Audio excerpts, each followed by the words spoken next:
Namaskar. Wish you all a very good morning.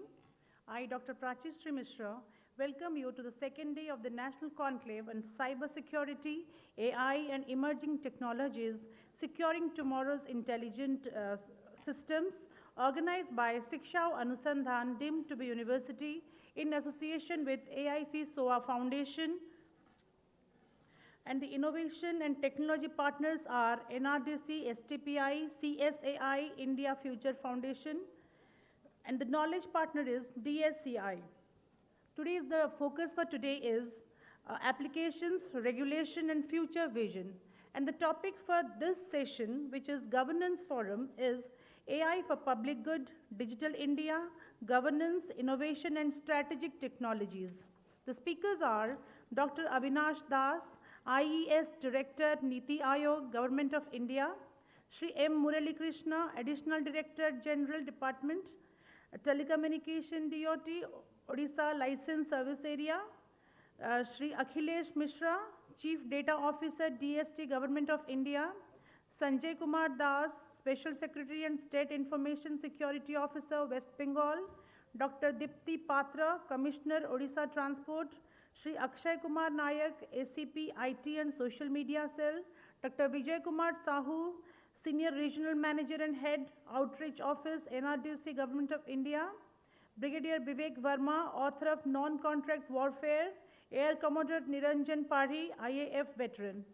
I request all our dignitaries to kindly proceed on to the days. Thank you.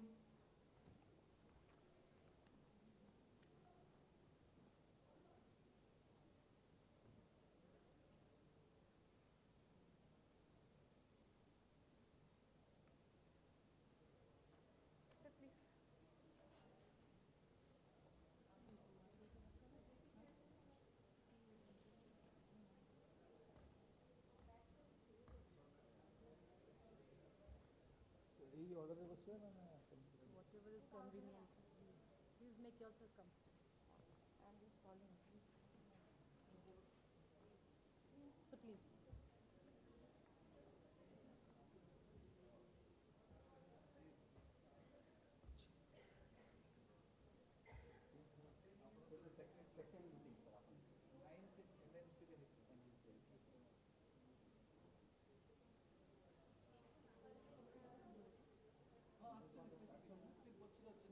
Okay, let me go.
I request Shri Saroj Patnaik sir, partner PwC, to kindly proceed on to the days.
Hall.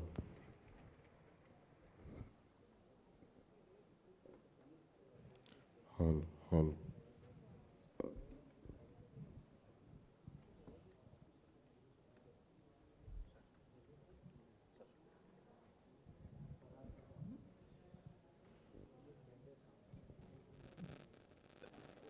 Hall.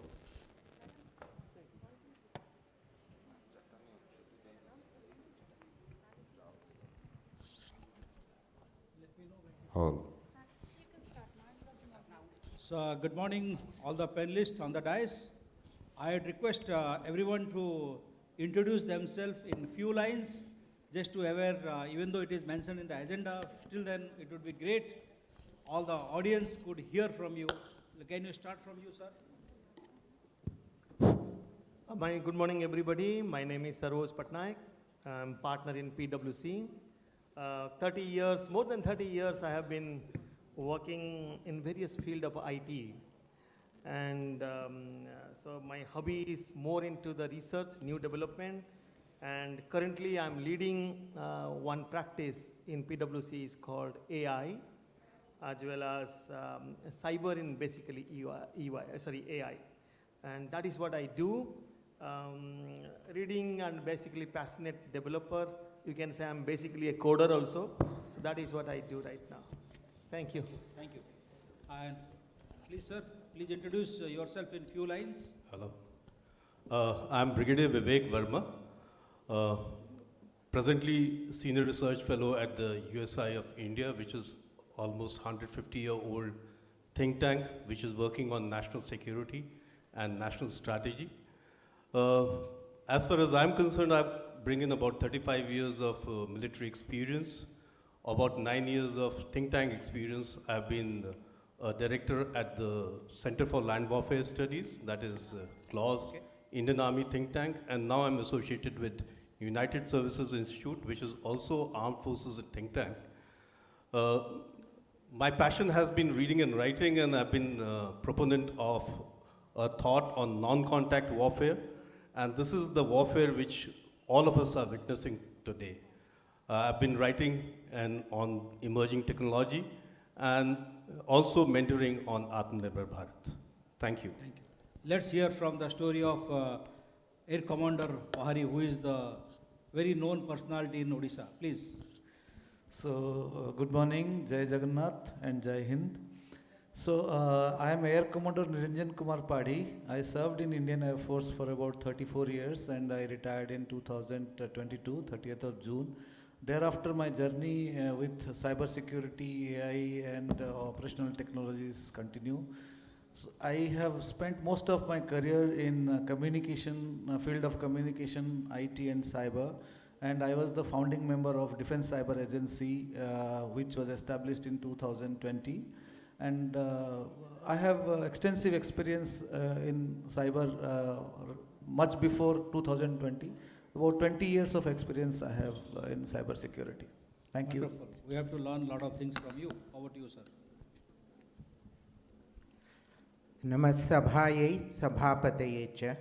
My name is Murali Krishna, and amongst a galaxy of specialists, maybe I am sort of a generalist. I am part of the Indian Telecommunication Service of the Government of India.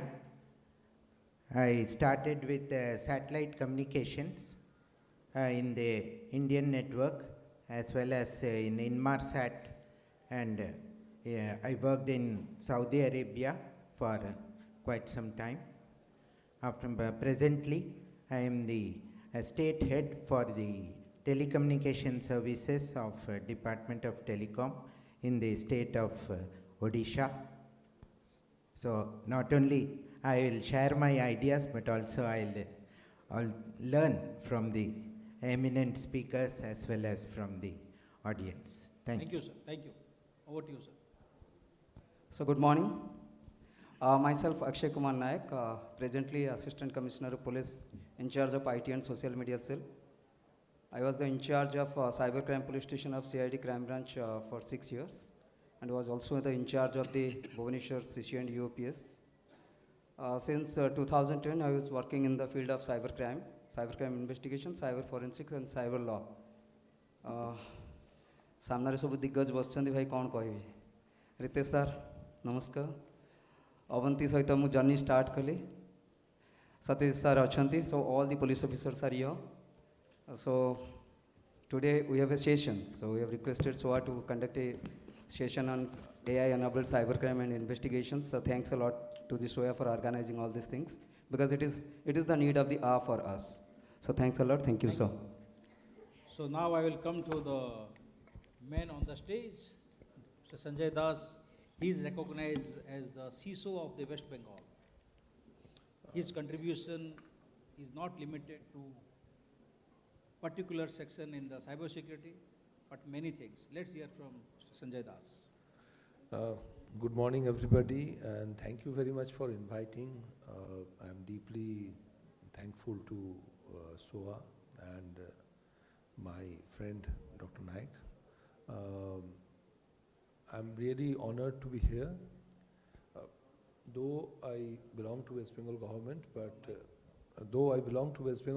and I work as a special secretary in departments of science and technology, and I'm also the state information security officer, but I am more of an activist in cybersecurity and cyber forensics. So per se, I really love learning every day, and it's my real privilege to be here. I hope when we discuss on topics, then it would be far better to express ourselves. Thank you, sir. So we have the versatile topic and we have a versatile panelist, starting from the consultants, starting from the researchers, starting from the core defense sector in the technology and the government sector we have and the police department too. But the topic is so humongous, that is, one is the digital India, which is very big. AI for public good is more, it's an overall topic, governance, innovation, strategic technologies. So I will divide this panel discussion into 5 categories. So let's hear from the experts, where there are 6 categories, hear from the 101, from each category, what is the perception. To start with, what is India, which talk as the rural India is the real India. So when you talk about, to Mr. Sanjay Das, when you talk about digital India and inclusion, first question is, how can AI bridge the digital divide in rural India, given the challenges like low bandwidth, device sharing, and diverse languages without excluding the most vulnerable? The second would be, what safeguards are needed when using AI for welfare delivery, example PDS, healthcare, to ensure algorithmic biased does not discriminate based on caste, religion, or income? Over to Mr. Sanjay. You can speak for 10 minutes at least. At least. No problem, actually, keeping a time. You want to use the dais? Yes. It would be great. I know that. You are an ardent speaker.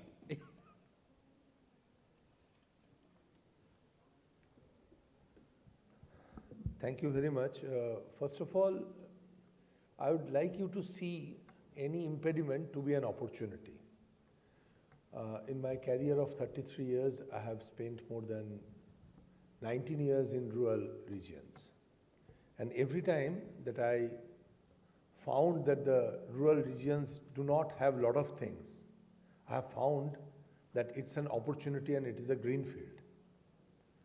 The greatest challenge is to implement any change, because we are change averse. And we are more into, accepting a status quo. जो चल रहा है वो बहुत अच्छा है.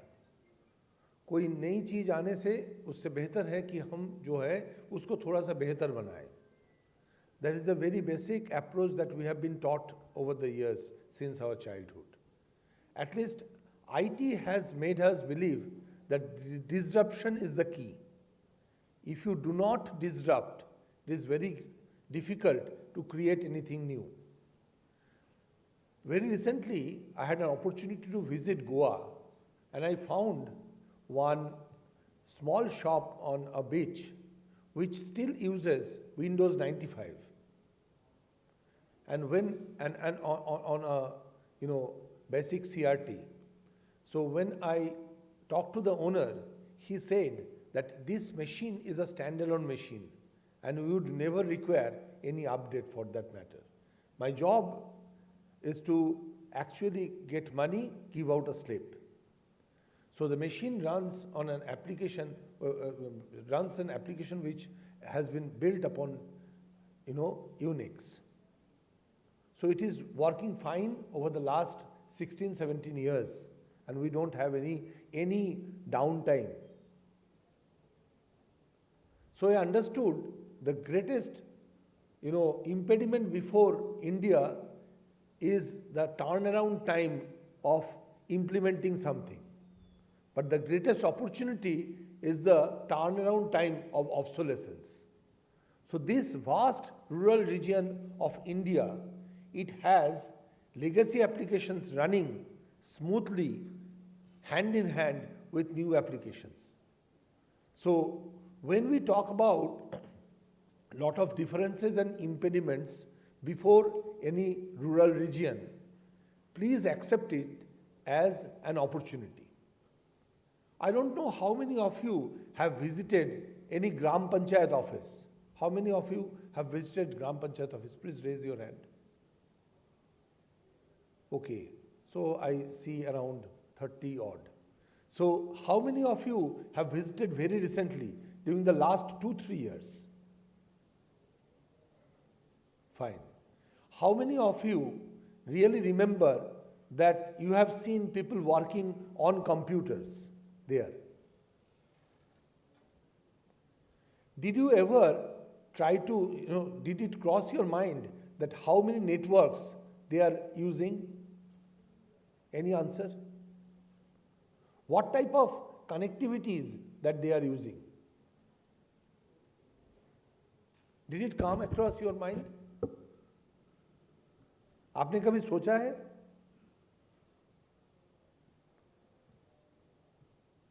No. You would be astonished that on an average, they use 3 types of, internet connectivity. Why 3? Because most of the data are to be, uploaded every day on a daily basis. So they have redundant connectivities. Just like we have 2 telecommunication connections in our mobile with 2 internet connections. And as soon as we land into any office or hotel or home, we get connected to our Wi-Fi. So every device is most of the times is having around 3 connectivities. The more connectivities and more vulnerabilities, because convenience is directly proportional to vulnerability. Just imagine I have created a huge business opportunity for our face of friend. Because only in West Bengal we have more than 3,000 Gram Panchayats. So there might be 30,000 plus Gram Panchayats across this country. And every Gram Panchayat is having around 5 at least connected devices, other than their mobile devices. So this is the juxtaposition of cyber security, threat landscape that we are looking at. In 2018 August, the EPFO, they asked common service centers not to log into their systems because they found huge amount of piggybacking into their system. So every problem brings a new opportunity. So if you ask me that how this rural India can be utilized for better service delivery, I would say you have a great market in rural India. They have multiple types of problem statements and their change management is far easier than their contemporary or compatriot, urban India. So if you really want to do good to the country, go to the rural region, find out the problem statements which are very easy to be enumerated, utilize AI and AI-enabled solutions, and think cybersecurity is the basic fabric for every solution.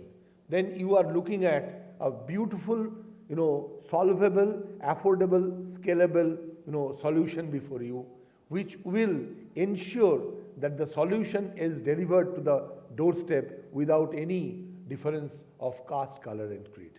That is how I would like to see to the problem. Thank you. I'm sure that our audience have many various takeaways. Okay. Now we have a very good another panelist. He's Mr. Akshay Kumar Naik, ACP, IT, and Social Media Cell. I am sure that he would be having lot of stress and strain when you talk about the social media. It is a very interesting thing. Let me ask the certain questions. First thing is how, as a police officer, protecting the netizens of Odisha against the social media attack, and on this backdrop, we want to understand about the governance and accountability. When do you see that? How do we balance speed of AI-driven governance? For example, that is automated approvals, fraud detection with citizens' right to explanation and human review. The second is what institutional framework, social media framework that connects with ethics committee, audit trail, appellate authority should India or Odisha establish for public sector AI failures. You can focus on the Mythos attack recently. If you want to use the stage, please you are free to use the stage. Thank you. So good morning. In the area of AI, artificial intelligence, here Sampath sir is here also. He is in charge of the social media cell. He is looking after the social media cells. So he has the very good solutions. Okay. Yes, sir. So, can someone raise the hand, Mr. Sampath? Yes, sir. Odisha Police is committed to serve for the people of the Odisha.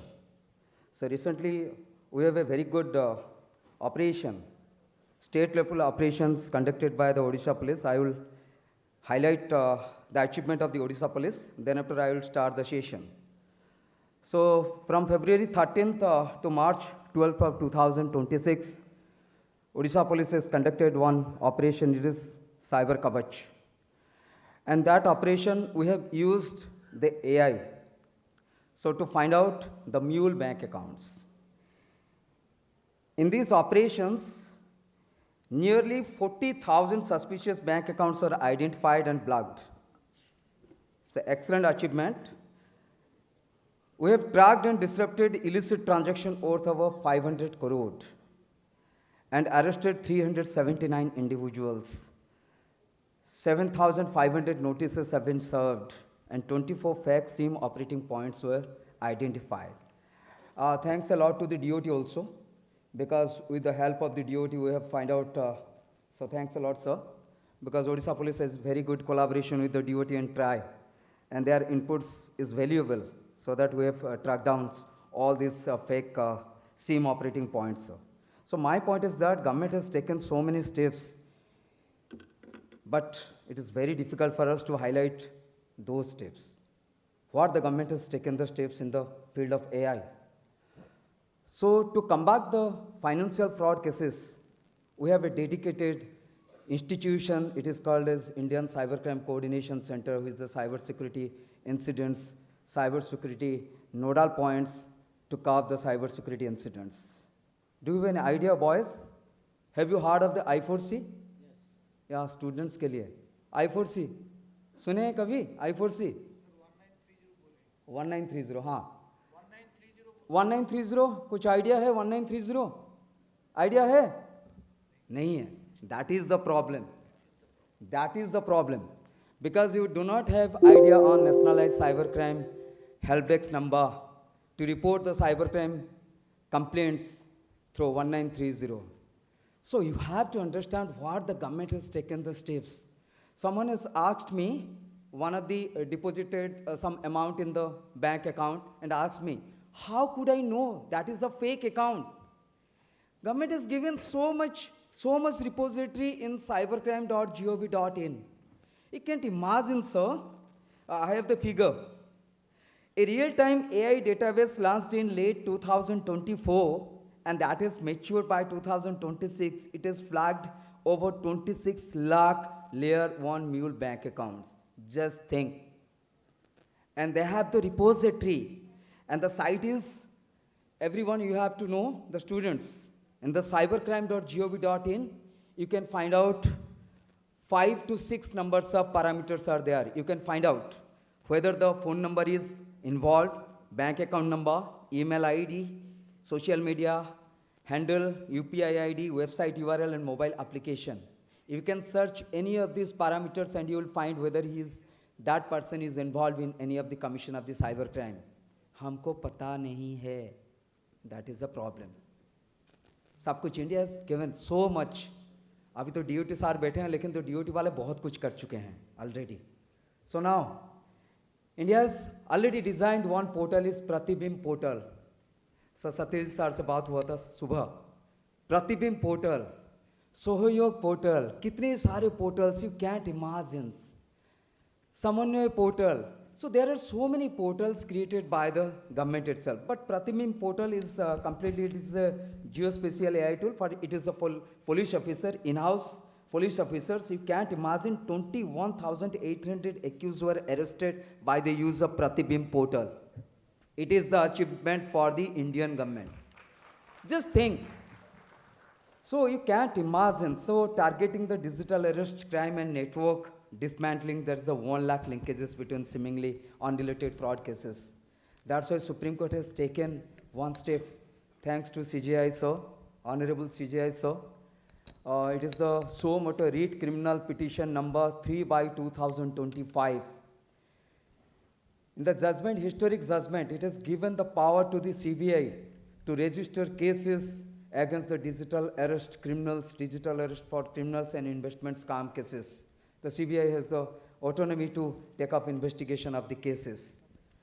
So we all are concerned about these things. And in the milestone of CCTNS 2.0 has already been upgraded. And it is launched in the April of 2026. And another milestone by AI-driven, how EFR and AI triaging. And it is the project by the Delhi and Madhya Pradesh. If cyber fraud cases involving loses 10 lakh rupees, earlier 10 lakh rupees, now 1 lakh rupees, so much EFR will be registered. It is a pilot project in Delhi and Madhya Pradesh. Now it will be implemented throughout the India. This is a very good milestone. So there are so many. You can't imagine. In the deepfake, so we have also taking the steps to analyze whether the deepfake, how to find out deepfake. Have you heard about PIV check fact? Anyone? PIV check fact? किसको पता नहीं है? That is the problem. है, सब कुछ है. So many features, so many. You can't imagine. मान लीजिए, you boys, you are receiving messages in the WhatsApp platform, a number of obscene messages in the WhatsApp platform. What you will do? Anyone can? Can anyone, please? You are receiving so many messages, obscene messages, nude messages through WhatsApp. What you will do? Can anyone? हाँ, आपको नहीं है. Students को पता है? पता नहीं है. That is a problem.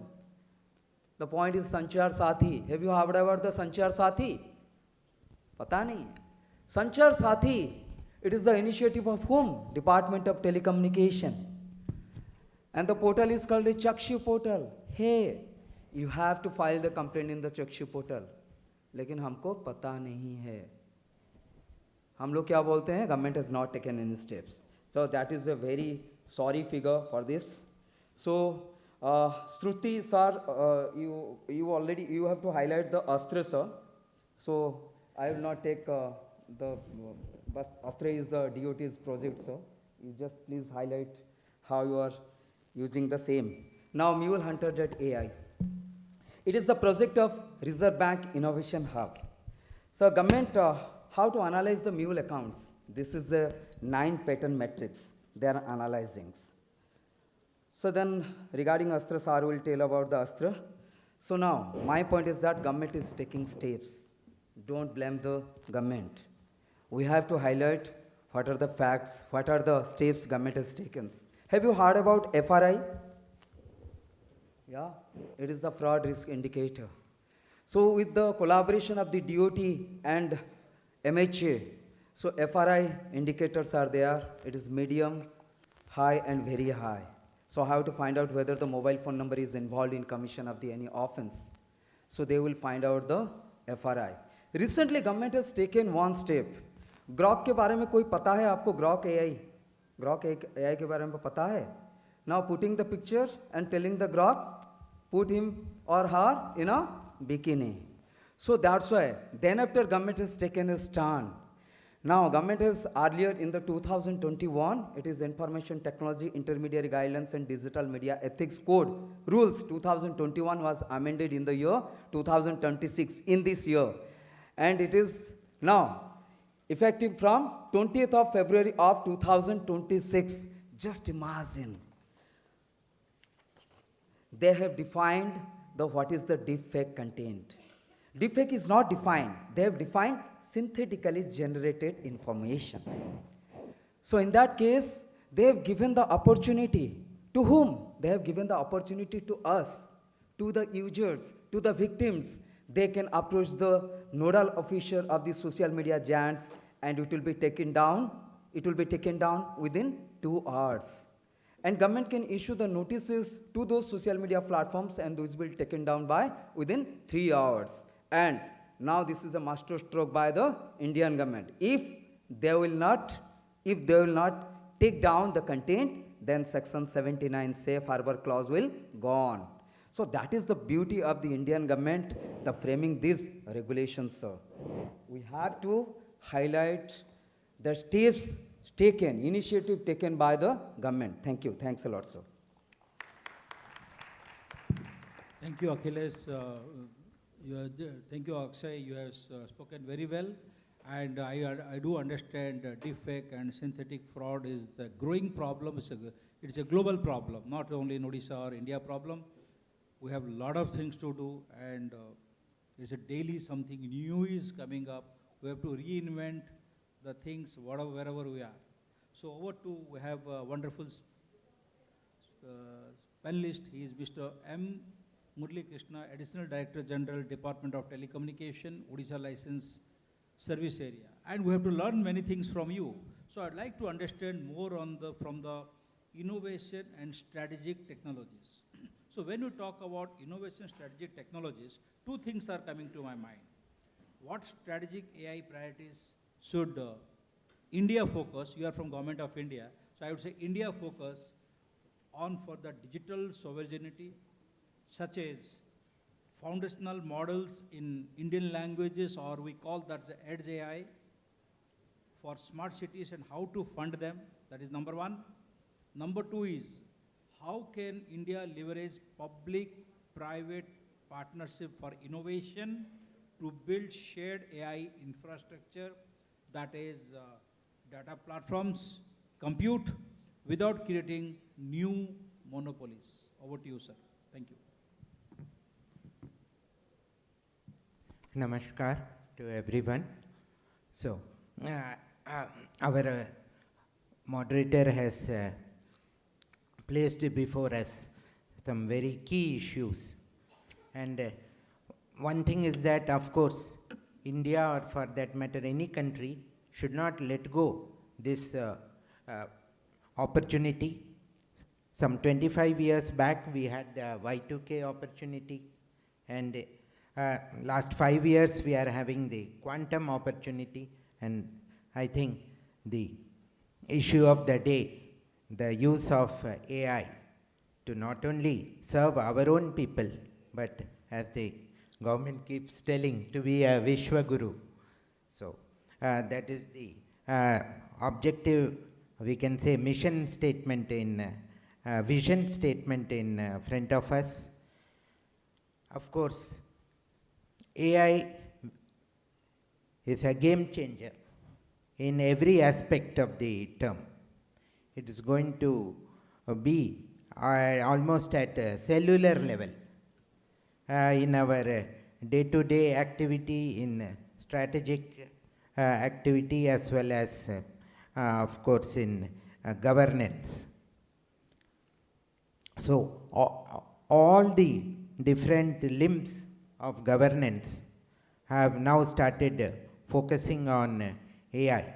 Now coming to telecom actually 2 years back we started focusing on this, and we set up DIU, Digital Intelligence Unit. This was mainly to take advantage of AI for detecting the fraud. First thing is detection, then second thing comes curbing the fraud with the help of the law enforcement agencies. And so we are now in the phase 1. We have set up in 8 different circles. Pan-India, we are divided into 22 circles, and of course Odisha happens to be in phase 2. So basic idea is one thing, as I said, detection. Now, detection on our SOA detection, we analyze the data. Second thing is the crowdsourcing. That is, from the entire population, we need clues, their experiences. Based on that, we will be able to identify the likely fraudsters as well as advise the population. You might have noticed whenever you get incoming calls nowadays, it's not just the calling party identifier, that is their 10-digit number, but along with that you get some advisory lines. At present, different agencies are able to present their viewpoint. At least on my phone I get 3 advisories. One is of course from Truecaller, is that, but apart from that, this banking sector has come out with this FFRI, that is Financial Fraud Risk Indicator. I think this is the most important advisory. And so they are giving likely fraud, likely spam, etc. And then of course the TSP, which handles the called party, they also are very vigilant. I think the first company was Bharti Airtel and Jio, and now BSNL is also, and Vodafone are also trying to catch up. Now by next year it is going to be made mandatory. Each and every call should be accompanied by an advisory. And so my advice will be, don't pick up calls blindly. Doesn't matter. Take 1 minute to read the advisory. You churn it in your head. Have you encountered this before? And then only you get. I think some people have the very good policy. They never pick up a call. They always return the call. Of course, it is a bit irritating to the people who made the call, but I think overall it is a very safe policy. And I will give you another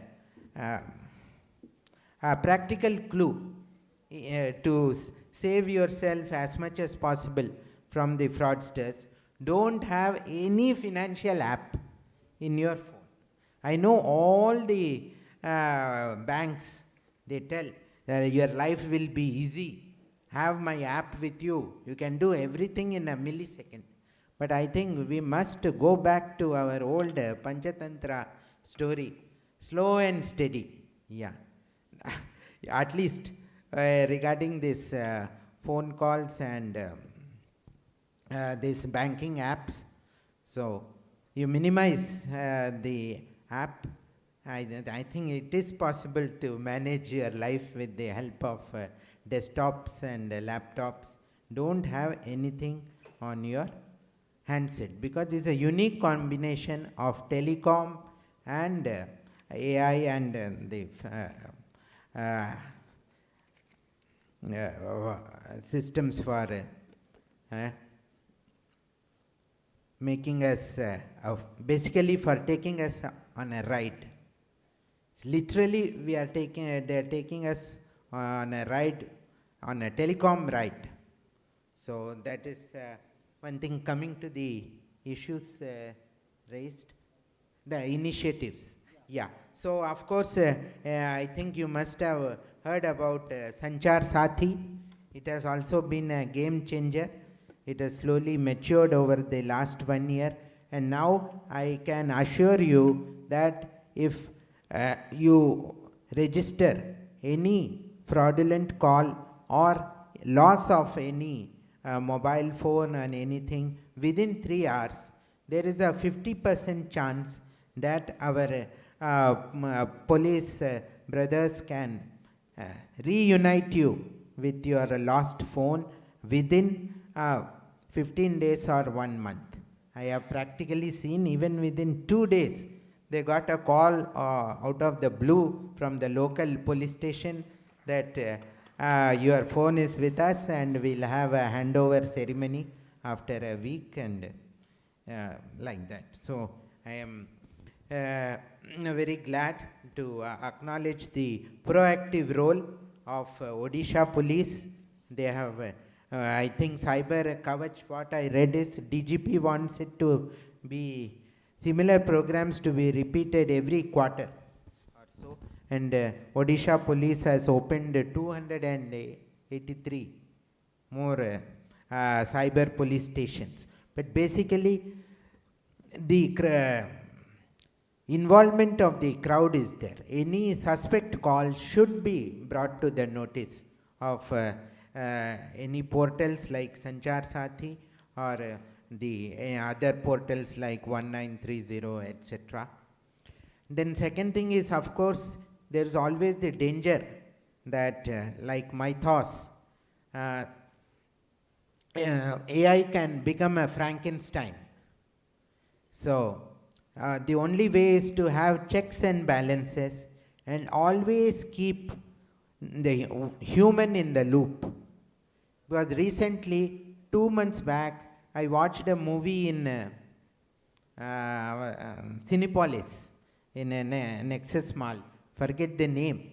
It is a futuristic sci-fi movie where the AI is the judge, the jury, and the executioner. That is, any judicial proceeding is finished within 2 hours, and either he is given the due punishment right away or he is let go. Of course, such things are really very frightening, and so a human in the loop is very, very important. All the students yesterday, they raised a question where their human beings will become sort of redundant. That is never going to happen. Always there will be, I can say AI is also like a human Purusha. Like we have a Vastu Purusha, all the architects and civil engineers will know, in our IKS. So similarly, AI is also Purusha. It has all the characteristics of a human being, and so it will also evolve, definitely. The evolution is the primary thing of a facet of any living entity, and so AI will continue to evolve, but everyone has to be alert with proper checks and balances. And of course, I shall conclude with one thing that I would bring to your notice. We have an outreach program, that is the Department of Telecom, called Sanchar Mitra, in which we are taking the help of all the college students without affecting their academics. It has got a dual purpose.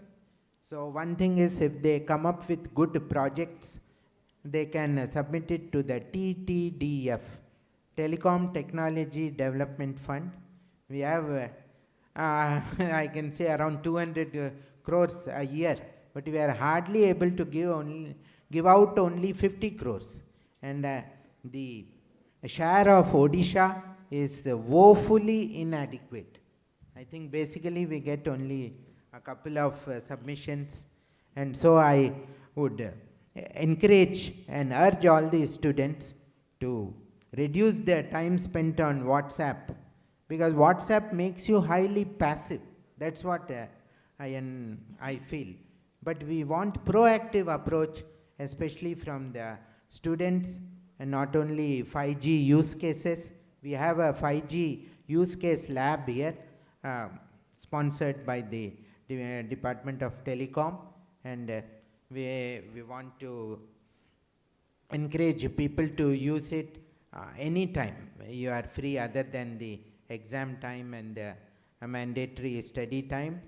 And so these are one of the things. One is by giving feedback through Sanchar Sathi, then Sanchar Mitras being active, then the 5G and 6G use cases. As you just, I think the idea about 6G is a bit hazy. I had attended one 6G standard seminar held recently in New Delhi.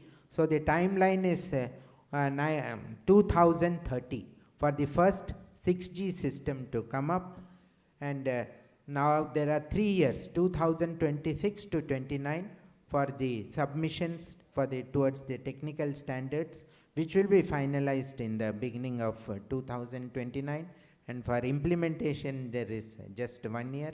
So we'll experience 6G practically from the year 2030.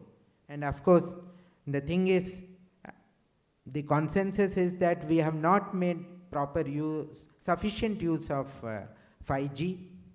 So I think 5G and AI are sort of two sides of the same coin, and we should focus on both. So I take this opportunity to appreciate the efforts of the cybercrime wing of Odisha Police once again. Really, they are now become very active compared to last year, and they are setting the pace for the rest of the other states also. I thank the organizers for making me a part of this panel. Namaskar. Thank you, Mr. Murli. I'm sure that you must have got many key takeaways from what Mr. Murli Krishnan has spoken. He has touched upon one very interesting topic, that is Frankenstein identity. It would be great. How many of you know or heard of about the Frankenstein identities? Just Google it. You'll come to know a great detail from the Frankenstein identity. You don't know the person who is doing the crime. It's an invisible man. Who is doing the fraud? In whose name the mule accounts are there? And we have heard from Mr. Akshay about the mule accounts. It's great that I have the statistics that how many mule accounts in the country and which state has the most. I'm happy to hear that Odisha has touched down the few mule accounts. I would say few mule accounts they've tracked down, and that is all due to the Frankenstein identity. The second thing, what Mr. Murli has spoken about the keeping or doing transaction through the financial app, he's absolutely correct. Rather, I would say you should have a 2 account. One has to be your original income account. Other account you can do only to do transaction with your Paytm or ATM accounts. Any app. That will be good, so that you will save your money. Okay. And the next thing he has touched upon about the complaining the lost phone in the police call center. It is a great idea, but there is some gap. I'll give you a use case. One person in Delhi, he has raised the complaint with the Delhi police, the cyber cell. I lost my iPhone. They raised the complaint. They wrote the features, colors, and the model, and the contact number and things. He is waiting for the call. Suddenly he get a call in next 2 days. आपका ऐसे चोरी हुआ है, ऐसे है, मेरे को मिला है गलती से, and I want to give you back. But here I am not in Delhi, I am in Odisha. He's taken the name of Odisha. Because the complaint person is title is Odisha related. He said, I am from Odisha. लोग आप मुझे इतना दे दो, मैं courier करके आपको भेज दूंगा, 3,500 रुपया दे दो. इसने 3,500, 3563, I am giving the right figure, 3563 दे दो. बोले यार 63 क्या दूँ, उस बंदे ने 3,500 रुपये जमा कर दिया एक ये में. बोले नहीं नहीं, आपने 63 नहीं दिया तो हमारा पोर्टल सपोर्ट नहीं करता है, आप ऐसे करो, मैं दोबारा दे रहा हूँ, आप इसे 3,800 दे दो. 3,800 दे दिया, तो 3,800 दे दिया, that person is out, you cannot trace. एक तो मोबाइल आपको मिला नहीं, ऊपर से 8,000 रुपये आपके अकाउंट से चला गया. गलती उसने करा, वो लिंक को जिसने पैसा ट्रांसफ़र किया उसने भी अपना एक म्यूल अकाउंट से पैसा दिया था, क्योंकि उसको पता था अगर मेरा कॉमन अकाउंट से मैं पैसे दे दूंगा मेरा बैंक खाली हो सकता है. ये आए दिन फ्रॉड है, ये आए दिन फ्रॉड है. ऐसे आपको इसमें क्या है कि पुलिस में जब कंप्लेंट करते हो, पूरा कंप्लेंट रहता है, वो एफआईआर का लिंक में जाते हैं, पुलिस के एफआईआर से वहाँ से लिंक डाउनलोड करते हैं, डिटेल उनको मिल जाता है. सो पुलिस को डिफरेंट वे में काम करना पड़ेगा, एक्चुअल का डिटेल कंज्यूमर तक ना पहुँचे, फ्रॉड तक ना पहुँचे. सो तो ऐसे फ्रॉड और भी ज़्यादा, एक तो आपको चोरी हुआ, ऊपर से आपका फाइनेंशियल नुकसान भी हुआ है. So police has to interrupting you. I will highlight the Sanchar Sathi module. One of the module is CEIR, Central Equipment Identity Register. Please, CEIR, right? So it is the module of the Sanchar Sathi. After your phone is lost, so please file a complaint at the police stations. So get a stationary copy or GD copy, then file the complaint in the CEIR portal, and you will receive one message from the DOT. Then after there will be traceability report. Why receiving the calls from the fraudster? You will receive the message that your mobile phone has been traced. This is called traceability report. Then approach the police station, your mobile phone will be recovered. Not an issue, sir. It has already been highlighted. Just go and visit the CE portal, right? So my point is that we have to highlight the initiatives taken by the government. In Odisha, there are 34 numbers of cybercrime police station now, including one of the cybercrime police station. It is only dedicated cybercrime police station at CID crime branch, and Anila madam is the in charge. She is sitting here. So my point is that we are all here are the cyber cops here, all from the cybercrime police station. Each district has the cybercrime police station. During the last month, Honorable HM has inaugurated 20 numbers of CC and UOPS. So total number of 34 cybercrime and economic offences police station, Odisha, right? So we have to highlight any complaint, please file the complaint in 1930 or www.cybercrime.gov.in in the Sanchar Sathi module, or file the complaint by filing the complaint physically at the police stations. We are for you, sir. Please come, not an issue, sir. It's wonderful, wonderful. So please visit Odisha government portal to know more how they are preventing the cybercrime.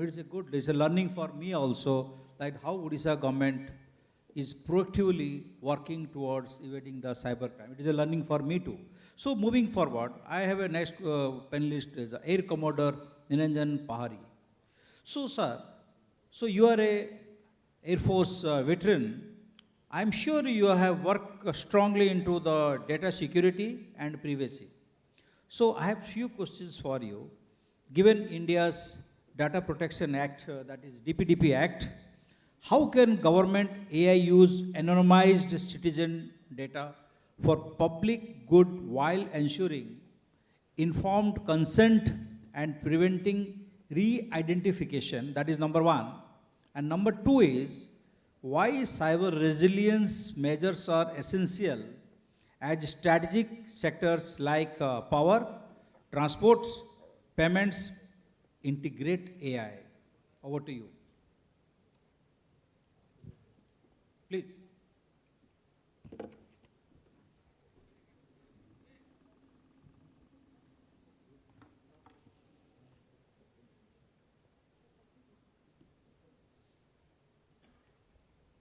So, good morning once again to all of you, all my esteemed panelists on the dais and esteemed guests on the off the dais.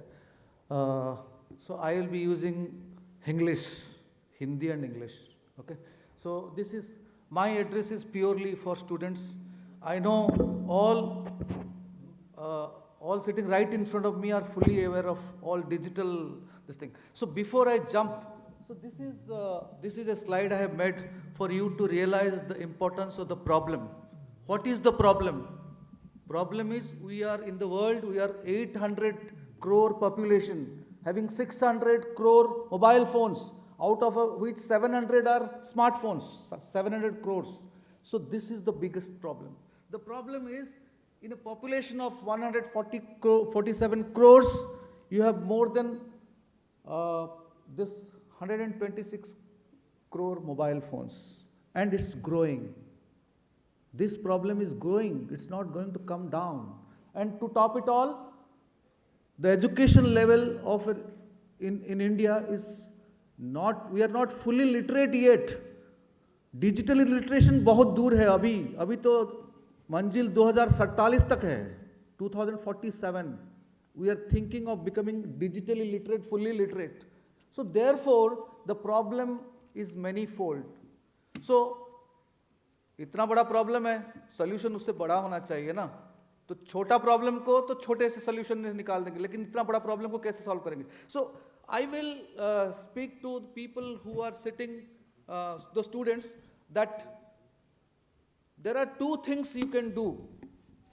Whenever I go to any college, university, which I have gone across India, I tell that during my generation's era, that means I was born in 1965, in 1970, 70 to 80, people were saying, each one teach one. This is called India's literacy drive. जिस घर में बच्चा school में जाता है, तो उस बच्चा स्कूल से पढ़ के आके अपने पेरेंट्स को पढ़ा ले. But digital world में each one teach one is not going to work. Please make a promise that each one teach 10.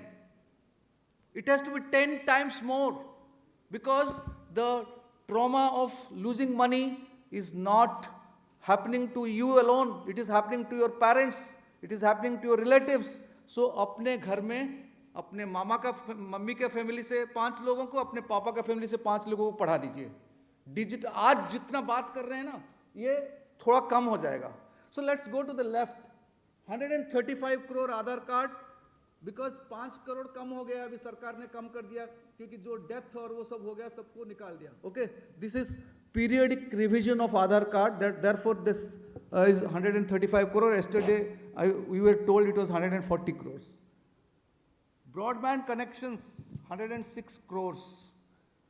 Financial fortress Jan Dhan account 57 crores. Jan Dhan account amount 3 lakh crores amount. And आपको पता होगा Jan Dhan account जब बना था तो लोगों ने बहुत हंसा था, ये कौन बनाएगा. But ladies, the women of the India are leading this initiative. There are more women accounts Jan Dhan accounts than men Jan Dhan accounts. And you can see 56% of the account is held by women. Then there are other things, digital payment. I'll come to this digital payment powerhouse. Look at the digital payment power, UPI transactions last month, 22.64 billions, and amount 29.53 crores. And let's come to the last 7th point, AI and innovation leadership. 90% India's AI adoption. 98%, 98% versus global adoption is only 70-something%, 75%. That means हमारे पास mobile है, हमारे पास smartphone है, but adoption बहुत ज़्यादा है. हम AI को बहुत वर्क प्लेस में बहुत ज़्यादा यूज़ कर रहे हैं. किसी को एआई नहीं भी आता है तो एक्सपेरिमेंटेशन में चला जाता है, कुछ ना कुछ करता रहता है without knowing its impact. And बाकी सब ठीक है. Let's come to this cyber crime. ये जो है लास्ट ईयर का है 24.65 lakhs complaint in your cybercrime portal, cybercrime.gov.in, and money saved is 29.53 lakhs crores. That's what they're claiming. But my issue is कि ये है हमारे डिजिटल इंडिया, ये थमने वाला नहीं है, ये बंद होने वाला नहीं है. हम डिजिटल के पथ पर चल चुके हैं. We are world leaders and we are not going to stop. Then who will recover us from this problem? So 4 points were talked by various people. One is, I fully agree and I do not have a banking app in my phone. One. Secondly, I always follow a callback procedure. That means अगर कोई call आता है मैं unknown person से, मैं उठाता ही नहीं हूँ. मैं फौजी हूँ, मुझे यही ट्रेनिंग बिगिनिंग से दिया गया है. कॉल उठाना नहीं है, कॉल बैक करना है after some time. That 1 minute sir ने बता दिया. तीसरा है, और आज एक मंत्र बता रहा हूं कि आप अकाउंट के डिवीजन कर दीजिए. आपके सैलरी अकाउंट में 1 लाख है, आप एक 10,000 का अकाउंट बना दीजिए. अपने मम्मी को चाहिए, पापा को चाहिए, सबका अलग अलग एक 10,000 का अकाउंट बनाइए. जब भी 10,000 खत्म हो जाए फिर भर दीजिए. चौथा जो अभी कहने वाला हूं, आप ध्यान से सुन लीजिए कि आपको रुपे क्रेडिट कार्ड यूज करना चाहिए आपके ऐप में. रुपे क्रेडिट कार्ड यूज करने से क्या होगा? आपके फ्रॉड लिमिट हो जाएगा, आपके बैंक अकाउंट से पैसा नहीं जाएगा, आपके क्रेडिट कार्ड से होगा. और क्रेडिट कार्ड के एक इंश्योरेंस इनबिल्ट होता है, उससे आप बच सकते हैं. सो ये प्रिवेंटिव मेजर्स है. क्यूरेटिव मेजर्स में सर ने बताया कि आप पुलिस में कंप्लेन कर दीजिए. कितने लोगों को पैसा वापस आया? अच्छा मुझे बताइए, डिजिटल अरेस्ट किसी ने फेस किया? किसी के पेरेंट्स ने हाथ खड़ा करिए इधर. Digital arrest, anybody's family? So digital arrest is very prevalent. It is like a cancer spreading in our society.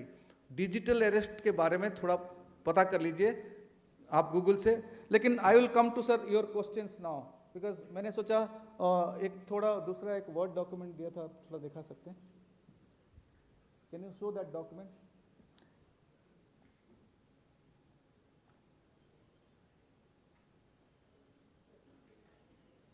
Second page, next page, scroll down कर दीजिए.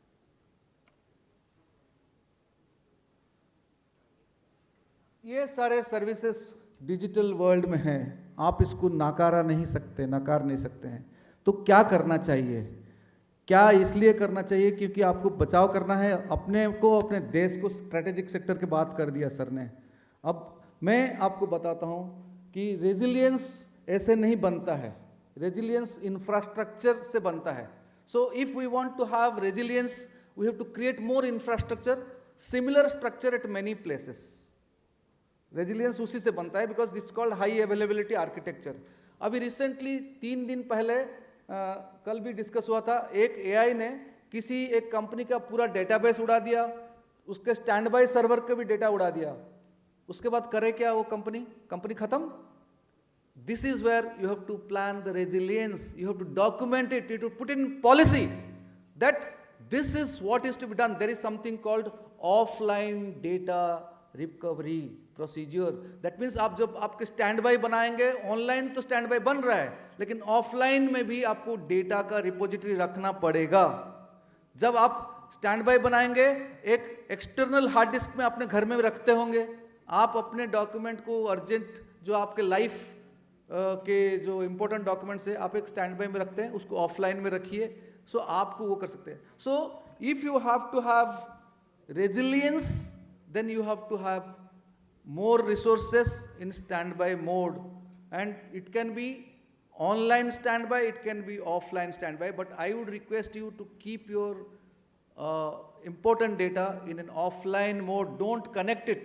जब आपके नए डेटा आ जाता है उसमें आप डेटा ट्रांसफर कर लीजिए, फिर डिवाइस को बाहर निकाल दीजिए. So this is one. And sir, I would also talk about strategic what you call security. How do we do it in armed forces? Generally, we follow a an air-gapped policy. That means our operational networks are not in the internet.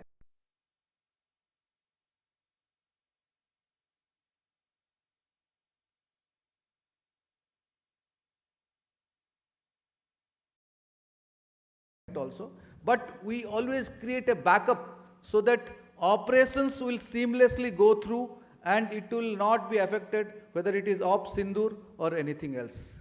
And we really built very, very robust network. I'm talking about armed forces and especially Air Force. We built a very, very robust network. But I will come back to young generation. Think 8 hours we spend in India. On an average, we spend 8 hours on our WhatsApp. But here there are opportunities galore. We don't try to study anything. अगर आपको बताऊं कि आज के तारीख में भारत में 10 lakh cyber security professionals का जरूरत है और एक अगर हम टाइम्स ऑफ इंडिया का रिपोर्ट देखें 1 करोड़ 10 मिलियन AI एक्सपर्ट की जरूरत है. But are we moving towards it? Are our syllabus, college की जो syllabus is it moving towards it? So please don't spend time on your mobile. We are going to be a developed country. अभी developing है. Mobile में time मत बिताइए. 8 घंटा बहुत ज़्यादा होता है. आप अपने sleep को काट के समय बिता रहे हैं. So that is what. And the last point, data privacy, consent management. See, data privacy is very essential and आप जितने कम, आपको एक उदाहरण देता हूँ. आप लोग जाते हैं अपने फ्रेंड्स के साथ एक रेस्टोरेंट में बैठते हैं, खाना ऑर्डर होता है, तैयार होके प्लेट में आ गया. उसके बाद पहला चीज़ क्या करते हैं young generation, gen Zs? So they will first take a photograph, upload into Instagram, Facebook and then start eating. जैसे प्रभु जी को ऑफर किया जा रहा है ना, भगवान के हम ऑफर करते हैं अपने खाना, हमारे तो पुराने जमाने वाले तो भगवान को ऑफर करते हैं, तो आप लोग इंस्टाग्राम को ऑफर करते हैं. Let me tell you, when you upload Instagram photograph to Instagram, WhatsApp और any media, they make 3 copies of it. Each one, Instagram will make 3 copies, WhatsApp, because आपको रियल टाइम एक्सपीरियंस चाहिए. जब भी खोलेंगे तभी खुलना चाहिए. ठीक है, तो रियल टाइम एक्सपीरियंस के लिए आपने इंस्टाग्राम में 3 कॉपी बनाएगा, फेसबुक 3 कॉपी बनाएगा, व्हाट्सएप भी बनाएगा, सब जगह में बनाएंगे, लिंक्डइन भी बनाएगा. सो आपको सोच समझ के अपना डेटा डालना चाहिए. So it is, you have given consent, क्योंकि आपने व्हाट्सएप को भी कंसेंट दे दिया, नहीं तो व्हाट्सएप अकाउंट खुलेगा नहीं. वो कंसेंट मैनेजमेंट की बात कर रहे हैं ना, तो व्हाट्सएप आपसे कंसेंट लिख लिया है, आपके इंस्टाग्राम या लिंक्डइन सबको आपने कंसेंट दे चुका है. तो आपको पूछना चाहिए कि अपने आप को कि ये जहां मैं डेटा डाल रहा हूं, is it worth it? If it is not, stop it. So consent आपके हाथ में है. आपको कोई ऐप अगर बहुत सारा ज़्यादा डेटा मांग रहा है, वो ऐप ही लगाइए मत अपने फ़ोन में. So that is what is very important. And website में जब जाते हैं, प्लीज़ आस्क, वो कहता है cookies accept. Many companies do not give you any option. There is an option, do not accept anything also, reject all, but we don't click reject all. We always say accept, or we can customize it. We don't customize it क्योंकि मुझे चाहिए वो website, but वो website खुलेगा. Website specially आपको deny नहीं करेगा अगर रिजेक्ट भी कर दिया तो आपको ये देखना चाहिए. ये डेटा प्रोटेक्शन एक्ट के अंदर आ रहा है, लेकिन इंडिया में अभी तक बहुत ज़्यादा नहीं आया क्योंकि implementation is till 2027. So therefore please be careful. Last thing I want to say, we have a physical life. I'm 60 years old, maybe today I can die, tomorrow I can die. So with me, everything is gone. But your digital life is not going to die at all. It will keep on growing. As you grow in a life, it will keep on growing. So please be discreet about your digital life. That's what is my message to all of you. And please think about it, what I have talked. And I think it will make some sense till the time you don't realize that you have lost some money to some fraudsters. Thank you. Jai Hind. Thank you, Air Commodore Pahari. You had given a real life use cases. Thank you very much. I am sure that you are listening to all the panelists' thought leadership. because I'm going to ask you a question what each panelist has said. And I will ask you to raise the hand also. We have 6 panelists. I want 6 hands only out of the audience. If all the 6 hands who has raised the question, if the panelist also able to answer them, you all, audience 6 will be the part of the stage. Please listen to attentively. Thank you very much. And our next panelist is Brigadier Vivek Verma, author of Non-Contact Warfare. So I have a difficult question for you. What the procedure has to be the implementation and the ethics? When you think about that, what are the top 3 measurable outcomes to judge whether an AI project truly serves public good in an Indian state or district? That is number 1. Number 2, who should be held accountable when an AI system used by government causes harm? The vendor means OEM, the bureaucrat who is responsible for this task, or the algorithm designer? Over to you. You can use the stage if you want. Thank you.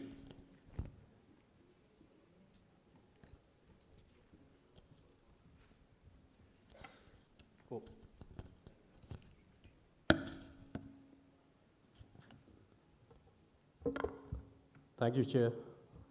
And thank you, SOA Founder President, the Vice Chancellor, Dr. Manas and Dr. Renu, for giving me this opportunity to come here and share my thoughts. The question which has been asked to me, if we have to look at it, there is important to look back as to why are we talking today this important issue of AI sovereignty, and AI ethics and accountability. Remember, the 2 questions which are asked is, who is the most vulnerable today? And who is in the position to change power in the government? Can I get an answer from the audience? Who is the most vulnerable in today's environment? Anyone? Very correct. It is the citizen who is the most vulnerable. And why you are most vulnerable? It is not a new idea, it is an old idea. And around 1880s, there was a man known as Glumpovich, who is also considered father of modern conflict studies. And he said, why should the army fight the army? Finally, you are fighting the trained manpower are fighting each other. What happens if you fight with the people who are not trained? And it is easy to happen. Now that is the idea which was there, born in 1880, got implemented in 1991. And I will tell you why. It is very important to understand how the world is governed, and a lot of people talked about how India should be doing it. But India also exists within the community of nations in the global world. And it is very important to understand how the global governance structure works and where do we lie in that, and where we as a citizen lie in that. So I take you back to 1991. Everybody will remember 1991 was the year in which we saw the Soviet Union collapse, and a lot of common independent states came into existence with Russia and all its neighbors which were there. They gained freedom. But very few of us, we look at it. In 1991, what happened? Anyone? The 2 major things which happened, which is shaping our life today. 1991, we had the Gulf War, the first Gulf War, where America went into Iraq, and we witnessed the first network-centric war. The war lasted from January to March. It was demonstrated how network can affect the life, the weapon systems, and the things which are there. And with the US realizing that there is no further opponent, they dropped the Star Wars program which was basically space war. And what they did in the month of August, they made the internet, which was so far a military instrument, open to the public good. And why did it happen? What was the grand strategy? Because all these nations which are at the helm of the affairs, they work through a grand strategy. And the grand strategy was there. How can we penetrate beyond the boundaries to the people? If we can connect the people, the fight is taken from the armed forces down to the people. And that is where you lie. So in the month of August, they started the internet. And 1 month down the line, the Norton came with his antivirus. So the anti-technology game started. Who was owning the IPR? Yesterday, people were talking about standards and IPR. It was the Western world which launched this entire thing. How it was propagated as a part of the globalization. And therefore, slowly and gradually, the technology stacks were built. In 2008, we saw the smartphones coming, and we then saw the Arab Spring happening. What was the Arab Spring? It was a message. It started in Tunisia, a message of a vendor being beaten by a security force personnel, led to a coup, and the government got changed. And then the effect went into Egypt, to Yemen, and Syria, and it spread all across. So you see how the people were put into the center of the things. Coming on to the current context which is there. So finally, the penetration of cyber domain has been shown. The kind of contracts and the kind of money exchanges which are happening on the UPI is known to you. Now the question is that it is no more a military problem. It is a civil military problem. Rather, it is a whole of a nation problem. And that is why, if we have to ensure the law and order has to remain, the cyber security becomes very important. When we come to the AI is a technology we are working not only in the civil, but in the military. The boundaries are not yet defined. And there is also a concern which is rising at the international level on the dual use of AI. How the AI which is being used by the civil, how it can be taken over by the military, and then it can be used against the people. This is the arena which requires a very, very deep insight. And therefore, there are forums which are working on it. There is a responsible AI in military kind of forum which is there. They're almost, just 1 minute. So they are looking at how we can bring in accountability, because the world is, if you see the war, the world is moving from AI-driven war to almost autonomous war. And do you need human in loop? So therefore, accountability becomes a very, very important facet of the AI in military. Not only in AI in military, AI in governance also remains very, very critical. So it is trustworthy and ethical use. Therefore, when the designing of the military equipment happens, the possibility of a decision apparatus will have to evolve as to who is authorized to undertake or press the kill switch based on what kind of attribution and recognition of the targets which are there. So it is a complex study. It requires international cooperation. It requires international measures. And with the academia, the mentors, and the students, I think this is a rife area in which all of you can work. Thank you. Jai Hind. Thank Brigadier Verma for throwing your light. Now we have the wonderful speaker from PwC. We call them as the Big Four. So you know what is Big Four? They make the policies for the country.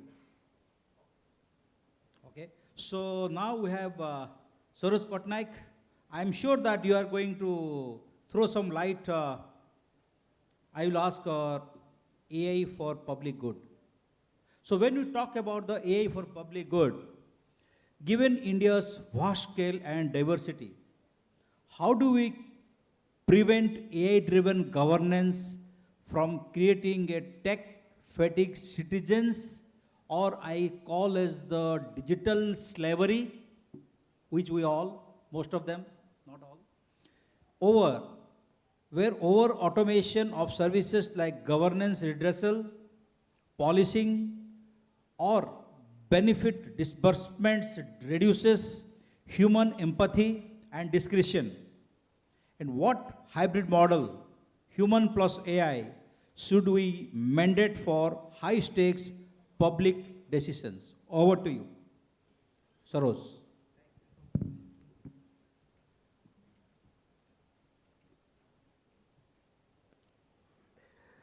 Good morning, everybody. Thank you so much for all the panelists and honorable members. So I think the expectations, what you say, is very large expectations, but I don't know whether I'll be able to deserve that expectations or not.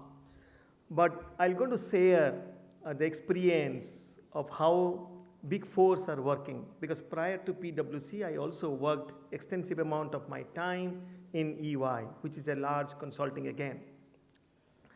So I think a lot of securities and things have been taught by my panel member, but the whole world is such that we have to make sure that the business is also strives with the security which is holes are there, that will be remain there, and we're going to see that how we can able to do business around it. That is what our B4's prime focus is, no matter what the threats are, but we have to make sure that we have to identify them proactively, we have to remediate them proactively, so that the things will not going to be in adverse situations. We have been solving many use cases in the AI and keeping always cyber security as our forefront. Because in the digital world, we do not trust anybody, because nobody knows that who will be your actual user of the software. A software, whenever you are throwing into the internet or your web, even if within your company, then making sure that it should be used rightfully, you don't always believe on that. So always try to make sure that that is what Big Four always taught us. That whenever you are giving any software, no matter whether it is a client or whether it is a business entity, make sure that the user of the persons may not be the way you are designing the software to be used for. Always make sure that zero trust you have to apply and develop the software. In the AI world, whenever we started our journey in particularly generative science, generative AI in the 2022 end, when we take our proposal to the banks and various government sector, first time it was rejected because banks were not ready to accept the AI. Because Big Fours are always ready in advance, saying that we'll make sure that there will be no data fraudulent, there will be no data leakage, because banks and primary institutions, they are very, very protected about the data. So the year of 2022 till today, where the AI advancement has been done rapidly and phenomenally. And so that also security is also built in within the model sometimes, and sometimes you have to make sure that whenever you are developing any software or engineering any software, you have to put the ring fencing around it so that no data which is proprietary, whether it is a financial data or you say patient data in the healthcare, you should make sure that those data should not go to touch the model at any point in time. That's what the system is always we try to develop. You can able to bring the data from the model, but you should not able to give your proprietary data to the model. There are some young generations which are sitting, they are very, very smart. It's not that they are like our ages. So they know what to disseminate, they know what not to disseminate, to make sure that they fully maintain the security of their own self as well as the software which they are using it. That's how we do always the business, but I completely agree with the previous question, who owns the IP of the system? That is where the gaps are still existing. Suppose I am developing a software, and today, to be very honest, 95% of the code is not being generated, not being used or developed by the developer. It is all getting generated by the AI models. Now the question arises is that who owns that particular code? or who owns that IP. If everything is running successfully, nobody will going to question you. But when there will be any error comes, whenever there will be any fraud comes, or whenever there will be any situation which is not in your favor, then those questions start coming. Whether the model provider, whether the author of the person who has developed, or the person who has tested, so who actually owns the piece of the software?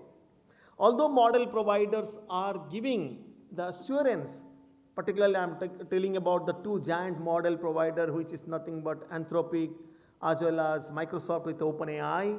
They always say you that you use our model, and if there will be any IP violation, we will be going to stand by with you. But that has never been happened so far, but that is what in paper it is already available.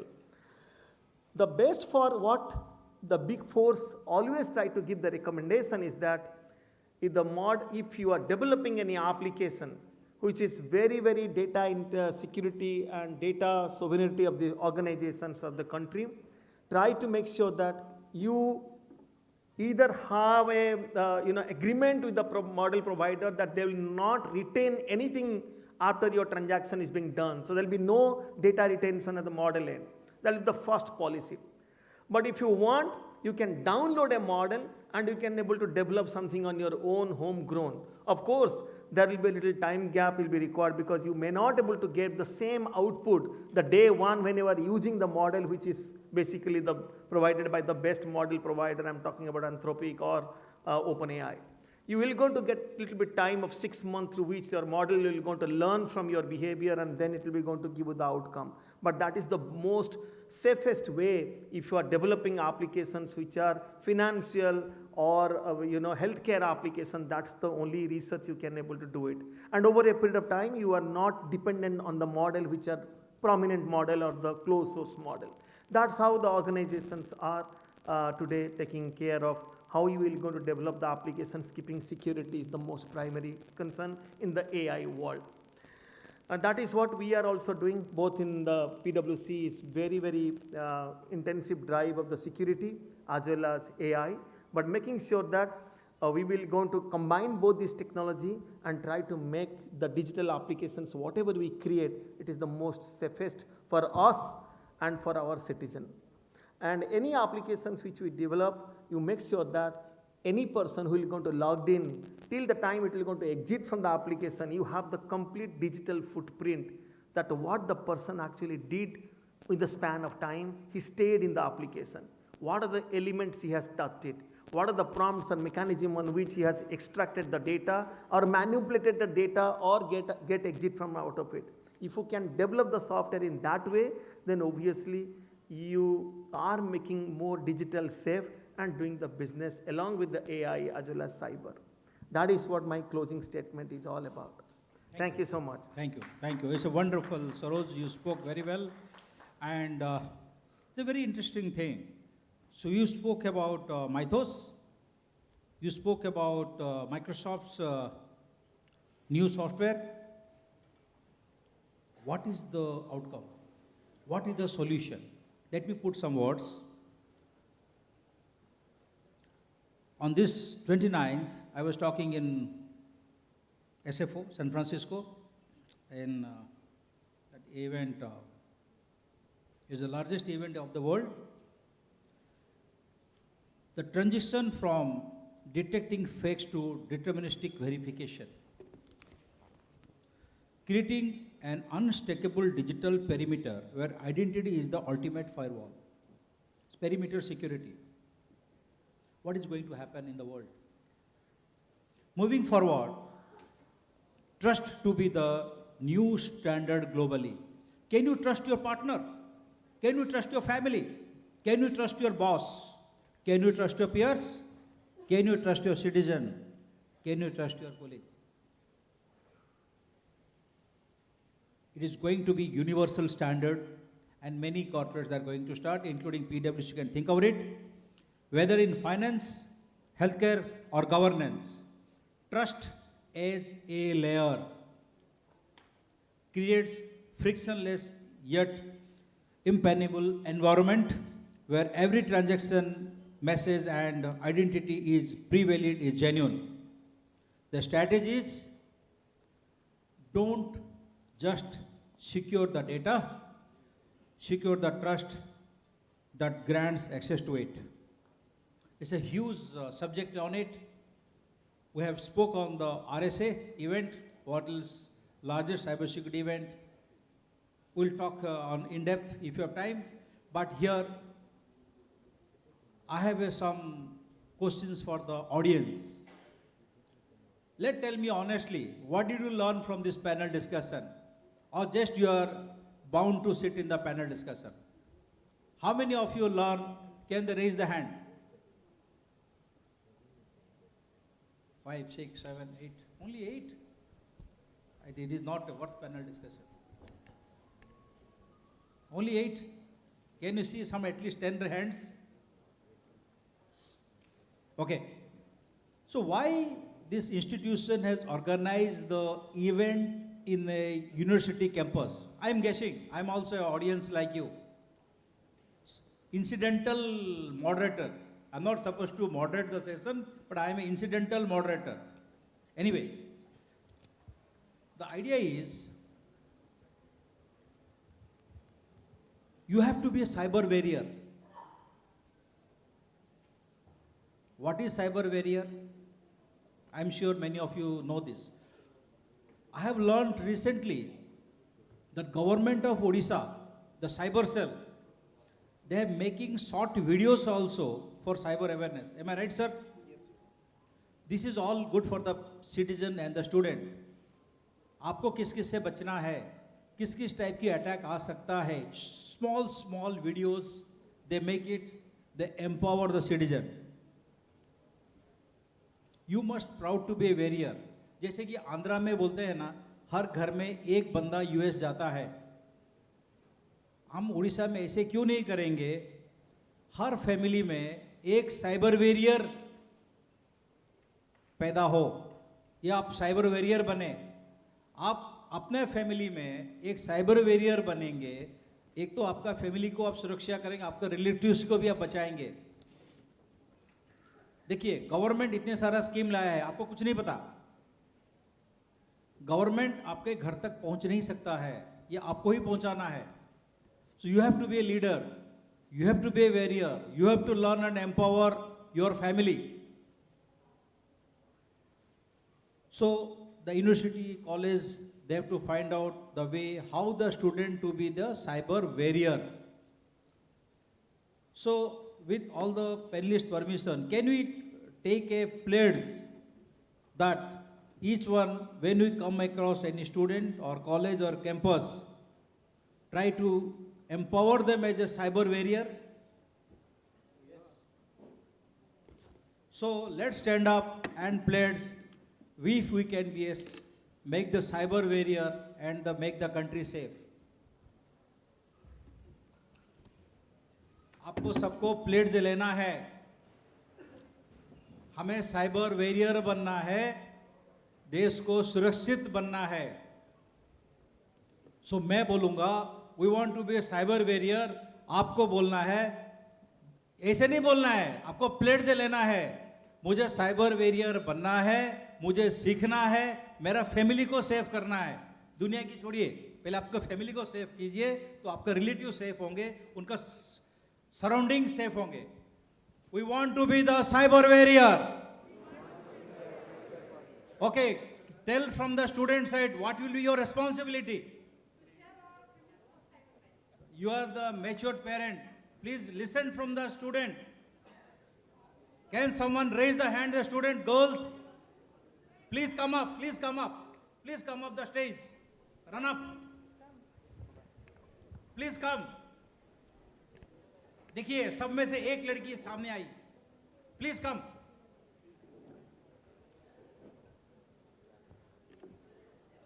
और कोई हाथ उठाएगा voice में? In this context, I will say, so a great, huge round of applause for the Odisha Cyber Cup. A huge round of applause. Cyber Cup. They have taken sincere steps in creating awareness at school and colleges. Every school and colleges, they have taken steps. You have to run. You are the student. You have to run. It's your campus.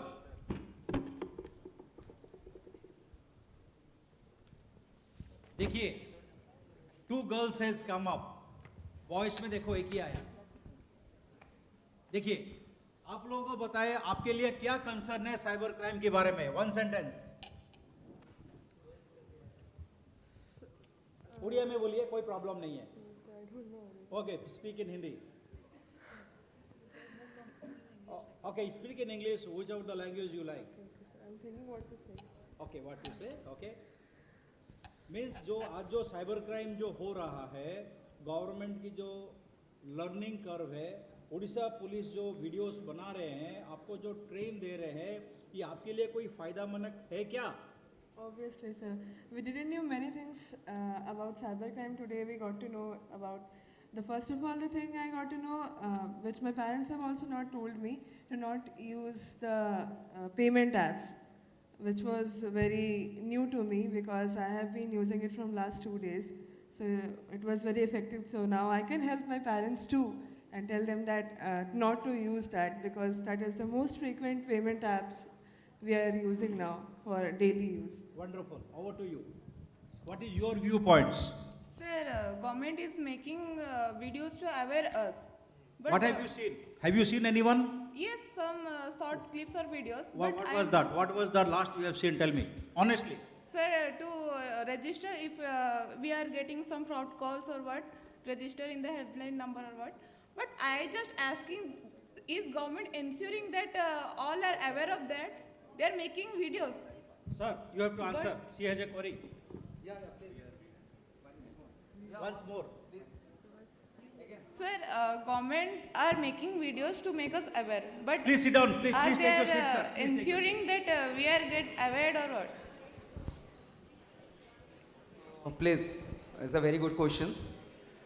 Perhaps we have conducted, perhaps Odisha police has conducted around 5,000 numbers of cybercrime awareness in school and colleges.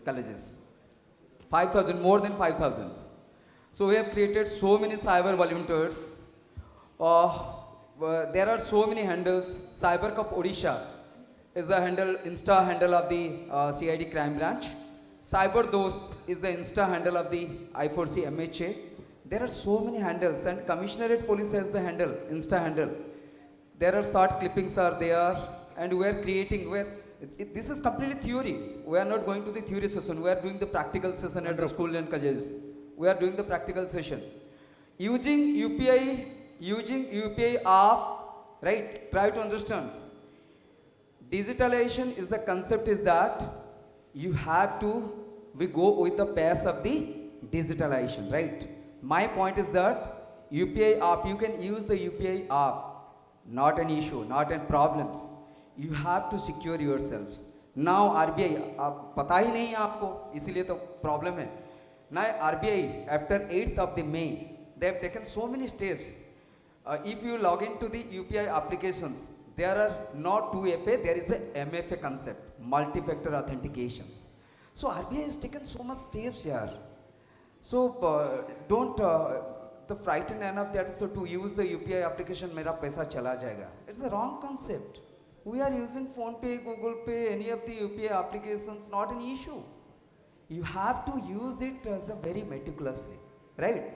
My point is that with the digital S, you have to go with the digital S. You can't. आपको जाना है, digital age के साथ ही जाना है, but with the precautions. Yes. You have to Yes. take the precautions. We are with you always, right? Try to understand. We are with you. Thank you. We are with you. Thank you, thank you, thank you, officer. Sir, can I just add? I want to just clarify, sir.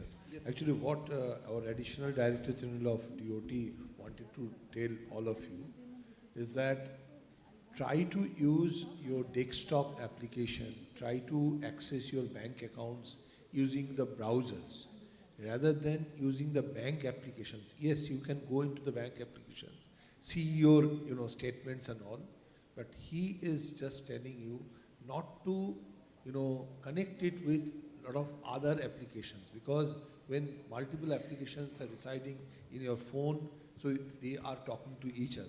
So his intention was to tell you not to use app, that means paying through those applications into other applications.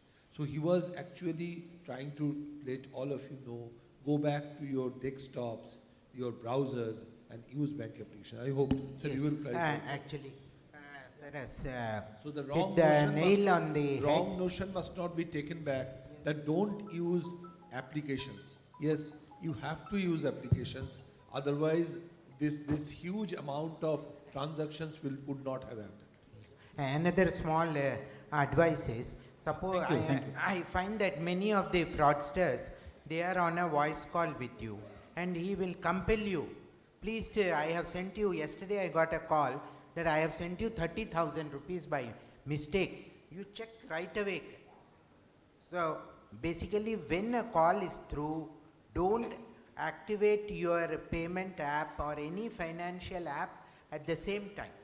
Because when a call is through, he's through to your phone, and through that he can get access to your financial app.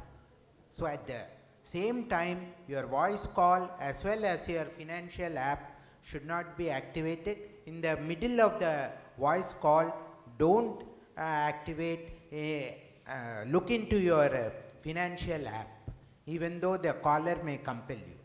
This is one small practical, Wonderful, my thank own you. So, observation. Thank you. Let's hear from the boy who is the, because all the students, they want to hear from the horse mouth. One small question, because we are running out of time. Please. So, sir, actually, my name is Amarnath Patro. Yes. I am also spreading awareness, cybersecurity awareness, representing DOT and SOA. So we people also, make awareness, and as the question was from one of our friends, that on what is the on-ground reality, that we people keep on making efforts on to make aware people. मतलब कि जो साधारण जनता है, जो normal citizens है, उनको कोई knowledge ही नहीं रहता है, जो टैफ कॉप हो गया, I4C में कैसे कंप्लेंट्स डाला जाता है वगैरह. तो ये सब DOT से हम लोग मतलब प्रॉपर अवेयरनेस करवाते हैं, जिससे कि मैक्सिमम नॉलेज लग ही जाता है और डिजिटल लिटरेसी बढ़ ही जाता है.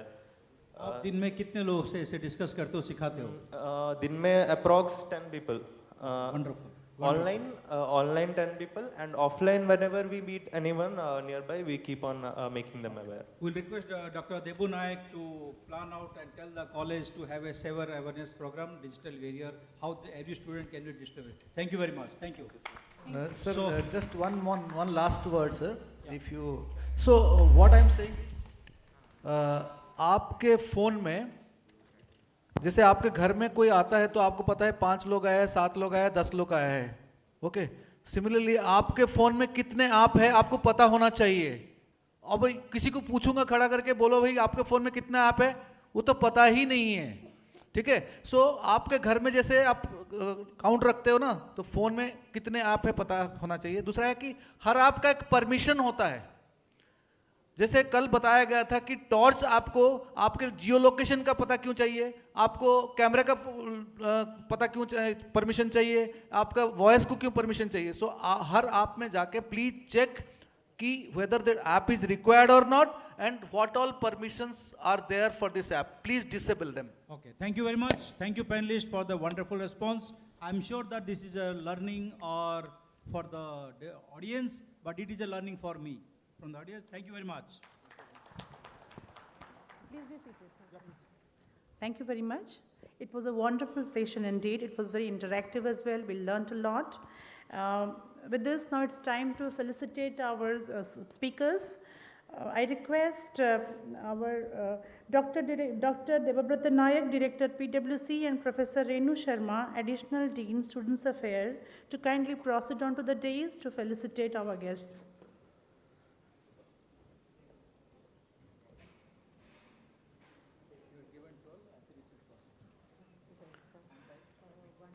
To start with, I request Dr. Nayak and Dr. Sharma to felicitate Shri M. Murali Krishna, Additional Director, General Department of Telecommunication, Odisha License Service Area.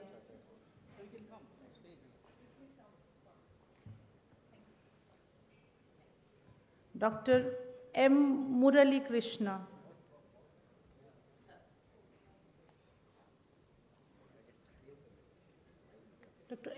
Krishna.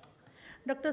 Sri Sanjay Kumar Das, Special Secretary, State Information Security Officer, West Bengal.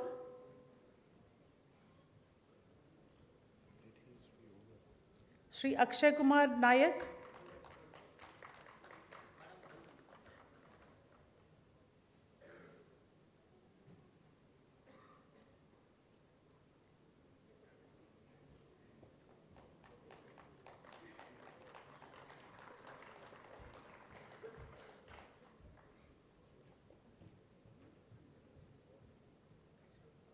Sri Akshay Kumar Nayak, ACP IT and Social Media Cell.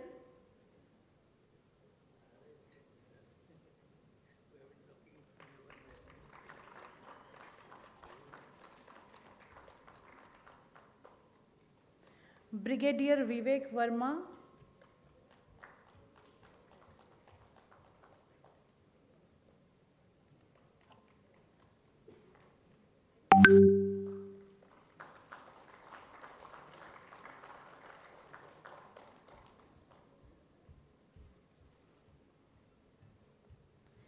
Air Commodore Niranjan Parhi.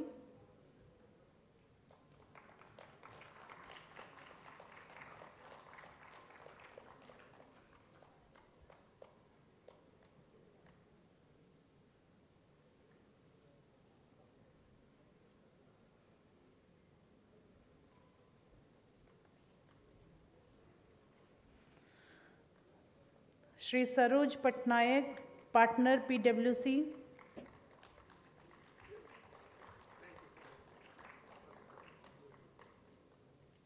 Dr. Deepak Kumar Sahu, Founder and CEO of Face-Off Technologies.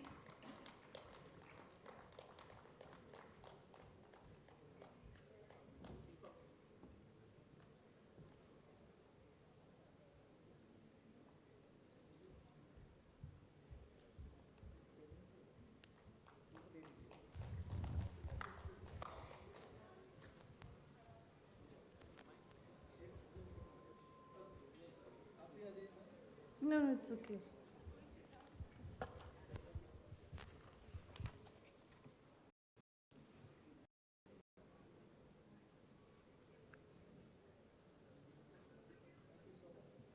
Thank you, respected speakers. So, excuse me, sir, they have some questions. I'm so sorry. Our students have some questions. Okay, sure, please.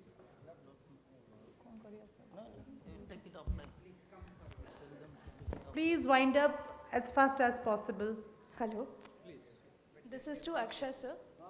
What cybercrime trends are you currently seeing? How can AI help in faster and accurate fraud detection? And are there any opportunities for us cybersecurity students to work or train with your team?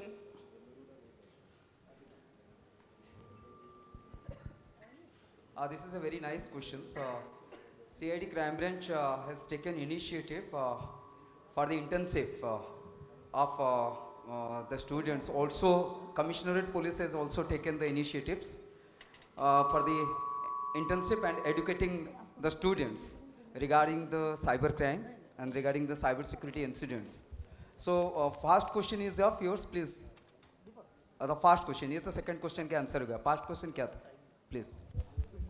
What cybercrime trends are you currently seeing, and how can AI help in faster fraud detection? Yeah, I4C has designed a very good module. In the I4C, they have designed the module so that we can find out what are the different types of indicators. And they also suggested the indicators to conduct a raid in various places also. There is a mule accounts are there and mule SIM cards are there. So we are getting the inputs from the I4C, and also as from the DOT also we are getting the inputs, and we are conducting raids. Thank you, sir. Yeah. Due to shortage of time, all the questions will be taken offline. Thank you so much. Now I'd request Dr. Debrat Naik, sir, to proceed with the session. Thank you, sir. Please, sir. Yes, sir. Please come. Sir will speak on how the law enforcement agencies will tackle next generation cyber threat. Add one point. most of the government departments are having a young professionals program, including the Department of Telecom. You can do some internship and as well as work on some live projects which will see the light of the day. It is available both in OCAC as well as in Department of Telecom. Maybe you can connect offline if you are interested. A very good afternoon to all of you. I will request my friend Kanishk to join the stage. I request all of you to give a big hand to him. You do not, many of you know, Kanishk is one of the most famous TV personality in cyber security awareness. And at the very young age, he has created almost more than 100 cyber security awareness program in all over the TV channels. You take the name of any channels. I think Kanishk, you might have faced Arnab Goswami also. So please. We have, and the other part of Kanishk is, he used to go all the states and train the police personnel. So recently he had finished the training for Assam Police, where actually they have been in the border state. That is also a very critical role. So that also he has been doing. So we both will jointly take this session, and whenever you have any question, then probably together we can take it. So let me give you a very fast use case. In Hong Kong, one of the CFO got a call at 3 o'clock and told that the CEO is telling him, please transfer $3 million in my account. Then the CFO told, sir, it is 3 p.m. I cannot transfer the money now, 3 a.m. rather in the morning. I cannot transfer the money now. I have to log in into the system. I have to do all these things. Then I will transfer the money to your account. The CEO told, what the hell you are talking? I am the CEO of the company. I am instructing you to transfer the money in my account. Then the CFO transferred the money to the CEO account. $3 million has been transferred to the CEO account. The CEO is telling, I'm sitting in a table, negotiating with a big company and getting an order, you please make this transfer. The CFO honor it and transfer it. So what happened after half an hour, the CFO thought, let me check with sir. Then he called in his mobile and told, sir, I have transferred $3 million in your account. Bola, what? $3 million? I have not asked for money. He told, no sir, half an hour before, you asked $3 million and I have transferred in your account. This is what I am telling a educated person. Highly sophisticated education person has been ditched by AI bot. The AI bot cloned the voice of the CEO, exactly the same tune, the same frequency, the same modulation. Please understand. The same tuning, same frequency, same modulation. Then the question arises, how as a professional will detect the modulation, what the bots are going to use, the techniques, what the bots are going to use, how actually the AI algorithms has been designed and they will take care of these things. Then in the same time, the CFO got collapsed. The CFO get collapsed and they have been admitted into the hospital. They find out that this person has some of the parameter got damaged. Then in the hospital, what they did a physical therapist to attend the CFO. You know who is the physical therapist? The physical therapist, again, a AI-based model which is driven by a robot. See, both aspects. AI bot created the damage and AI bot is providing the physical thing to the particular CFO. So that is the extreme case. Yesterday also I have told you that how actually the people are, we have used the Subhadra Yojana, right? In the Subhadra Yojana, it is basically used for the ladies. But what happened? A boy, he clicked that and he give all the details there. So as a boy, why you want to click it if that particular scheme is for ladies? That is what the peoples are not aware of the things. So in detail, you have to find out there are lot of use cases.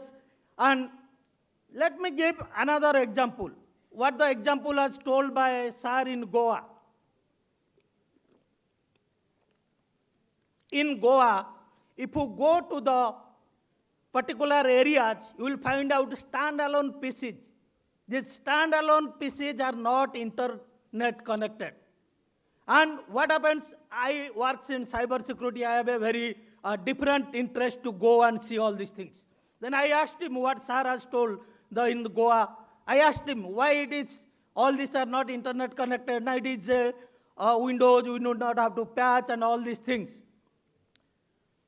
But one of the person told me, after talking to a lot of things, he told, sir, many people come there, draft their messages, kept in the Word files and leave there.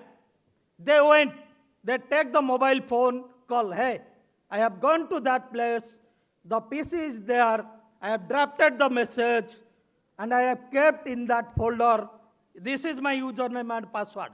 The criminal went there. He find out all the information there. Where is all your antivirus, IDS, firewall, DDoS, all will working there. It's a simple technique used by the fraudsters. It's a very simple technique. They went there, they do it. Another example I am giving is, you have Yahoo Mail, you have Google Mail. What the criminals are doing? They are going to the Yahoo Mail, Google Mail, they are drafting the mail. They are not sending the mail. If they are not sending the mail, what is happening there? Where is my VPN, IPsec, TLS, all this protocol, secure protocol, I am going to transfer the message. It does not hold good. It is only the value of the messages drafted there. Use another Telegram channel. Send the username and password to them. The other side of the criminal, go into that particular username and password, go to the particular email ID and find out the message, what is drafted there. So how the law enforcement agencies are going to equip all these things? Does not require any AI algorithms. Not I4C is going to build so many software and all these things. We have to understand the basic mindset of the criminals. We have to understand the methodology they are using, how actually they are transferring all these things when actually you are using in the criminal scenario. Lot of use case analysis. Why actually I am saying this lot of use case analysis, what we are going to do. So you just see it. The crime pattern has been changed because the threat scenario has been changed. What is the threat scenario has been changed? Initially it was the attacks happens. Now you will find out it's the ransomware attacks. And ransomware has been sold as a service. You cannot find out a ransomware in a very cheap price. So that means ransomware is now used as a service. You go to the darknet, you find out there is lot of ransomware which has been sold as a service. If these ransomwares are sold as a service, then to make attack, I need not need a very big data center to process all these things. I need a simple PC, where in the other hand, the law enforcement agencies are building a huge data center, putting all these mechanisms, whereas in the other side of the criminals, they are buying the ransomware in a very less price, operating in a existed PC. So that is how the threat scenario is changing. So we have to understand how actually the threat scenario is revolving in the current course of time. So in the attack scenario, if you see, there are many attack scenarios which was been initially considered as a DDoS attack or the attack which is based on the IP-based attacks. Now, I'll give another example. In the IP-based attacks, what happens, in a real-life scenario I am giving, we have traced a IP attack by using IP trace. When we went there, we find out one IP has been connected to multiple IPs.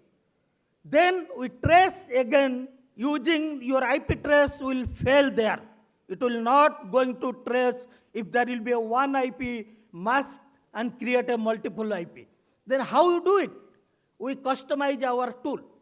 We say if subnetting or masking is used by the criminals from one IP to another IP, if the further IP is subnetted and it has been not traced by IP trace tools, then we have customized that tool based on our requirements. So based on that, we find out how these tools can be used.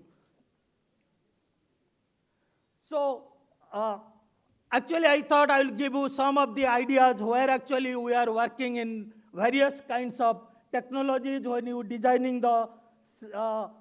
So this is one of the things that if you want to build a cybersecurity center of excellence for doing the criminal analysis, only forensic tools will not suffice. Only forensic tools will not suffice, give you the required amount of information. So I have listed down all the tools for the betterment of how actually, this is if you say, are you telling us to buy all this tool? Of course not. 80% of the tools are open source tools. You need not have to buy all these tools. You have to use these tools by using the open source methodology. Of course, there are some tools which you need to buy and you have to find out what extent you have to pay the license. And to do the licensing model, you have to again negotiate with the particular companies to buy these tools.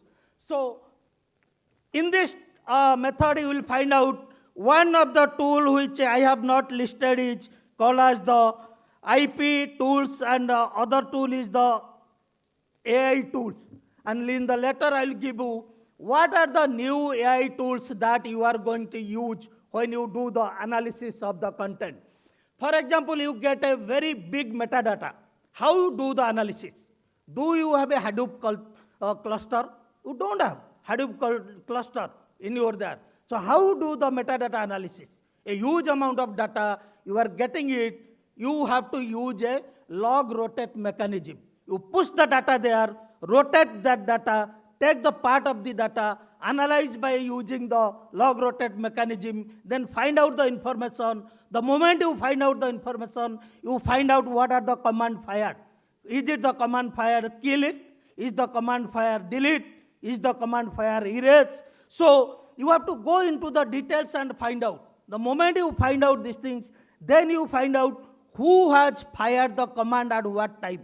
Then you can trace that particular person in particular instant of time. So that is how actually it is required to understand how these criminals are working and what extent they are going deeper and deeper, and what extent we have to go more into deeper to understand how to trace them is not an easy task. You have to go use the technology to counter what is the technology they are being using. So that is where actually I thought I will give you all these tools where actually you can maximize maximum amount of tools and you will find out how you can use it. So these tools are very much readily available. You can use for the betterment of these things. And one of the things that you have to do is to develop in your system. When you are doing any criminal analysis, it's called as red teaming. If in your department, for example, take the example of PwC, we have a very big red team is there. Why we kept red team? We have to find out if there will be an incident will happen. Incident will definitely happen in terms of digital world. Then how the incident will happen? Who will give the insight? Our red team will go immediately do the same kind of what you call as the scenario-based analysis in terms of your police environment. A crime has happened, you take that particular situation, do a scenario-based analysis. So red teaming will give you the scenario-based analysis where you can figure out, where you can jolt it out that where exactly I will focus and how we can target pinpoint. Otherwise you keep on searching and you will not get the required amount of information. Because all this police department, all these cybercrime departments are very less amount of resources. You cannot put 100 red teaming people. You can put 4 to 5 people. So that is where actually you have to find out. They give digital, criminal, scenario-based analysis information to you guys. So that is where red teaming is very important when actually you will do this kind of analysis. Again, going to deep down, this is some of the common used tools you can also use. And to do these things, basically some of the password cracking tool, which is very, very essential. So I will just ask, beta khada ho jao, aap khada ho jao. Yes, please stand up. You stand up. Second, stand up. हाँ, yes. No, madam, आप नहीं. हाँ, क्या नाम है? Kailash. Om Prakash. Om Prakash, be louder, yaar. You are a young guy. What is your father's name? Don't mind, yeah? I'm asking. What is your father's name? Ajay Kumar. What is your mother's name? Huh? Pramodini. Pramodini. How many siblings you have? One. His or her name? His name. What is his name? Huh? Dipti Pradhan. Dipti Prakash. Now you see, I know 50% of his password. He is laughing. Dipti Prasad @1234. Dipti Prasad, sometimes he will sit up. Sometimes he will use his brothers, sometimes his fathers, sometimes his mothers, sometimes I am not going beyond. Privacy issue aa jayega. So, why I told these things, just I did a half second of social engineering and I find out 50% of your password. So, I will do a dictionary based analysis. I go to the bank, what the cyber criminals are doing now. They are going to the bank, people are coming there, they are talking to them, getting this kind of information and creating how to get into their passwords. So that is what we call it social engineering. So in this case, what is the biggest problem law enforcement agencies will face? The biggest problem is I cannot go beyond certain point to probe him in a public environment that what is other factors are involving. If I probe him here, then it is a violation of privacy. Privacy is our fundamental right. I cannot violate it. So the law enforcement agencies have a bigger problem to counter privacy. That is where the advantage of cyber criminals are taking. In Europe, I was talking to the Interpol, I was talking to the Europol, I asked them, what exactly the problems you are facing? I was taken a cybersecurity criminal analysis course in Singapore, Interpol, Europol, all the officers are there. So we are taking 3-day rigorous course, all these trainings and everything. Then I asked them, where exactly the problem you guys are facing? They tell, after the introduction of GDPR, we cannot go certain extent to force a person to provide certain digital information. Similarly, our DPDP Act is coming. Again, privacy is a fundamental right. So, you told the officers to go certain extent to do the criminal, to catch hold of them. Then you told it's fundamental right. Go certain extent, not beyond that. So, therefore, it is the people, process and tool you have to master to go to all this kind of digital rule-based analysis. And based on that, you will find out how actually you can find out to use this kind of terminology to take care of the fundamental things. So this is one of the lab we have developed where actually we are finding how this analysis and all these things are happening.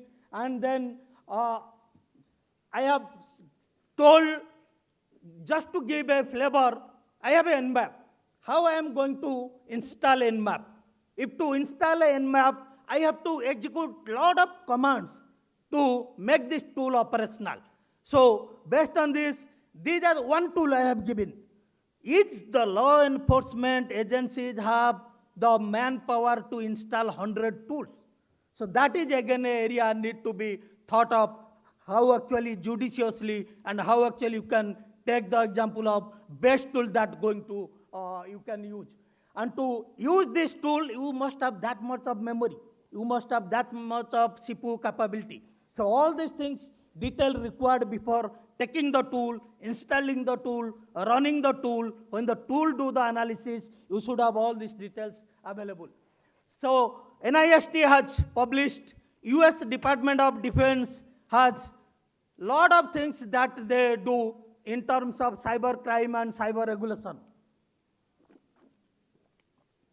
I have privilege of working with NIST. When I was a very young kid, I was software, I was doing lot of coding. That time I was working in Motorola, so I have a privilege of going to Pentagon and understanding how the cyber security has been designed there. The Israelis have designed the Pentagon cyber security marvelously. You will find out there are multi-level of security posters they have developed and how they have been utilized. So this is one example I am giving. Other end, I worked for another company called Huawei. Huawei is the company for a Chinese company. I have gone to their also cyber security command and control center. I have seen what extent the capability has developed these Chinese people. Ganesh might be knowing 10,000 cyber commanders are employed to do a targeted APT attack. None of this tool is going to detect them. If APT 49 is attacked, it's a sophisticated AI-based tool. And now we are talking about Mythos. So these are the things that we need to understand how actually we are presenting this fact. So I thought I'll give a last slide how actually you will develop your cyber security framework. And based on this, we'll find out how the cyber security things will take care and how we design this cyber security framework, then put all these thoughts and then come out with a comprehensive framework, tweak according to your design, your knowledge. Then based on that, you will find out how you can use these things. So I think this is what I thought I will give you. Now hand over to Kanish. You want to have, please. Thank you, Dr. Debu. I'll start with something very basic that I have been investigating. Today we receive a lot of calls from unknown numbers, and sometimes we receive Facebook requests. How many of you receive Facebook requests from unknown people? Let me ask the boys. Do you receive Facebook requests from beautiful women who you don't know? Anyone who's received? Would you accept it? Okay. So these days what happens is that a lot of beautiful women, they send Facebook requests to handsome boys and men in this room. And then they are little happy inside and they thought, let me maybe accept this request, right? One such case I was handling, and this person was an Indian person who was in Germany. He received a request from a person, and he was from Odisha, and he had gone there to a university for a program, a fellowship. And then he received a request from a Odia girl who was also in Germany. And this is in a city called as Cologne. How many of you have heard of the city? Cologne in Germany. And then they started texting. She said, I am also Odia, I am also here for research. She said, I work for a big multinational company called as Deloitte. And he was like, wow, that's a great company to work with. And they started chatting. Then what happened, they exchanged their numbers on WhatsApp, and then they started doing video calls. And this person started to say that apart from working for Deloitte, she is investing in a new age platform which is giving her returns up to 35%. And this person was like, wow, this is amazing. Whatever stipend this person was getting on the fellowship, he thought probably he'll make good money because no one gives 35%. Even if you go to the bank, how much interest do you get on money? 8%, 10%, 35%.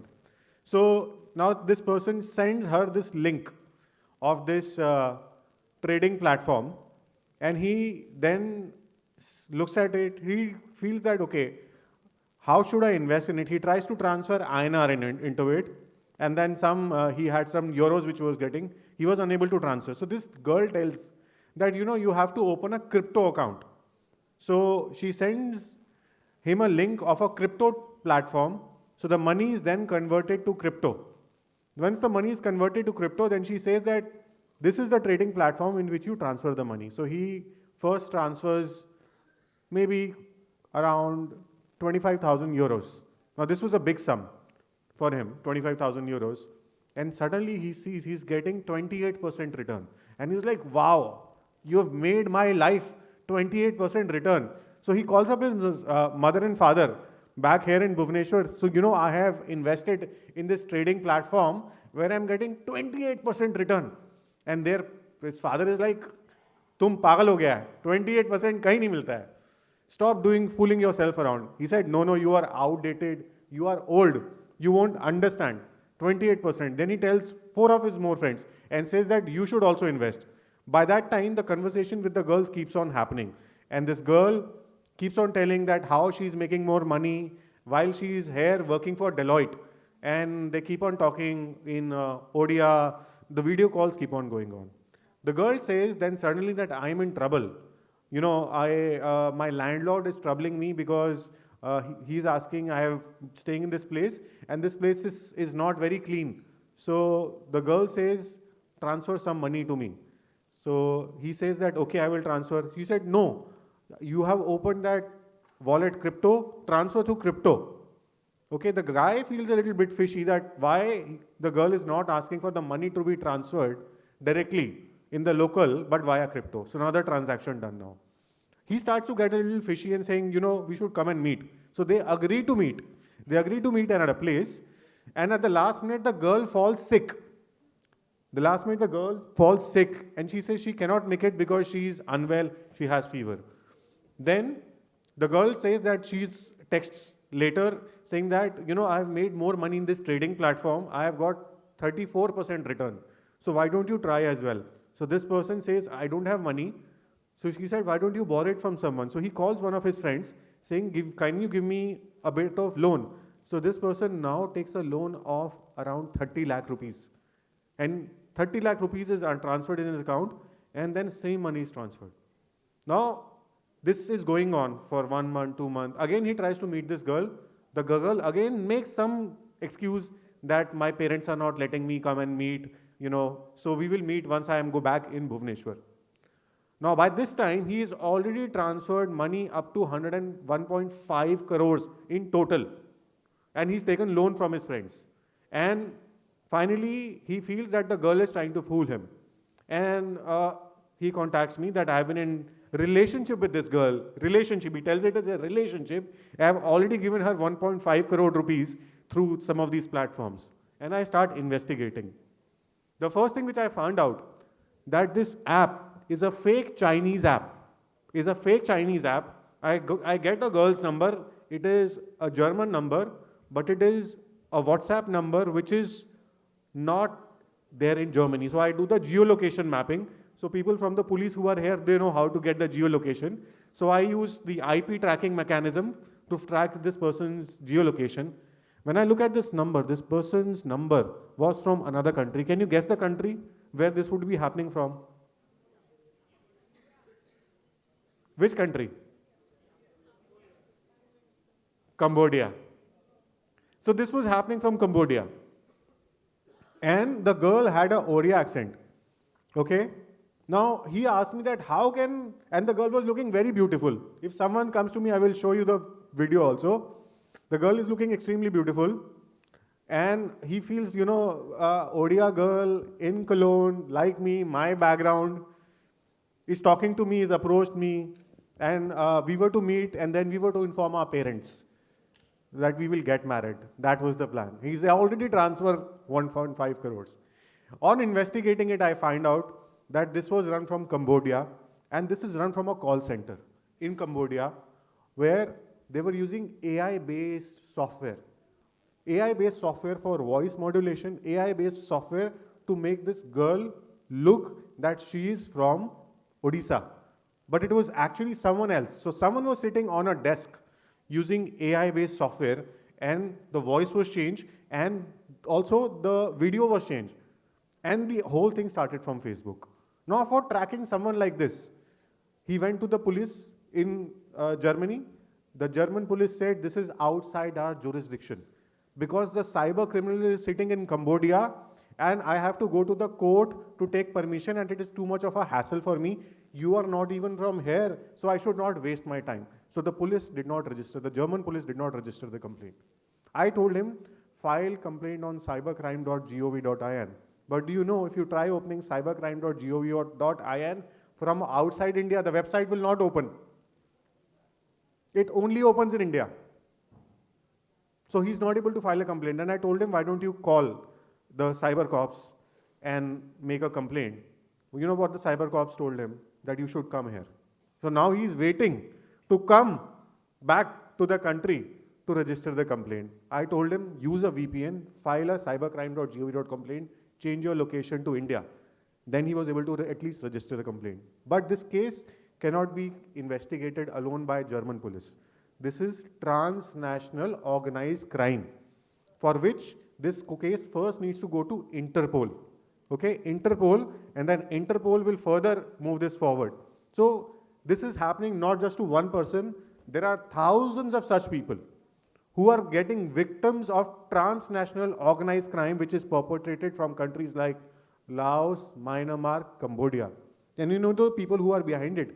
These people are like you and me, who have actually gone to Cambodia. There are more than 50,000 Indians in Cambodia working out of compounds run by Prince Group, Jinpi Group, and they get paid up to $1,000 to $1,500, and their job is 24/7, just get people to scam. And it is organized crime.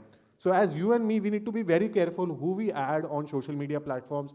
If we get messages from unknown numbers on WhatsApp, if someone calls you on WhatsApp on a video call, right, you should have the settings changed that you do not accept those calls. And if someone, a nice looking girl or nice looking boy, sends you a Facebook request, right, what would you do? Would you accept that request?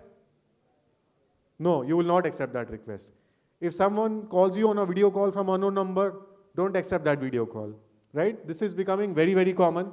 If a cop calls you on your number and tells you that you need to pay a fine online, what will you do? This is also another technique. You'll get a cop call from police station of another state saying that there is this unknown illegal activity happening from your mobile number. What will you do? Not say you will visit the police station. Don't transfer money online. These are all schemes and methods which are happening. So that's the key learning. Anything which is online asking you to transfer money to someone you don't know for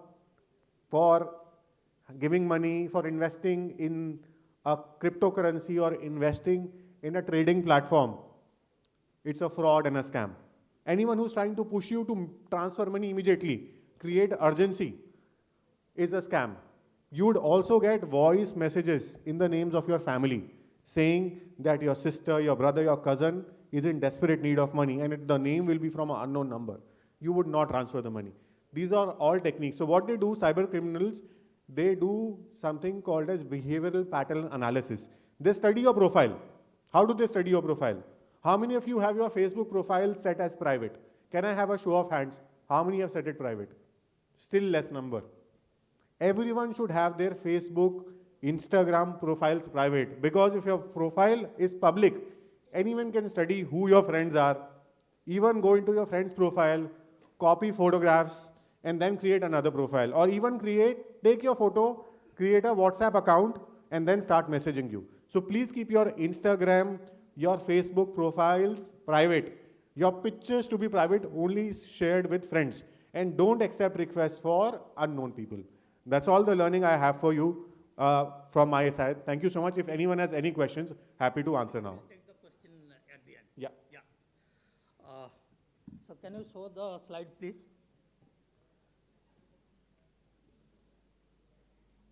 So this is more complex tools. I think many of you might not have even heard of these tools. There are a lot of complex tools are now used.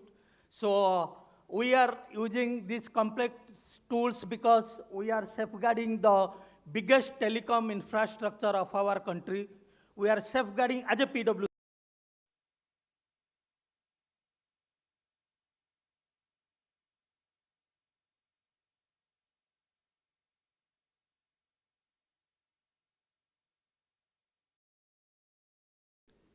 Also, when you do this kind of tools, you have to do a lot of certain analysis. These analyses were done by CBE, scoring mechanism based analysis. This scores methodology you have to use called as CBSS scoring mechanism. These are the scores. They give you what the level of the criminal activities, what is the risk associated with it. Then you have to use this kind of scoring mechanism if you have thorough analysis and all these things that is available.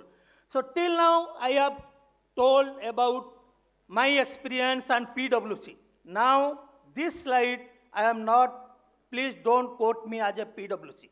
Quote me as a Cybersecurity Association Executive Director. I want to give, not please don't quote me anywhere as a PwC person, he has given this information. So this is what I am saying. I talked to the Interpol, I talked to the Europol and find out the AI crime detection and investigation tool they are using called as StackQ.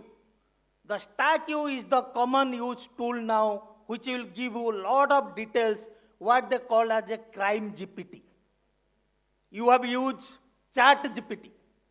Criminals are using crime GPT and they are using StackQ to take care of these things. They uses the method called as, another called as method is PI suits. PI suits will do what Kanish told, behavior analysis, your social media analysis, your network flow analysis, all these details, they call as 3 tools they are using, called as PI Authentify, PI VWorks, PI Sense. These are the 3 tools they are using to analyze these things. I think we can also use, Indian governments are trying to buy some of the tools also.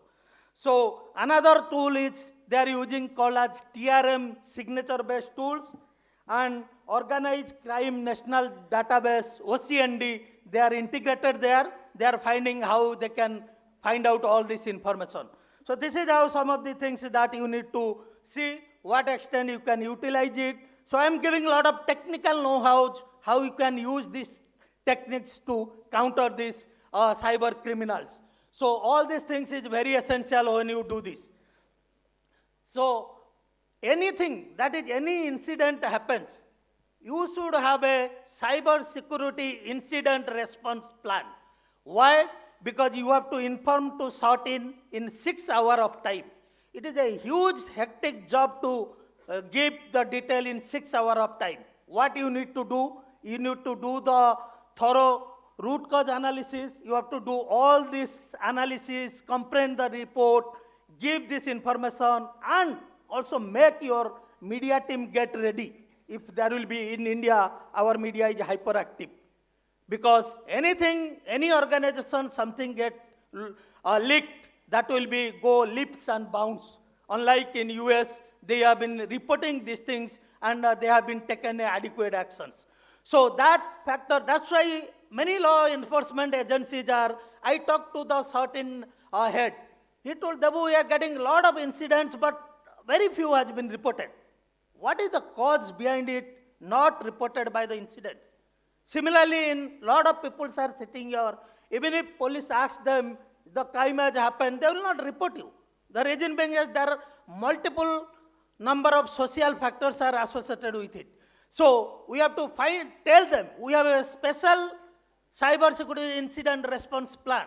If something goes wrong to you, if the criminal will take another action, here is the step we are going to take for you. Then that gives the confidence to the citizen. Then that will actually, all these things need to be built when you are designing the cyber security incident mechanism. You just see, I just asked the password. Now you see how the artificial intelligence based tools are taking the actions. previously you say, we are doing all this analysis in days, months. Now, whether you take either secure design, configuration analysis, password cracking, everything in minutes and seconds. All the AI tools are comprehensively downloaded. And what Mythos has done now, 20 years of vulnerability he has been throwing out to the world. We have a lot of legacy systems. Even I visited a lot of police stations also and see, there are a lot of legacy systems. Still Windows XP are running there. So you will find out also, I have gone to the some of the system in the mechanical engineering departments, some of the system in the, yesterday we have seen the manufacturing sector, right? They are telling that huge amount of legacy systems are there. So to exploit those legacy systems, the criminals are very easy hand to exploit these things rather than targeting a sophisticated system. So therefore, these tools are reducing the time very well. So to do these things, you have to do a lot of things. For example, in Facebook, you download the data, do the runtime analysis, that is dynamic. There are certain things you can do static analysis. If the incident happens, then do the static analysis, get the information and do it for your investigation purposes. But let's say a car has hit, somebody has died, is running away. So this is not a static analysis tool you will employ there. To find out the nameplate, to see where exactly he is going, what location you are there, this is called dynamic runtime analysis. That kind of mechanism, you have to do it. Your command control system, the smart city, should feed all this information to the law enforcement agencies. So then the question comes, these things must be integrated. The command control center of all the smart grid systems must be integrated to the command control center of all the law enforcements, because they have to feed constantly doing runtime analysis. Then the law enforcement agency will take action. So this, a lot of combination will require when you do this kind of things. So AI also will play a very important role, as I have told you. This is one you can take how actually next generation AI will shape all these things. And I just want to thank Odisha Cyber Police has taken this initiative, and they have operated 73 mobile banks, whatever you have seen. So ladies and gentlemen, please give big hand to them. So they have done very good, but still, as Deepak told, we have to go a long way. We have to go a long way to do all these things, because when actually we will do this kind of analysis. So before making this session to take the question and answer, I just want to narrate one of the story which my father used to tell me. मैं आप लोग को हिंदी में बोलता हूँ. मेरा पिताजी मुझे हमेशा बोलता है, मेरा पिताजी मुझे बोलते हैं, वो जब यंग थे तो नदी के किनारे में एक अंग्रेज को लेके वहाँ पे गए थे. तो वहाँ पे दिन में 10 बजे हमारा एक बंदा ने सोया था. तो अंग्रेज ने बोला, ये क्या है भाई, दिन में 10 बजे आपका बंदा सो रहा है नदी के किनारे में, उसको उठाओ. तो उठाया उसको. उठाने के बाद बोला, भाई साहब दिन में क्यों सो गया? तो it's a true story, my father is telling me. तो बोला, मैं मछली पकड़ा, मछली पकड़ के बेच दिया, पैसा हो गया, मैं सो गया. तो अंग्रेज ने बोला, अरे तुम और मछली पकड़ने वाला था? तो बोलता, सर और पकड़ के क्या होता? अरे और पैसा होता. तो बोलता, और पैसा होके क्या होता? अच्छा घर होता. बोला, अच्छा घर होके क्या होता? एसी लगा था. बोलता, एसी लगा के क्या था? अच्छे से सोता. बोला, अभी तो सोया था. इतने करने के बाद मेरे को सोना है, अभी तो सोया था मैंने. Why I give this example? My father used to give me this example. I told Papa, I cannot tell my son not to use Facebook. I cannot tell my son not to use Instagram. I cannot tell my son not to use AI tools, because they have born and brought up technology area.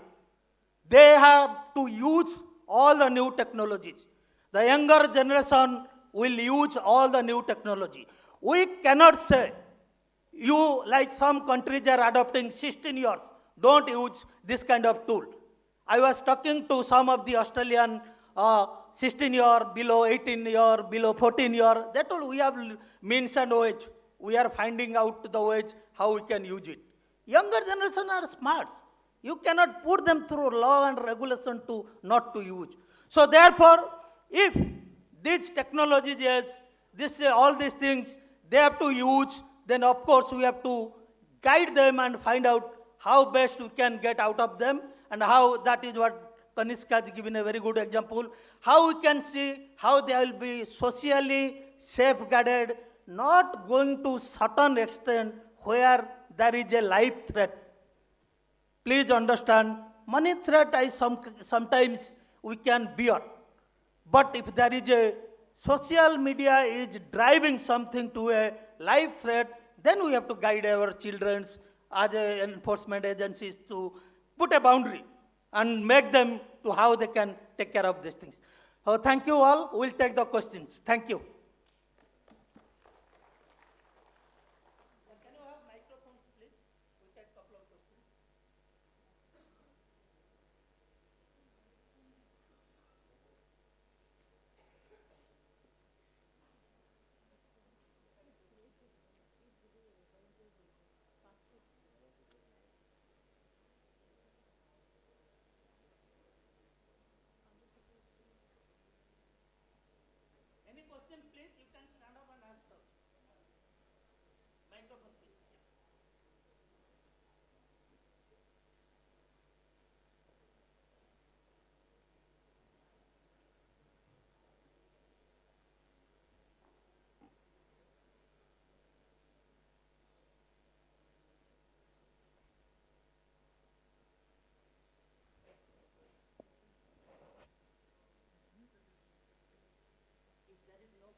I think there is no question.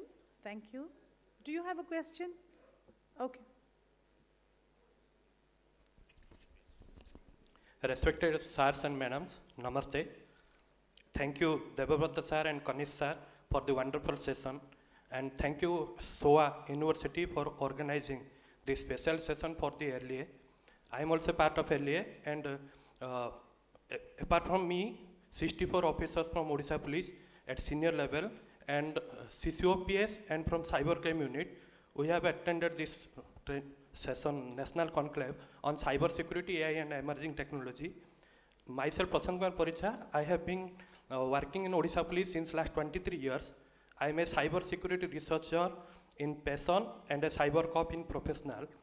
I am currently pursuing my MSc in cyber forensic, and this is my last semester, and want to pursue my PhD as well.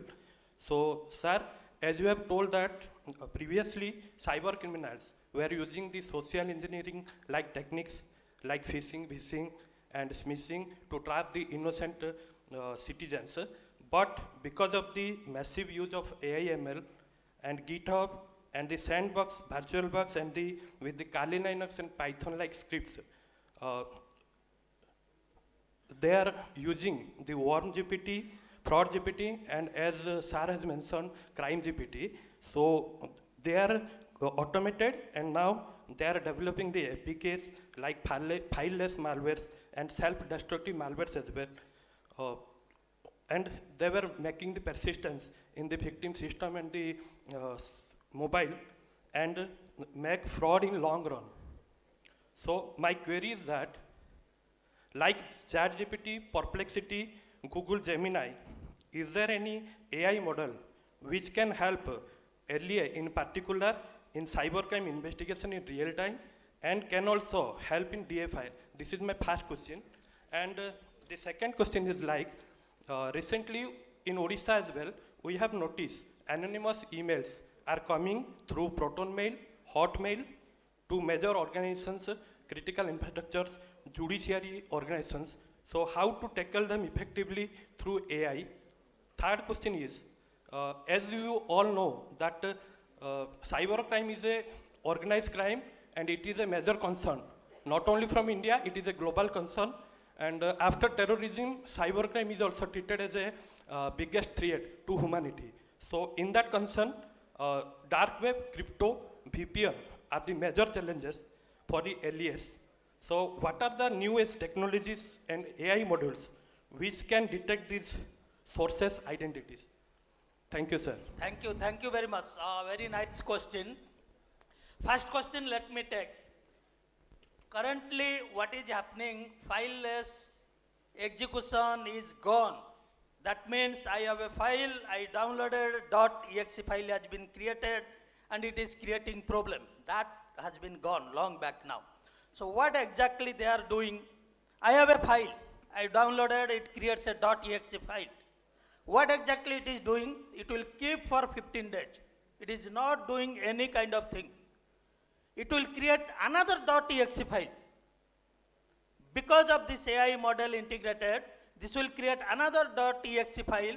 It will throw to a person or a computer which is not identified by anything for the last 15 years. So this is coming and become a doormat, creating another 15 means I am giving a hypothetical type. It may be create another 7 days, maybe 1 month. That .exe file which is created was not possible because of the conventional methods. So the AI tool what they have integrated by using this file method is called as the fileless. It's creating a .exe file, that throwing another .exe file, and that creates a attack to all the computers. So that is where actually I have told you a tool called QFAC, which is used by Europol. And they are using this tool to find out even if the .exe file is downloaded, even if it is dormant, I need to do a dormant file analysis. Normally, no computer, no antivirus, whether it is antivirus, whether it's EDR, whether it's SIM, nobody can do dormant file analysis. So based on this, you will find out when the next file exe will be created, that actions will be taken, and that will be by QFAC, whatever. I asked them, what you have given this tool name QFAC? They told, cyber criminals will think it is a fake tool. They will not concentrate on that. Otherwise, they will target our tool again to understand what is exactly going on. So that is the psychology behind it. Many times you have to play the psychology aspects of the criminals to develop all this. Even naming a tool also psychologically you have to counter it. So this is what actually you will find out how they will take care of these things. You want to take the second question? Yeah. So the second question is with respect to emails like service providers like Proton and others. Now the key part is people use Proton VPN and they use other messaging. What it does does encrypting. So it's very difficult to identify who the sender is. Now only law enforcement can get this information, and you are from law enforcement, you are from Odisha police. Now Proton as a company is set up in Switzerland and they only comply to the Swiss law. So you have to file a request via Interpol, and the Interpol will further route it through the Swiss police.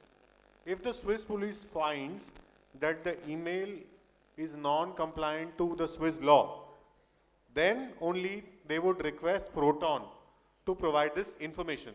Now it's a bit complicated. It's not just Indian law, it is also the Swiss law.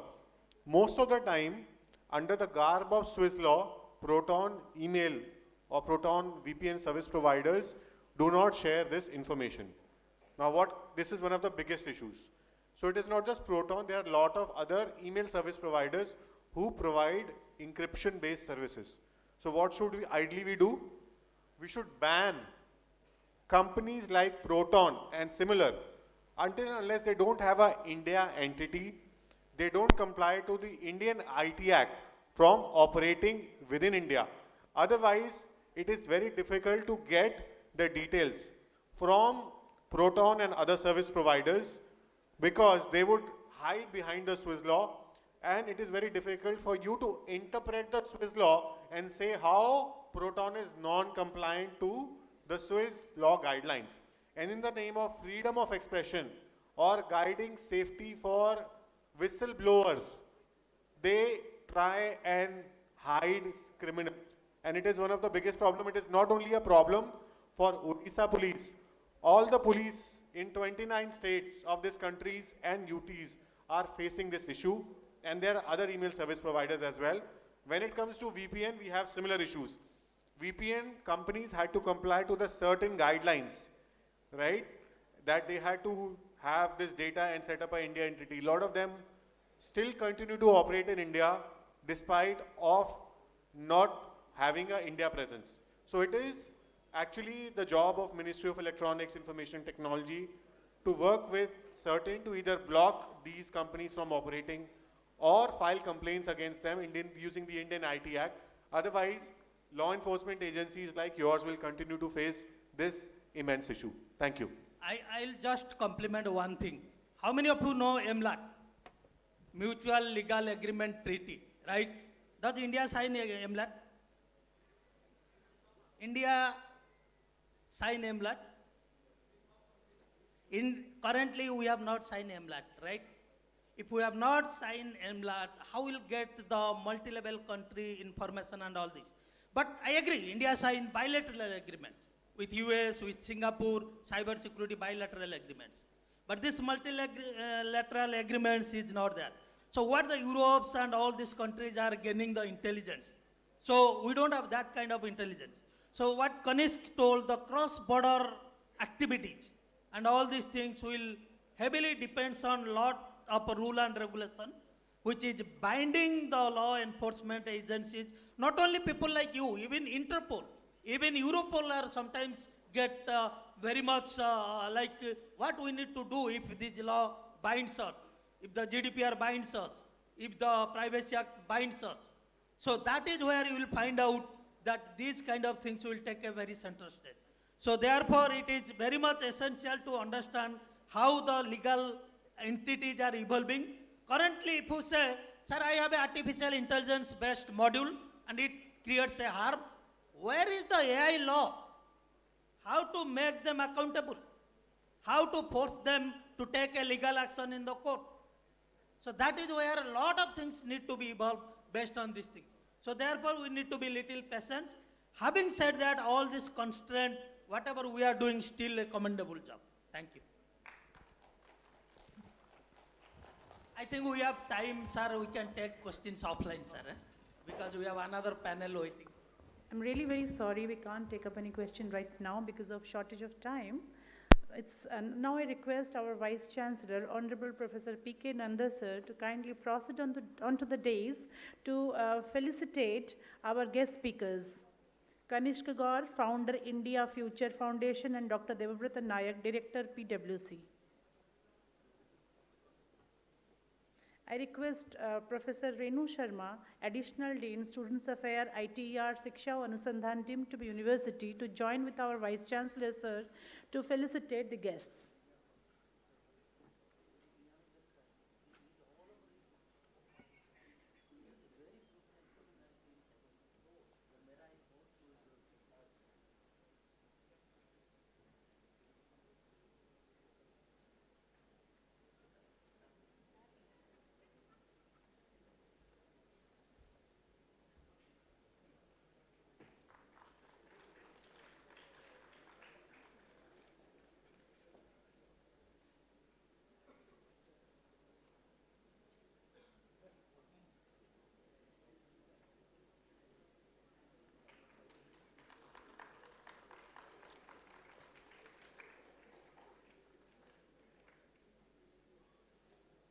Thank you.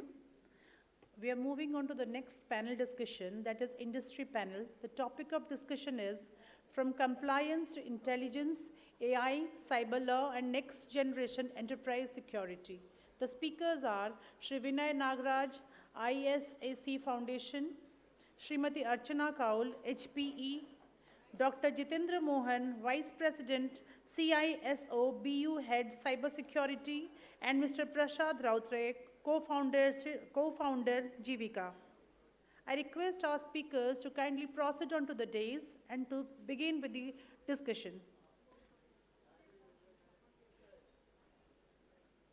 Once again, I repeat, Shri Vinay Nagaraj, ISAC Foundation, Srimati Archana Kaul, HPE, Dr. Jitendra Mohan, Vice President, CISO, BU Head, Cybersecurity, and Mr. Prashad Rautre, co-founder Jivika.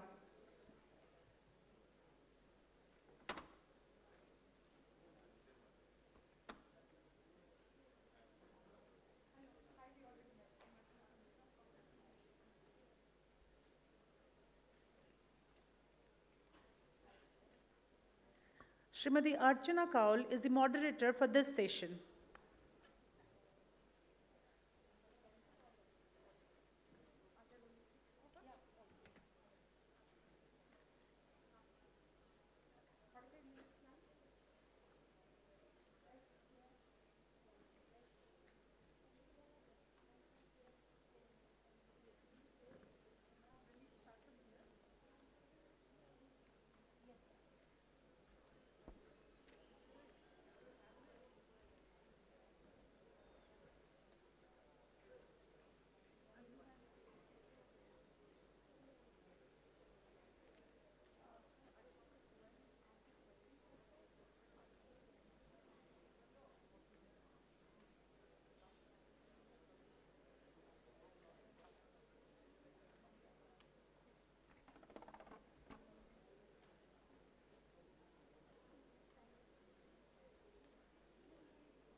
Hear me now?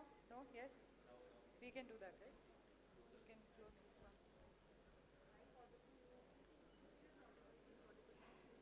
Thank you. Thank you for your attention. Thank you for your time. I have been following this session since yesterday, and it is like a podcast that I was hearing. I was keeping the headphones. I could hear you, everyone who was sitting here since yesterday. It was like a podcast I could hear on the security, AI, and the cyber risks that are evolving. And with the topic that we have, what is happening from the compliance perspective, how we are moving away from the compliance to intelligent AI, what are the new AI cyber laws, what is the next generation security, how the enterprises are ready for it. I am Archana Kaul, I am from HPE, but I do have some experience with security because I was scammed also. Not much, I was scammed only 100 or 1500 rupees, and they were trying to extort more money.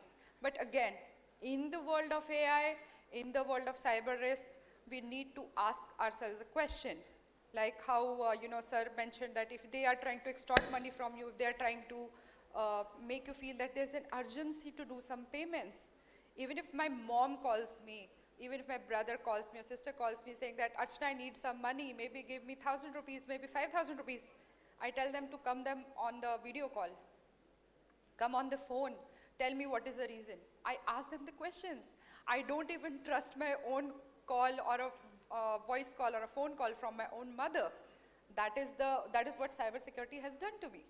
All right, so in one-liner, what do you think current scenario is right now with respect to the compliances? We have the compliances mindset right now.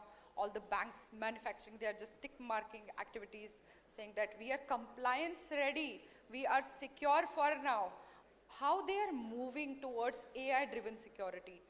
Also, maybe in the next question we will also discuss upon how security is also acting like the double-edged sword and how is it helping us make our cyber security better. All right, into you. Thanks, Archana. Thank you, Archana. And wonderful audience, thank you for being here. Well, I would like to answer that by mixing a few of things, because at the end of the day, AI is doing exactly that, trying to bring out the contextual reference.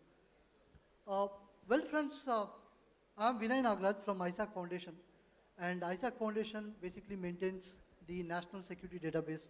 That is basically a database of vetted cybersecurity professionals in the country, category-wise, like a indexed database. Now, having worked with so many cyber experts, almost 80,000 plus cyber experts in the nation, we get a combined view of what exactly is happening in this particular space. Now, before touching upon the points specifically from the enterprise sector, since a lot of police officials and people from the cybercrime department are here, I'd like to tell you what exactly is the problem. Because we tend to concentrate towards the solutioning part immediately. But have a look at the problem. Today we are talking in the world of AI, but are we prepared? To give you numerical numbers, there are almost like 17,000 plus police stations in the country. Okay, and our biggest challenge today is AI, SEN, cyber. We have got almost 800 plus districts, but the Sen police stations are hardly 450, the entire nation.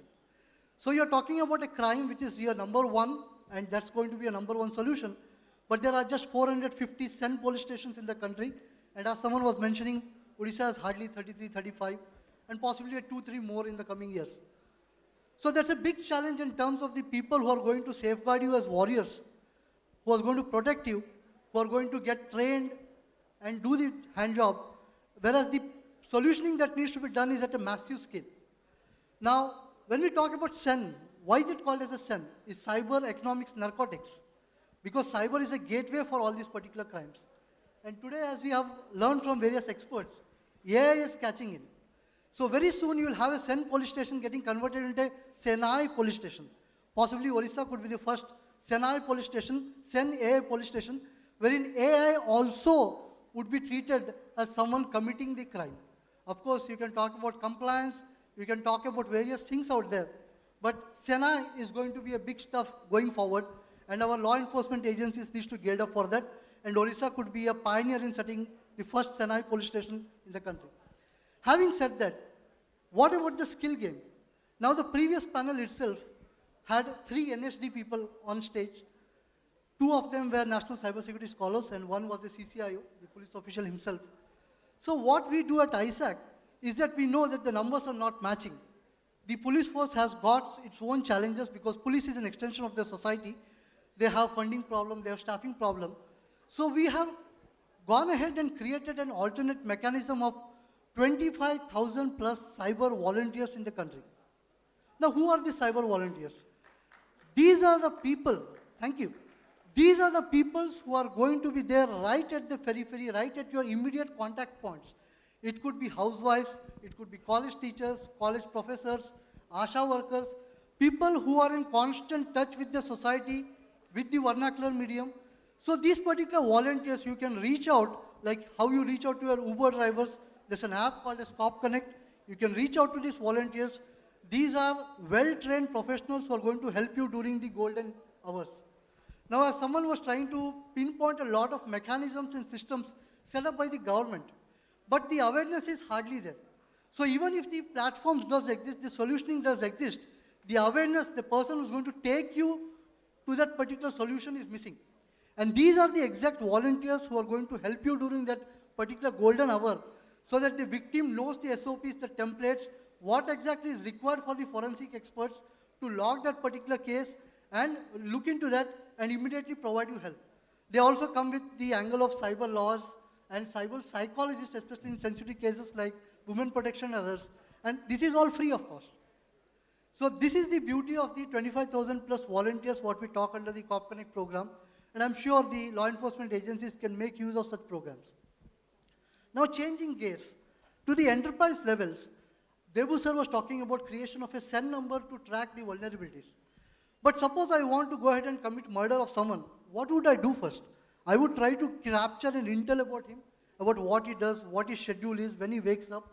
Similarly, if I want to go ahead and commit a crime in the cyber on any particular XYZ company, I start trying to find out details about that company, the structure, the management, the financials, and other things. Right? So when I do that, there is a dark web trace that gets generated. So AIC Foundation works very closely. We have a company called as BreachX, which captures this dark web intelligence and creates intelligence for actionable intelligence to take action on even before it comes and gets treated as a threat or a CV number gets generated. So this is being done at a national scale. BreachX is the organization, so you can find more about it. This is regarding the enterprise security. And having said that, we talk about PPP, and we forget the most important criteria, that's the people. That is the skilling game. There's always the skilling game challenges that comes across. So ISAC once again comes with certification and training programs. It's the only Indian certification and training programs for across all critical sectors, wherein we train people, and we have got almost like 80,000 plus people hands-on trained and available for both offensive as well as defensive capabilities. And we run the largest bug bounty program also in India. So this is where, we are trying to take care of the various, right from your physical security, your personal level to the enterprise level. Thank you, Archana.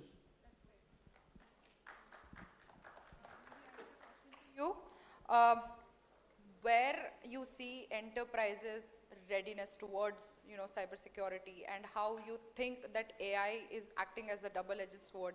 I feel this is the relevant word, right? Double-edged sword. How do you think the AI is, your organizations, enterprises are working towards the existing threat landscape, and how they are moving? What is the shift that you are seeing?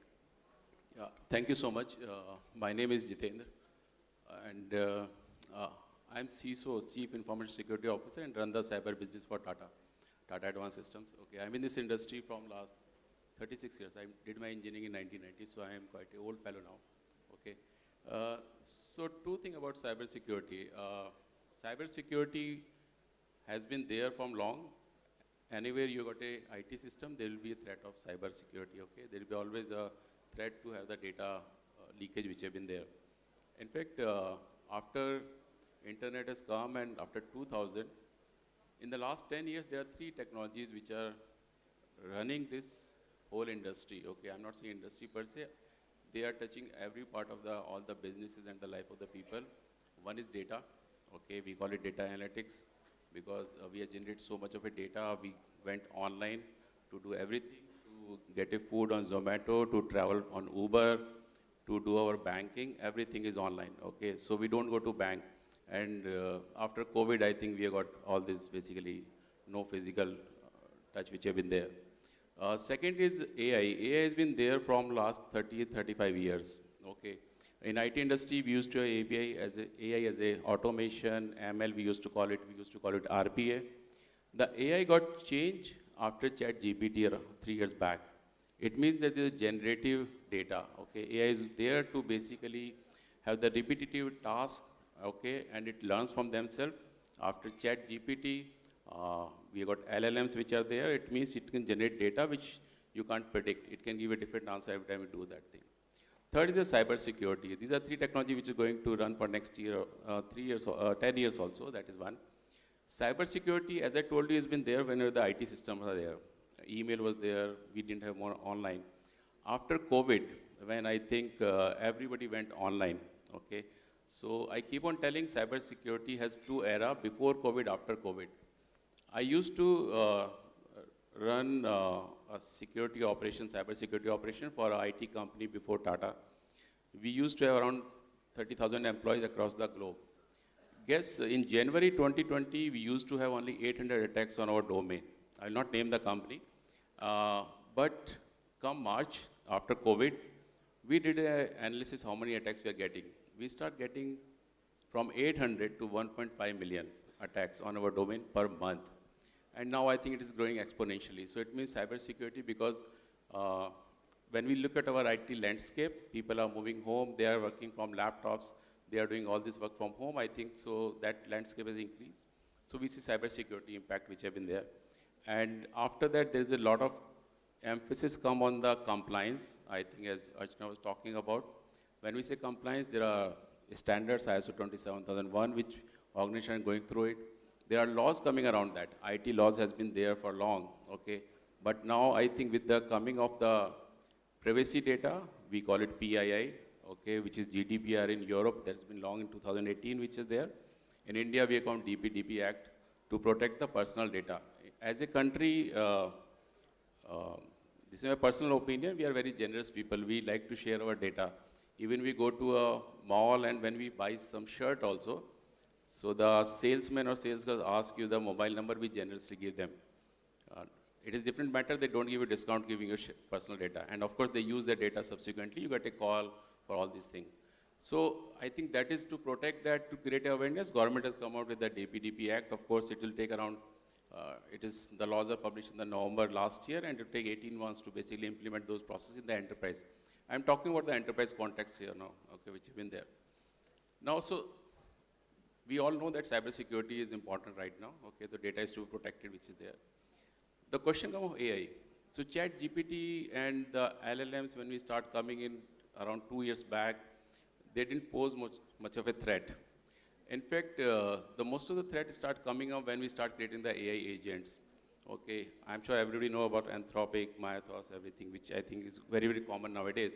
So what has happened that you can use these tools to generate AI agents. And what this agent does, okay, the work which you can do in days, I think the previous presentation, it is beautifully showed, I think, by the previous speaker in the slide. From the day's work, you can do in the few seconds which have been there. So see the basically speed of threat which they can create to your organization. But if you can use this in an efficient way, you can use this mechanism to defend your organization. And organizations are doing that thing, okay? Right now, when you go to any organization, they are using AI tools to detect and proactively address those threats. Security operations centers are operational in most of the organization, and that is going to become mandatory for everyone at some point of a time. The reason is very simple. DPDP Act talk about putting a penalty of 250 crores for any organization, and that includes the educational institute also, okay? Because educational institute have a lot of PII data of the students and the employees, everything. Each, I think, entity within the organization that is there. And the certain said that within 6 hours of basically any breach happen, you need to tell them, okay? You need to inform them. And how will you tell within 6 hours unless you do not know what the breach is happening? And please remember, the government is also taking a lot of actions. Each sector is trying to create their own security options center. We are in aerospace and defense industry as a Tata. And at one end, we have got our own mechanism, our SOC, we got our forensic lab, everything to basically track what is happening. The government and the department track at their own level. They track at the basically gateway in the Mumbai, what kind of a threats are generated. If you get a threat from IP, which is a rogue IP to your organization, they send a mail to you and they basically track that. So that is the kind of thing which are happening. So from the compliance perspective, at some point of a time, as of now, it is not mandatory for, I think, any organization, but at some point of time, my understanding is that in 2 to 3 years, it will become imperative to all organizations, whether it is government, whether it is private, whether it is educational, bank, everything which have been there. Of course, there are certain sectors which are more vulnerable. The reason is very simple. When you talk about cybersecurity or the cybercrime, it is not related to individuals and the organization. Now, cyber attacks are used in the geopolitical issues also. I'm sure everybody knows that the kind of pager attack which you heard about, I'll not go into detail, which Israel has done, which have been there. So each, and when the Indo-Pak war happened for 6-7 days, which have been there is a exponential rise in the cyber attack on the Indian website, and of course, India also does the same to the enemy state, which have been there. And the critical industry like power, if you can cripple the power sector of any country, I think then you can basically win the war easily. I think that's what is happening as of now also. So power sector, which is critical, health sector, which is critical, banking, which is critical, which have been there, they are also under attack. So it is not only the enterprise or the government which are looking into that. It is the government at the central level also looking into that, how to protect this industry, and they are creating mechanism around it. So it will become, I think, compliance will get tougher and tougher, I think, going forward. That's my take.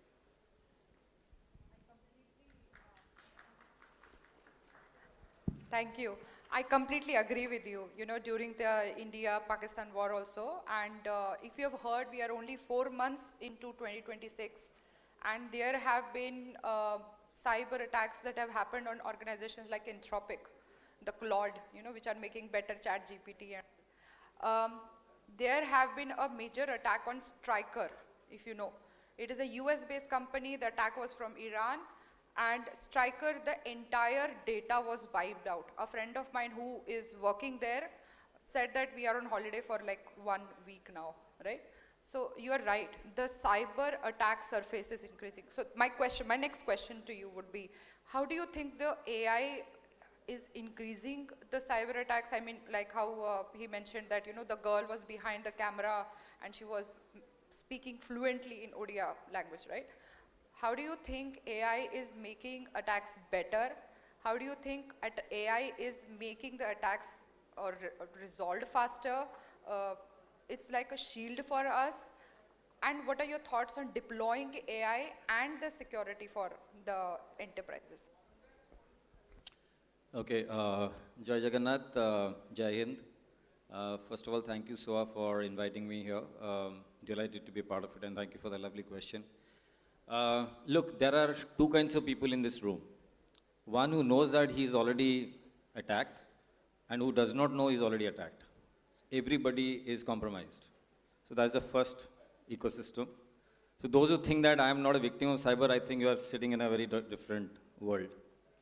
Number two is, aptly put, cyber and AI. The model is cyber for AI or AI for cyber. I'll not talk about what goes into the AI and the cyber because there is power ecosystem and there is data computing ecosystem which adds on to the entire complexity. But coming back to cyber and AI, we feel that a part of the same coin. I personally feel it is not. It is attacking each other. There is a cyber ecosystem which is actually trying to be smarter than the AI ecosystem, or the AI ecosystem is wanting to be smarter than the cyber ecosystem. I wish people like Kanishk who have come here, I would say that what Kanishk explained is a very sophisticated, educated, international crime that happened, and he obviously narrated because he's into it, right? If there was a second national anthem in India, it has to be cyber national anthem. If there is a third national anthem, not ranking, it has to be an AI national anthem. And if there was a mother of all national anthems, it has to be power and data center and computing understanding. Now that cannot be done by today. When I was listening to our police officers who have come here, and they were saying some 50 odd policies that they have and they are trying, it is our duty to learn the ABC as citizens. I don't think any policy can really make somebody change, right? You have to really study the policy. Like in school, आपको ABC हम पढ़ते हैं, फिर इसके बाद you have to make your sentence and learn it, right? So I'm not saying that we will become Kanishks of the world, because obviously he's doing his part of it and he's educating. But can we be when Kanishk started and he said, यारे ये एक area में देखना चाहिए. Can we be that ABC of Kanishk? I think that is what is needed. Second, I would say that three things that we should do as citizens.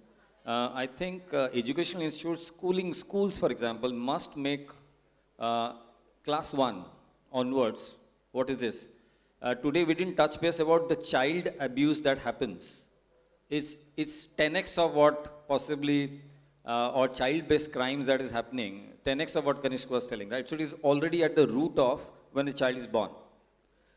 Having said that, I don't think we have to fear this. These are opportunities for humankind to really figure it out what is to be done. The only three things I would put here is before AI becomes the first citizen of Earth, humans should know how to control AI. Otherwise, AI controls human beings. I'll tell you, we do a skilling unit. We are a startup company doing skilling unit. We have an association with SOA.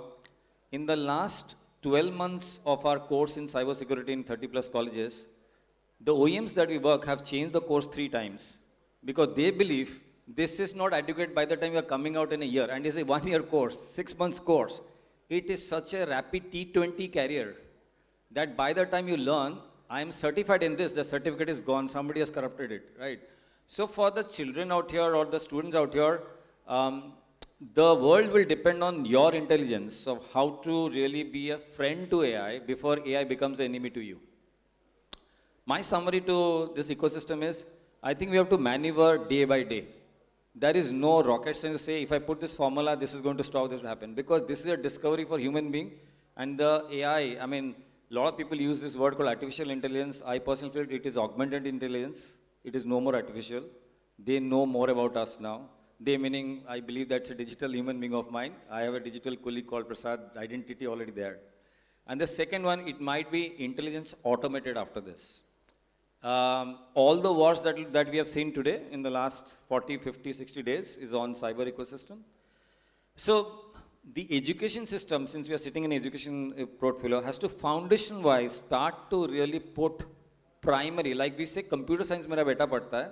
I wish everybody studies cyber security as AI, power, data computing as your most powerful weapons, right? Because once, if we don't produce, okay, let me give you one small statistics. India needs 11 lakh cyber security professionals. India produces 80,000. What are we talking about policies? So we need to really produce first people who can understand this. So my last request to, before we go for the next question is, for the children here, you have a spot-on career, great institutes like SOA who is really organizing this. Second is make the national anthem that I spoke about. And third is be aware because you are already a victim. Thank you. That was the great way to put it. And I would put one question to all of you now.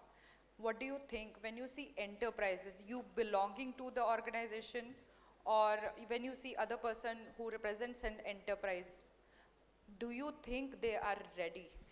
Are they ready to move on from the compliance mindsets? Are they moving towards the AI-driven security? Do you think they are, so like you mentioned, that security is ever so growing. Every day, each day, they are moving. In 6 months, you will have to renew your certifications. From my experience, from the past 15 years, I have been reading and writing the same networking protocols. I belong from the networking industry. But ultimately, in security, I have to read in, day out, because security is ever evolving. Do you think that enterprises are ready? Have they moved out of their mindsets to move into AI-driven security? And do you think there are any gaps that they should be looking at immediate? Maybe any one of you can start with the question. Thank you, Asna. I would like to take this particular question. And I would like the audience to, think over it. What has happened in the last 20 years? All the industries, the business function has been replaced by the IT. So whenever you say, I am a bank, I am a Zomato, I am a Swiggy, at the end you are an IT company. Even Cisco says they are not a hardware company, but a software company, right? Now what's happening with this advent of AI? IT is slowly going to get replaced with AI. So whatever business function you have, there's a wrapper of IT over it, and there's going to be a wrapper of AI over it. So the faster you realize and tune your business models to AI first, it's the better. Or else someone else is going to have the cake and eat it too. That's one. The second part is, from the compliance angle, why do you comply? I would like to relate to the students out here. Compliance is all about checking the PUC certificate of your car so that you can renew it on time, and you say that yes, I am meeting a particular standard and I have a peace of mind. Okay, so the BFSI sector is highly regulated. There's a lot of compliance, but still with one threat of mythos, you see it wake up even the finance minister and everyone is going gaga, right? So even if you go through the compliance list, the age is such that it is not going to give you a sound sleep, number one. Number two, to the audience out here, please realize that you are all sitting in wartime. Most of the people out there might be having a cyber insurance, and you might say that, my company has a cyber insurance, I have de-risked myself, or I have reduced the risk, or try to manipulate the risk by taking a cyber insurance. But most of your cyber insurance terms and conditions will ensure that you will not be able to get back what you thought, because it's wartime. Operation Sindoor is technically still running. NATO Article 5 clauses have all been enacted. There is a double war going on in Western Hemisphere. So multiple small-time insurance payouts, yes, you might expect it. But if something catastrophic like a COVID hits you, please stop worrying about your insurance payouts. That's going to be the biggest challenges that I foresee. Thank you. Yeah, thank you so much. So I had a different take to this. So as I mentioned, there are three technologies which are going to reshape the way business is done, the life is done: data, cyber, and AI. And this is my personal opinion that in the next 5 to 10 years, we'll have another technology which is going to change everything we do, how we do compute, which is quantum computing. There are work which has been getting on the quantum computing, and I think the kind of data we generate and we see the AI, the kind of power the AI required, the processing power, the GPU, I'm sure you know that NVIDIA growth over the last 3-4 years, it is mainly because of the GPUs. And so then you need some computing which can compute all this big data, we call it various data which have been there. So that's going to change the things happen, okay, so that is one thing. So one thing is very clear that technology is going to evolve, okay, and it is going to evolve at a rate. In 90s when we did engineering, and in the electronics we used to have more laws that how many per centimeter you can have a semiconductor, the chips which have been there, and it is double every 18 months. I think the technology is getting changed every month. In software, we used to say what new software is going to come in the 20 years back. Now, I think it is going to change it rapidly. That is one thing. So that is given, okay. Now, having this environment, one has to cope up with that. We can say this is good, we can say bad, there are views to that, okay, and based on the basically ethics, governance, we can talk about, but it is there and it is going to grow, and we need to live with that. That is the second aspect which have been there. Third, I think criminals have more reason to adopt this technology because they wanted to steal something from you.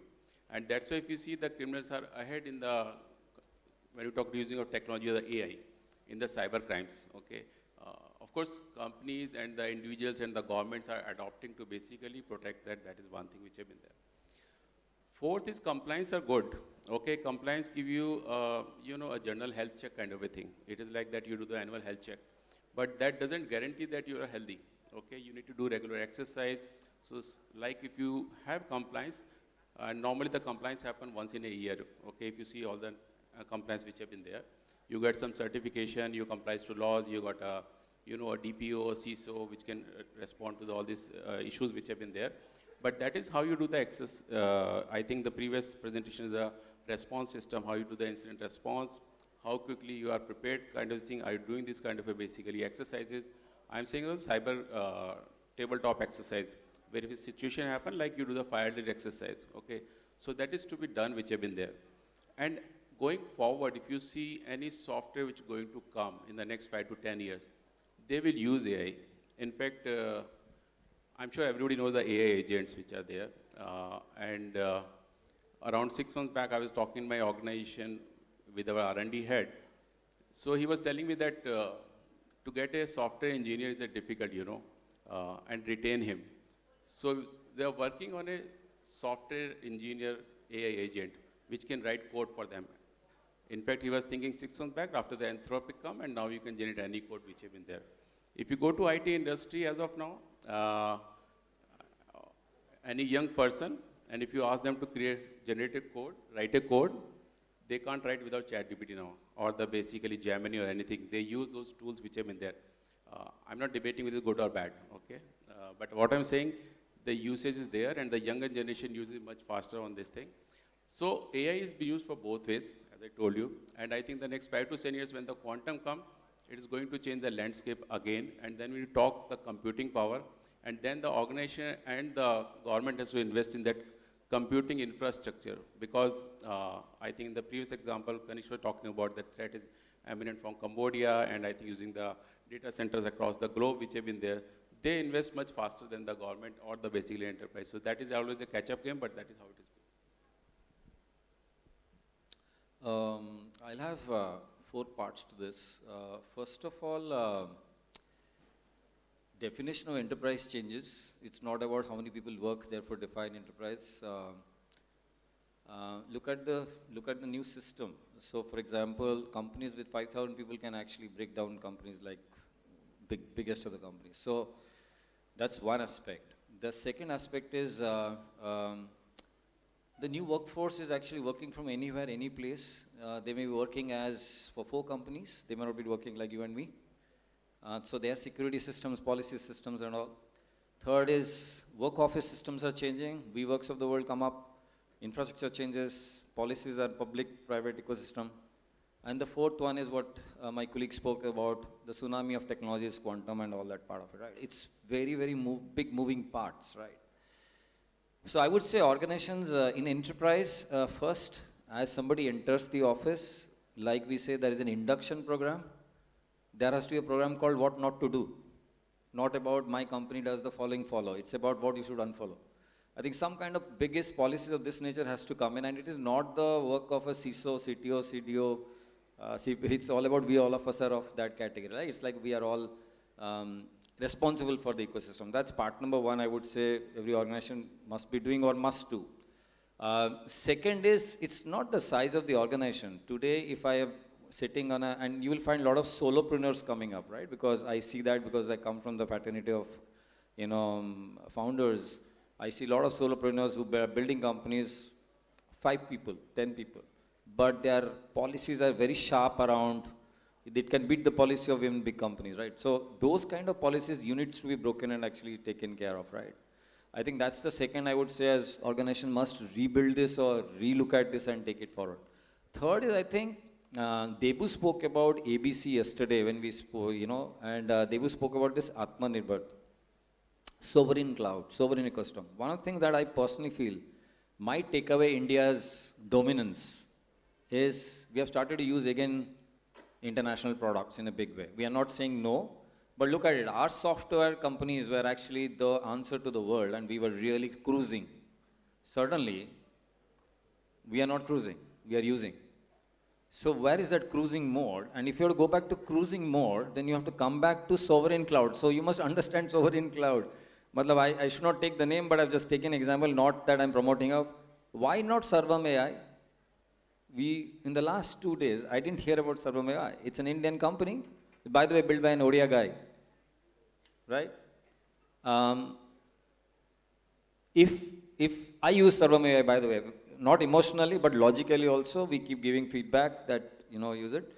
So one is that I think what Debu's point was, Atmanirbharta is part of it, build for Bharat, build by Bharat and part of it. And second, and the third is all our students in ecosystem must know at least 30 to 40% of what the working environment will be, and therefore trained on that rather than going and learning, acha, aisa bhi nahi karna chahta. Then you are dangerously placing a professional out there, right?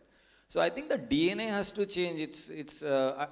I would say that we must move from reactive models to by birth proactive, like ABC, कि मुझे ये आना चाहिए. And unless that person is not like that, now do not get the degree given to him or her. Do not give, because you are inserting another dangerous AI replica of that human being. He does not control that. Must stop it now. Thank you. I think that is well put again. Thank you so much for all your answers.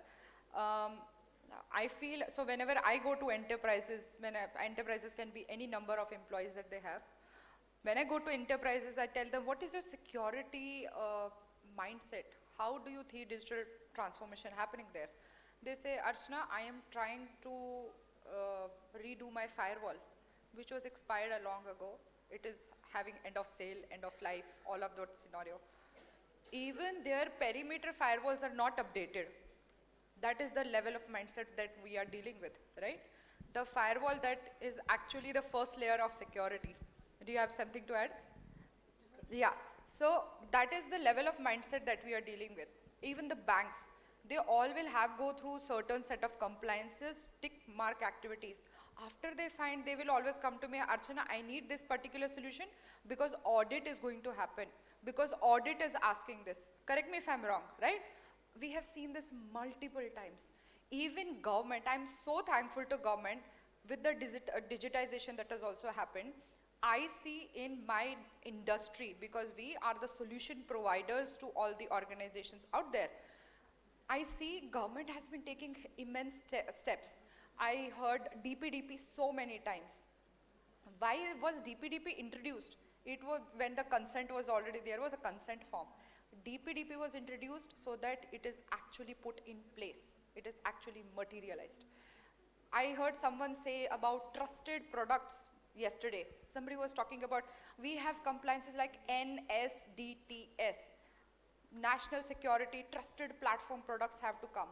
If you are connected at any of your routers, access points, switches at the bank, server, storage, anything that is at the back end, they have to be MTCTE certified, meaning the government has put so many security protocols in place for us to understand any and everything product that is being sold in India, even your CCTV cameras, right? Anything and everything in your sold in India has to be compliant with all these certificates.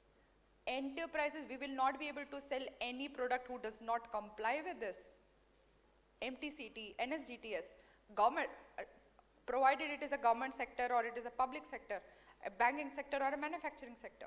Every other product has to be. So I am really thankful to Government of India for putting and making the initiative really adamant. And with the Make in India clauses that are also coming in, I feel they are putting in security clauses also in Make in India, which is immense and really helpful for making the security story really strong. I think that is really important. When you spoke about AI agents, right? Then we have to, you said the cyber for AI and AI for cyber, right? So when you have AI agents, your network, we have something called as ZTNA, Zero Trust Network Access. We all have been hearing VPN. How many times did we hear VPN? I think plenty of times. I can't even count those numbers. So we have to think about the alternates of the existing technology also. As I said, security is an ever-evolving technology. There is something called as ZTN. So this is your food for thought. What is ZTN? What does it do? What does it not do? And how does ZTN come in picture for AI for agents, right? With this, I wanted to, ask you a question on how the enterprises, when they're having this compliance, still having this compliance mindset and the outdated mindset of audit hai, tabhi mujhe kuch naya technology chahiye. How do you think, what are the immediate implementation steps that they must do or follow with respect to their mindset as well as the execution? Simple question, fire people. I'm very blunt about it. I worked for Bharti Airtel for 25 years. Led some enterprise divisions. I launched a lot of services, including cable systems in Chennai and all, and some of the initial tie-ups. That was a decade back. We were very brutal about compliance. You may not have heard till date, Airtel is attacked. It runs the biggest exchange of communication. Massively is the #2 world company, right? How have we managed it, or not we, earlier? There is ways and means to do it, right? So let's not say, audit jab hoga tab hoga, us bande ko bahar nikal lo company se. I'm telling you, we have practiced it. When you come in, you need to know, your first clarity is what not to do. Second is, you're sitting on others' data, because you know how much data we sit, right? We'll have 100 times of data. We meaning at least we have 100 times of data of Facebook. We have controlled that out, right? So therefore I'm saying there is a way and mean of culture building, right? I think it's culture, right? You heard about defense people, right? How do they manage it? So there is a human being to be created in that, right? I think that's one thing that I will always leave there, that as we get tsunami of issues, we should be very disciplined to the part of it, right? That's number one. Number two is, you have to look at how much of outsourcing we do, right? A lot of companies do a lot of outsourcing. You have remote workforce, you have outsourcing done, you have control on outsourcing and remote workforce is bigger than your office environment. You are passing on data. I mean, today, people will not agree to this. We talked about 11, I don't know if you know about 11 labs, some of you know, but it's not in India. We talk about Data Protection Act coming in, our data is already gone. And if we're very brutal about it, there has to be an answer to 11 labs for us, right? Unless we create those kind of foundation ecosystems, we are already exposing as a country. Now this war, if there was a war on India, I can tell you people will beat in cyber hell out of India, actually. And I should not say this, but I'm sure that they're working on it. But these things we have to control as citizens by saying, apni company to badle. Last thing that will say, security starts from home. We spoke about how many people have mobile phones, 5 or 6 of them, but do you know that in IoT it is 14 equipments or 15 equipments already connected, there are 15 SIMs already done, right? And above that the OT security is yet to come in. So it has to start at the home. So I would say, coming back how it is to be done, maybe at home, maybe at design, maybe at culture, if not, fire it. Thanks. So I had a slightly different take to it, I think, very valid point which have been there. But if you see, in the last 5 to 6 months, Anthropic and the AI agents which have been there, most of the roles have been replaced by the AI agents in the organization, primarily in the call centers and the L1 jobs in the security operations center. So people are not there to fire, first of all, in most of the roles nowadays. Okay, I think this is a real challenge that role will get remodeled. I'm not saying jobs will go away, because I remember in 84, 86 when the computers come, there is a lot of things that computers come, then the people will become jobless. In 84 I'm talking about, I think, after 3 rows people don't understand that. Till 3 rows people can understand, because they might have seen this era. But computers has given India an edge which was not there anywhere before that. India become the IT service provider for world, I think. That's why we're sitting here also. So that is one thing. So what is happening, I think a very valid point on the IT to IoT, I think IoT or the OT infrastructure. We are still struggling for protecting our IT assets, which is in our endpoint devices or the servers like laptop, desktop servers, or the network devices for that matter. Then come the OT devices, our manufacturing plants, PLCs, SCADA networks. Then we have got our fridge, which are connected to our Alexas, which have been there. And now come the AI agents. In fact, there is a Facebook site for the AI agents, Moldbook. You can go and Google that, which have been there. You can create your AI agent, and then you basically log into that, and they do the chatting like we do on the Facebook. Okay, so they can make their Facebook private, Moldbook private or not, that is their call. So see, AI agent is talking to AI agents, and when you nowadays call any call center, okay, if it is a good company, there is an 80 to 90% chance you'll be talking to AI agents which have been there. So that is the one part of it. So you need to protect now that. And very valid point which was read, AI for cyber or cyber for AI, I think I'll leave it that. That is one aspect. Second, on the compliance side, what happened in the compliance? You got a people to basically create those policies. You got a people to do the gap analysis. You got a people to basically create the how to fill this gap and how to basically implement those policies which have been there. Interestingly, now people are using AI agents to do all this work. Okay, the gap analysis for any organization which used to take months, and there are organizations to doing that thing. There are AI tools available. I will not name them. In fact, we also build one in our organization. It takes few basically minutes. You upload all the documents. They know all the architecture. They know what happened the last time. They can give result where the gap analysis is there. So I'm saying it is both ways again. Okay, how you use the new technology which is there. So one, we need to protect not only IT, OT, we need to protect our AI agents which are going to be there. Knowingly, unknowingly, I think in our mobile there are a lot of AI agents which are also installed. Okay, we do not know that. Most of the application use that. They give the information. So that is the third aspect. And second, AI has been used for the compliance. And if you can use for that, like it can give you better response. And I think more accurate response, unbiased. I'm not saying biased, unbiased, don't, I think, get into that, how the data is there. So based on that, humans are also biased, in my opinion, which have been there. So that is my view on this. Thank you. Well, Asna, I would like to just add a new perspective to this. We talk about privacy by design, security by design, but there's no audit by design. Because we consider auditors like painters. I tell you something, you come paint the job and give me the report. But in reality, you pay the auditor not only for giving you that certificate, but also in understanding the best practices. You want him to be like a trader, tell me what's happening in the other part of the world. You bring in that knowledge, teach me that, help me do that, execute that, and then take out the checklist and tell me whether I'm doing all those things, and then you give a certificate saying that, yes, you have met this. Now we fail to do that step 1 and step 2, and we jump into the step 3. And this is where exactly the problem is. So audit by design is a concept that we'll have to start taking in seriously. And just to add up to the point of culture, I would like to build upon what the Goa example has been going on right since morning. There's been a lot of examples of Goa. Now, why do you think that particular shack owner sustained with that Windows 95? Because he might have attended Nalcon, which is happening quite multiple times in Goa. He might have attended it. So that is the exposure, the influence factor that comes in. And that is exactly what SOA and the administrators out here are trying to do for the student community. You hear more of us experts coming in, talking more about cyber, talking more about audit privacy. We want that exposure to happen. We want that smell to be transferred to you so that you can start using the same terminology. You know what is the possibilities. Having said that, Bhubaneswar is considered the city of temples. But let there be a new thinking. Temple manje matha. And SOA is a good source of temples as well. So let that connotation of city of temples get converted into something for SOA. Thank you. Say the temple, and the temple was well put. Thank you so much for your time. Thank you SOA for bringing us all here to hear about the security and the recent practices that we should be following, helping us open our minds also. Thank you everyone. Thank you. Thank you. Please be seated. Please be seated for a while.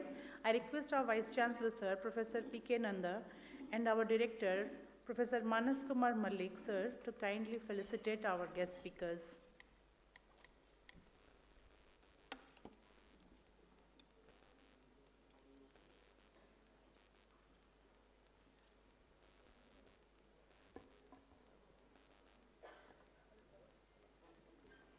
To begin with,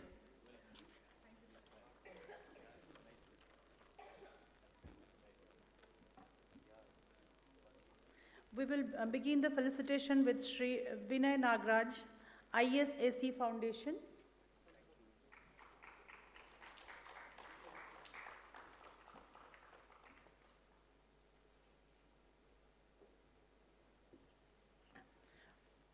Dr. Jitendra Mohan, Vice President, CISO BU, Head Cybersecurity.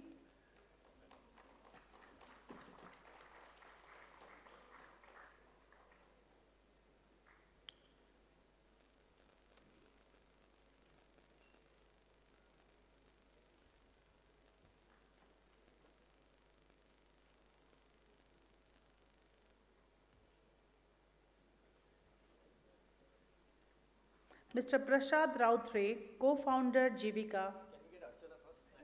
Okay, fine. So, thank you, sir. Mrs. Archana Kaul, HPE, to be felicitated by Honorable Vice Chancellor, sir, and Director, sir.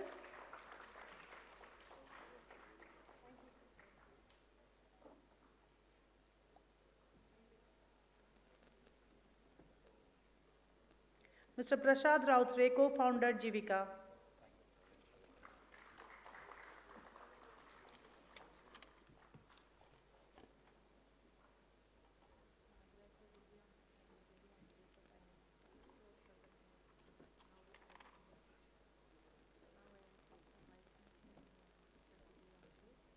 I request our Vice Chancellor, sir, and Mr.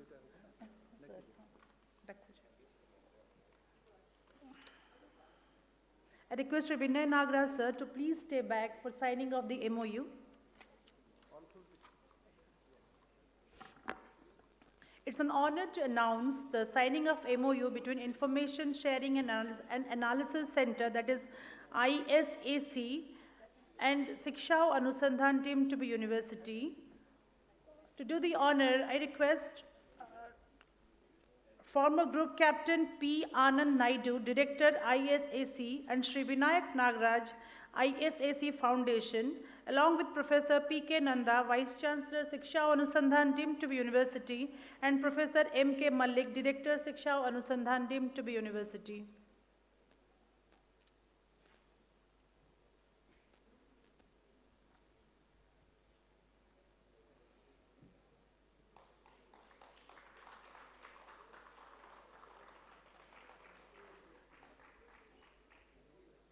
Thank you.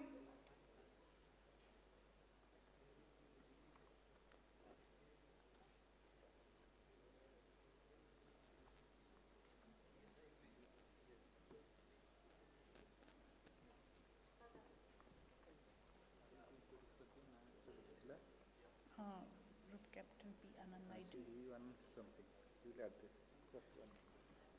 Now I request Group Captain P. Anand Naidu, Director ISAC, to address the gathering. Thank you, sir. Please proceed. Good afternoon, everyone. First of all, thank you very much, SOA University, for this opportunity and the MOU. I will not be taking much time because it's lunch time.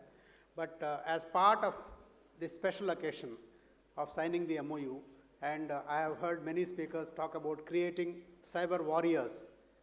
From the AIC Foundation, we would like to offer the Cybercrime Intervention Officer program, which is an AICT approved, specially curated cybersecurity program to create cyber self-defenders free of cost to 100 students from the SOA University.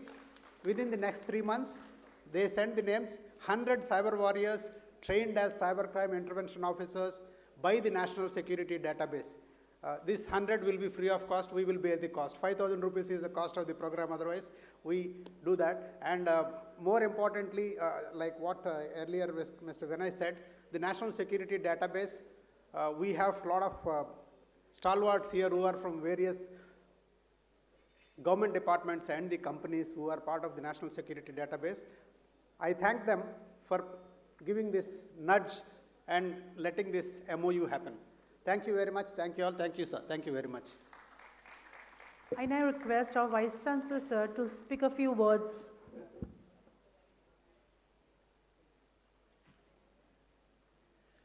On behalf of the university, I'd like to thank especially for the special gesture towards SOA University for making this first 100 training students free. Absolutely. Thank you.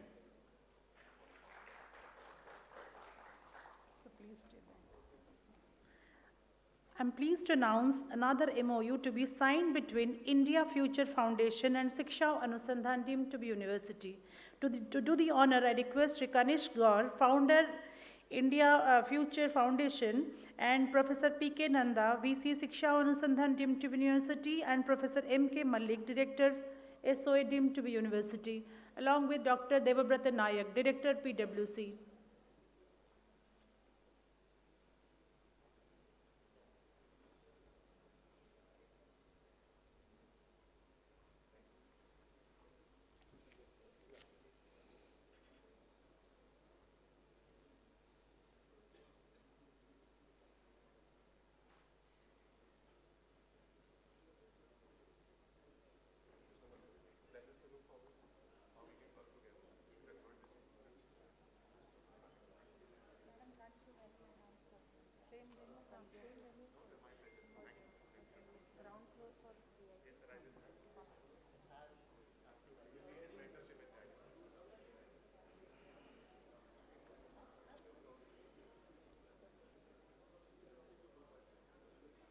Thank you.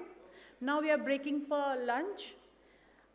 For delegates, lunch is served in the ground floor convention center.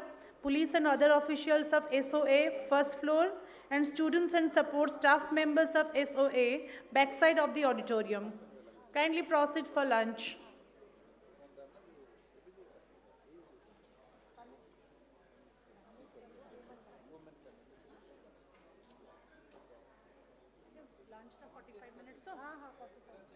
Exactly at 2:45, we are meeting after the break.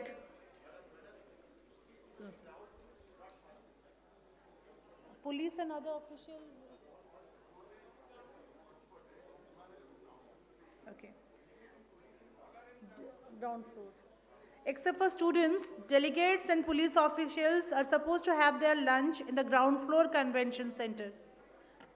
Sorry for the inconvenience. Please proceed for the lunch. We are meeting for the post-lunch session exactly at 2:45.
Camera down कर दो, camera down कर दो, बंद कर दो।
Good afternoon.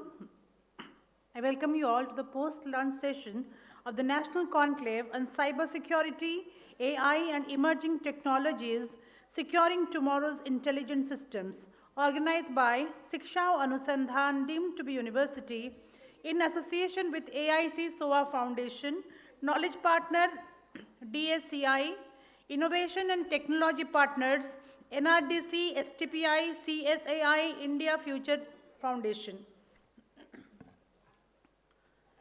Now we are moving on to the academia panel, and the topic of discussion is Shaping the Future of AI, Research, Academia, Thought Leadership for a Digital India. Name of the speakers are Professor Chandi Prasad Nanda, Vice Chancellor, Utkal University, Professor Prabhat Kumar Raul, Vice Chancellor, OUAT, Professor Bibhuti Biswal, Vice Chancellor, OUTR, Professor Partha Sarkar, Vice Chancellor, JIS University, Professor P.K. Nanda, Vice Chancellor, Siksha Anusandhan, deemed to be university, Professor Renu Sharma, Additional Dean, Student Affairs, SOA, deemed to be university. I request all the dignitaries to please be seated. Thank you.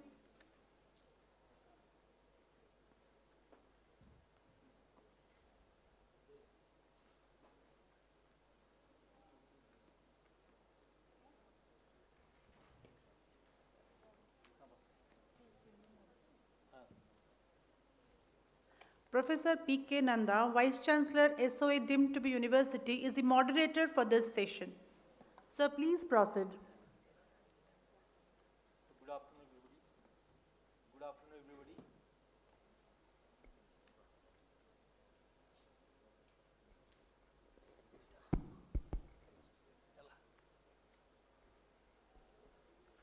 Hello. Good afternoon, everybody. I think you welcome all the panelists, all our Vice Chancellors and Madam, Additional Dean. The panel is on shaping future of AI. All are honorable Vice Chancellors. So I think AI is pervasive, AI is emerging, evolving, and AI is definitely pervasive in educational landscape and universities also. And all our Vice Chancellors have from different kind of backgrounds. So that will be nice to listen to all of them from how it will help us in campuses, in shaping the students and creating future workforce for the entire ecosystem, industry, how industry and academia collaboration will happen. So these are some of the issues we'll discuss. And we know that AI has taken a big kind of a step in all the minds of the students and the faculty members. And particularly the students are, I think, using it extensively, exploring the possibilities. There are some people also thinking of new AI models. And research also is happening in the university ecosystem. And uses are rampant, and ethics is another big concern. How navigating it with proper right is also another big concern in the university ecosystem. Research with AI and how to safeguard the research with AI, that's also another big concern in the educational landscape. So these are some of the issues we'll discuss. I'll start with, I think, Honorable Vice Chancellor for OUTR, technology. So AI also is actually impacting technology, and students from technology also are extensively using. How do you see that use of AI is benefiting the community, academic community and the student community, and what are the issues you feel that should be taken into account? Okay. Thank you, Professor Nanda. Good afternoon, everybody, esteemed panel members present over here, and the invited guests, experts, dear students. I think it is a matter of privilege to be here and talking about a technology which we are all probably using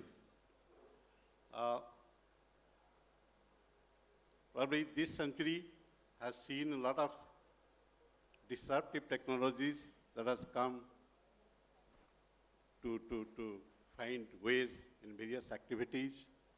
And in that respect, artificial intelligence has been the most disruptive technology, which has, as Professor Nanda said, pervaded into everybody's life, everybody's business, everybody's activity. And education system is no different. When I talk about education system, be it teaching, learning, be it evaluation, examination system, be it student management system, state management system. If I talk about university, university is a short form of an integrated system, which has all sorts of activities. And AI has entered into all these activities in less or more.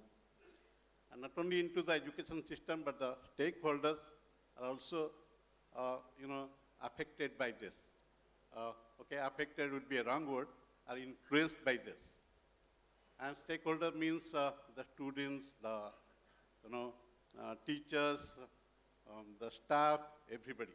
Especially if I talk about students, I was going through a recent study where it says in 2026, around 86% of the students are using AI in their,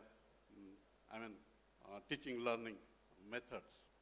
And for teachers, the entire pedagogy is seeing a sea change with the use of AI. So AI has come into life, and whether we like it or do not like it, whether we know it or do not know it, we have to have it in our everyday activity, especially in our system. And,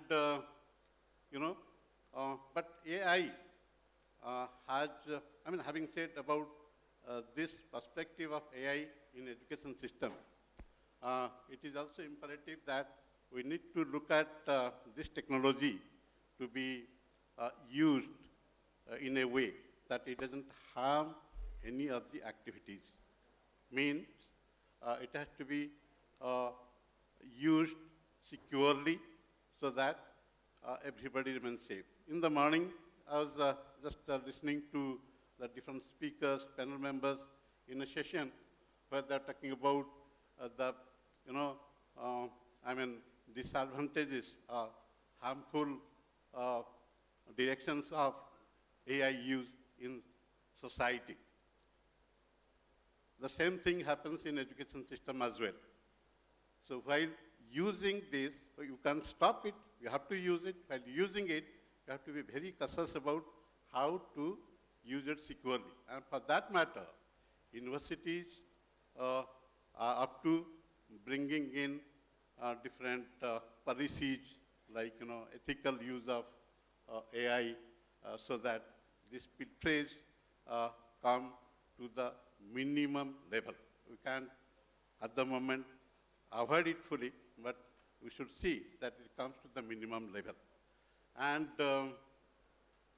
we can discuss more on this. So with this, let me again go back to Professor Nanda. Thank you, thank you. My next question will be to Professor Chandi Prasad Nanda, Vice Chancellor, Utkal University. Sir, your university actually is a science, social science and everything. So how do you visualize that AI is helping the social science community in your campus and also in the administration? Thank you, Professor Nanda, for raising this seminal question. I would try to reframe this question that you have posed, You know that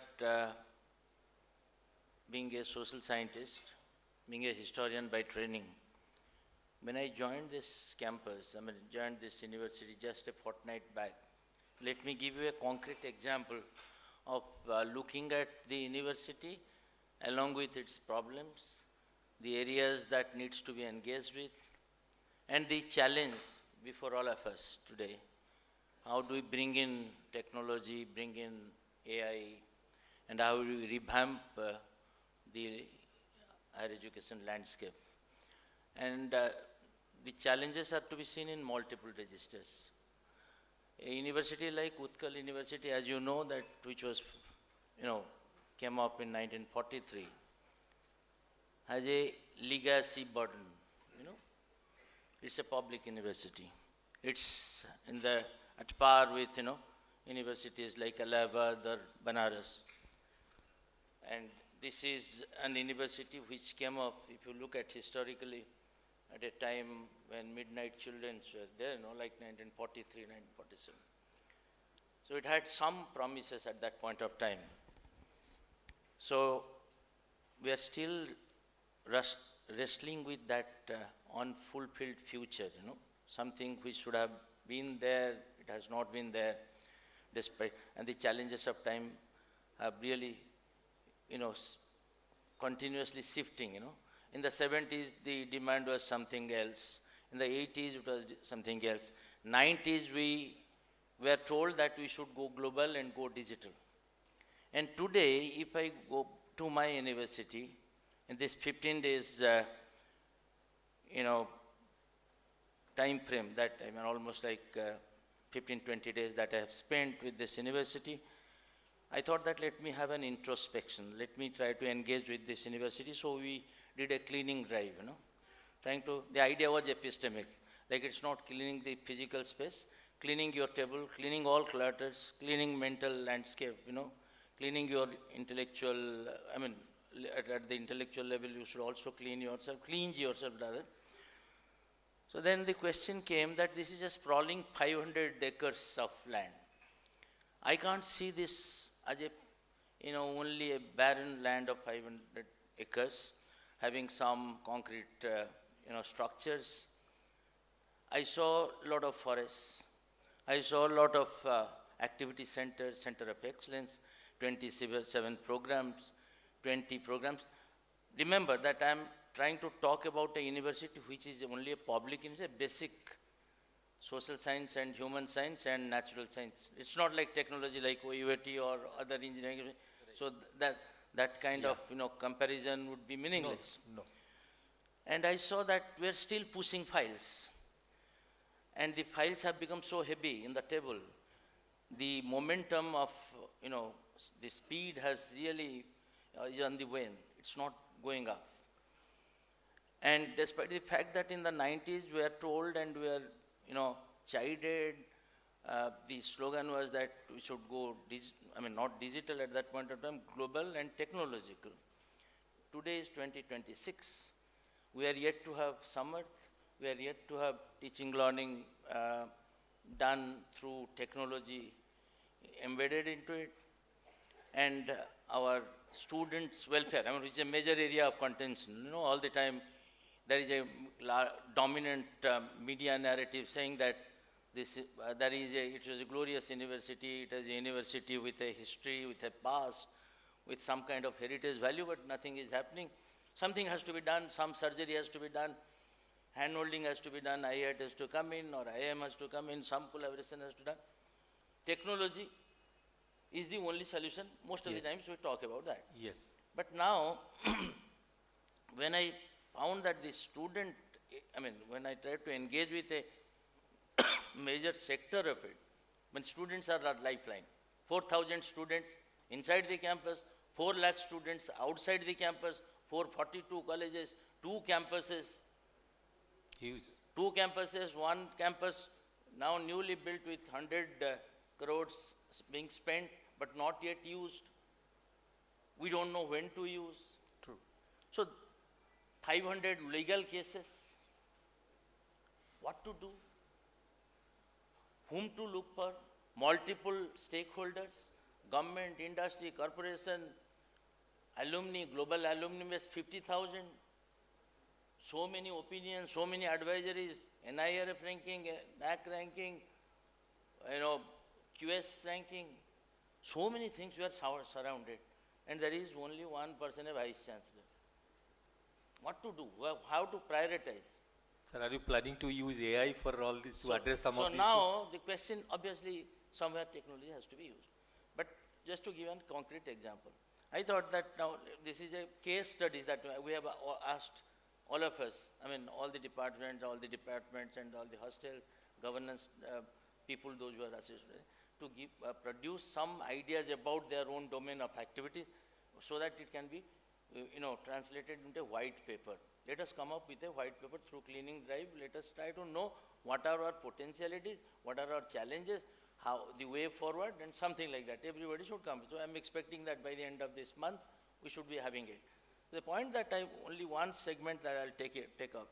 I thought that students' problems are so huge, The 7 boys hostel, 7 women's hostel.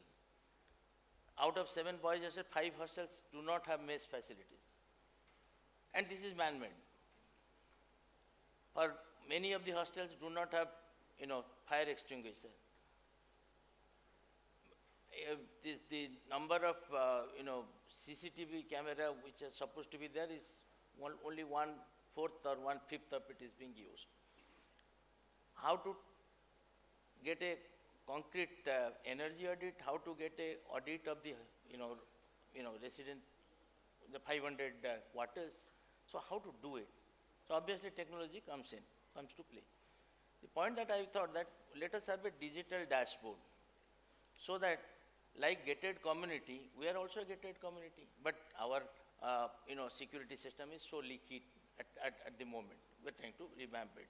So I said that now let us try to have a digital dashboard where let us use AI, and by 15th of June, we should have a system in place where we ask the student constantly if he has problem with Wi-Fi, if he has problem with food, has problem with safety. Many people are saying that there is no light here or something. If he has problem with energy, he should, escalate this problem. But this has to be genuine through his superintendent, so everybody can track it. That is a solution that we thought that. Sure. So everybody is trying to take it. So in the governance also we are trying to do something.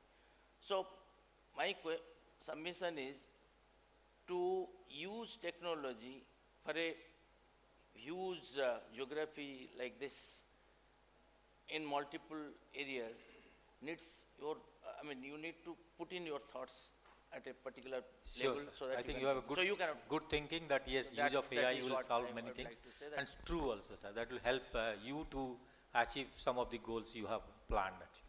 Yeah, this is how this case study can help you to Yes. understand why the future of technology and future of Yes. AI, you were saying that the immediate challenge is how to transform your own landscape, the Yes. community that you are living in. Yes. That is the question.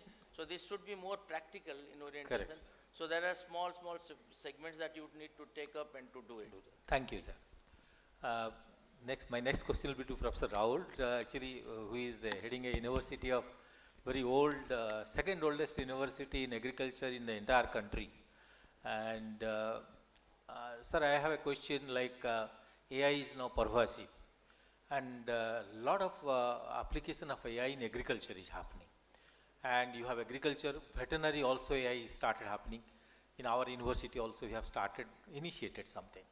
So not only the use of by the students for the academics, but have you planned or do you think that use of AI in your agriculture or different institutes like veterinary or forestry will help you to take you to a different level for your university and students will be benefited? Thank you, sir, for such a genuine and also asking for such an important question. Good afternoon all, including the learned panelists. There is no need to mention that the economy of India is largely influenced by agriculture. And India is also considered as an agrarian country. And it is said that 60% or more of our population depend on agriculture, but rather I will say 100% of our population depend on agriculture if you go back to half an hour when we took our lunch. So all of us, we are dependent on agriculture. And agriculture has larger opportunities for use of AI. Before we come to AI, it reminds me the history of agriculture, where agriculture was started as a nomadic agriculture. The next transformation was settled agriculture. The third phase was scientific agriculture, where we saw the success of a green revolution. Now, it is said as the era of a digital agriculture. Yes. And AI is the principal component so far as digital agriculture is concerned. Let me take you to one significant circumstances where AI can help us. Agriculture is nature influenced, nature driven, and somewhere we know that we have been facing a lot of natural calamities. Odisha is called as the disaster capital of India. I was looking for, during the last 60 years, 31 years drought, 29 years of flood, 15 years of cyclone, hardly 8 to 10 years nearly normal. At these circumstances, the forewarning, cyclone warning, advisories to prepare the farmers to get themselves appropriately tuned to face the disaster is an utmost necessity. And AI comes to our rescue in that way. Apart from that, the cost of production in agriculture has enormously increased due to human labor cost, due to input cost, fertilizer cost, pesticide cost.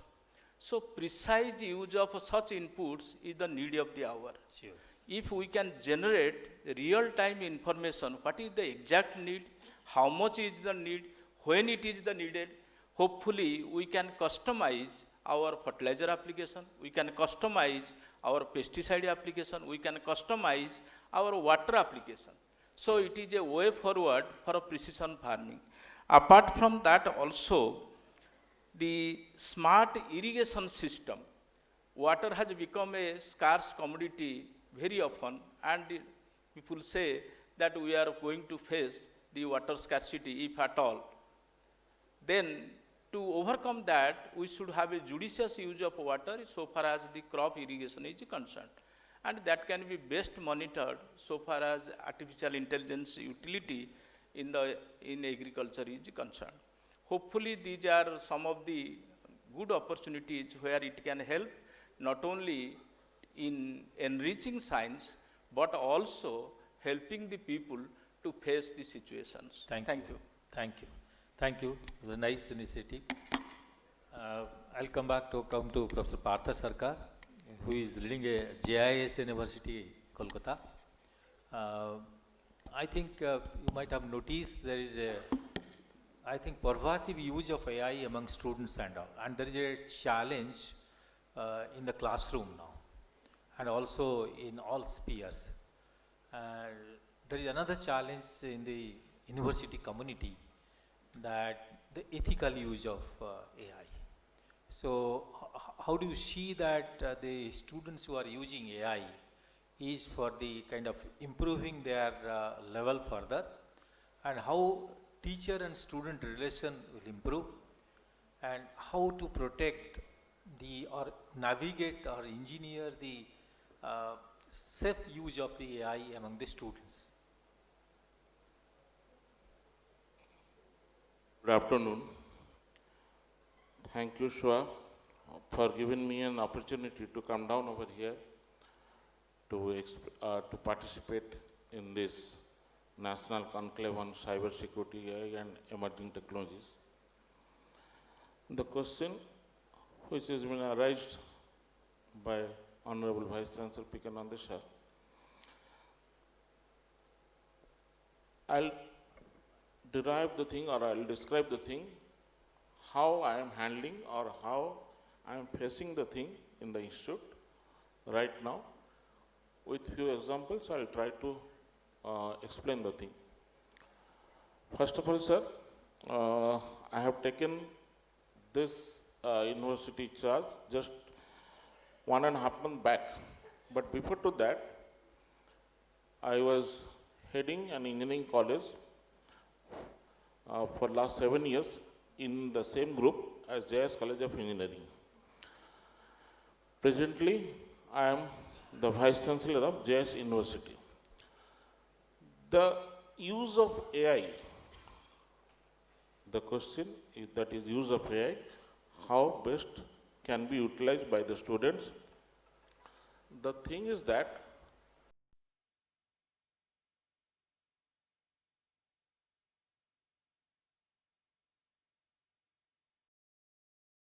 or internet, what the basic necessity for everyone is AI. Now, from the teaching community, what we have understood so far, that if somebody is using AI, our first reaction is he's copying down something or he's taking some material from some other here. So, it is our first reaction. We were avoiding that thing initially. But when this has become the kind of necessary kind of thing, now we are trying to adapt it in a manner the way we can handle it. True. Coming to that point, last year in my academic council, we have declared that if somebody is using AI, he has to give this undertaking that in my work, this much percentage of AI I have utilized or I have used. Then, if it will be allowed by the guide or that department, then and then only that will be considered. Otherwise, again it has to go through a process kind of thing. That means we try to make it the thing bit ethical so that at least the student should have the intention in his mind that he will do the thing in an ethical manner. One thing. Second thing, for last few years, I am in the administrative position. But in last 2 to 3 years, I never got a complaint that, sir, this teacher is not taking our class, this teacher is not properly teaching us. This kind of complaint has been totally out from an administrator. That means all my students or all our student community, they are depending upon the ready materials available through the AI in the net itself.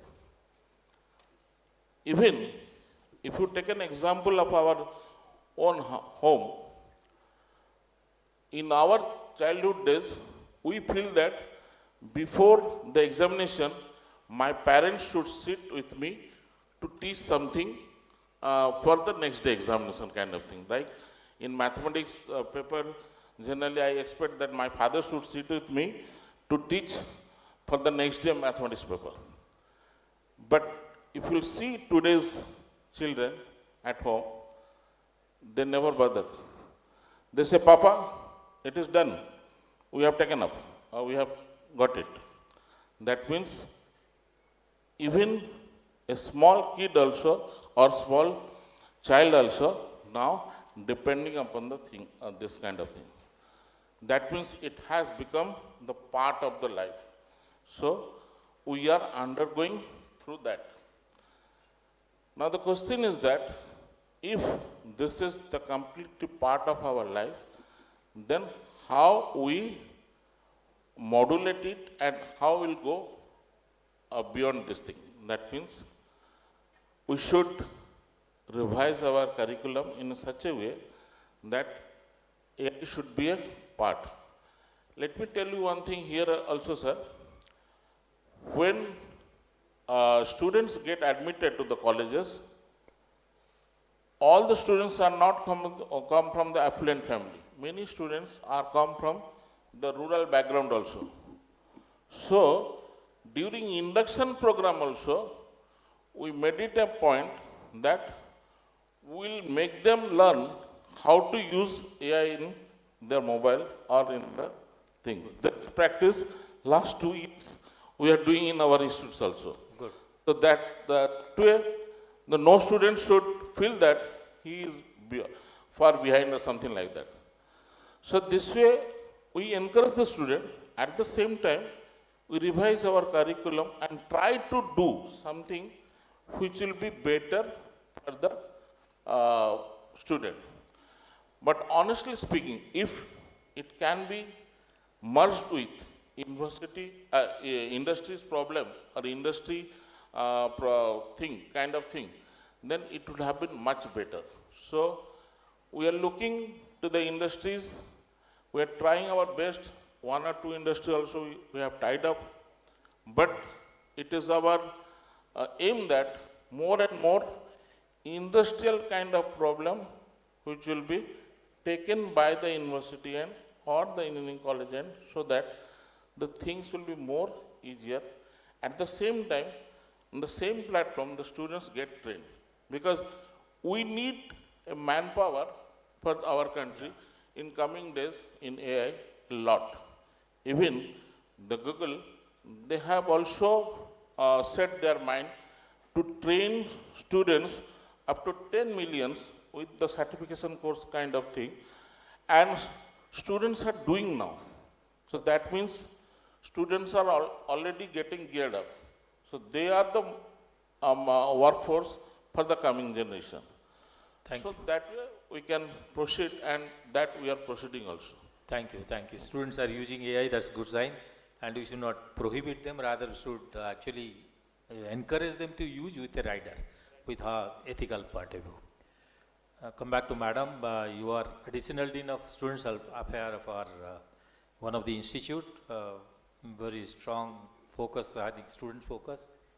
And also you are involved in Atal Innovation Center. There are 2 questions to you. My first question, there is an over-dependence of students on AI, right? And now beyond academics, students are depending emotionally on AI.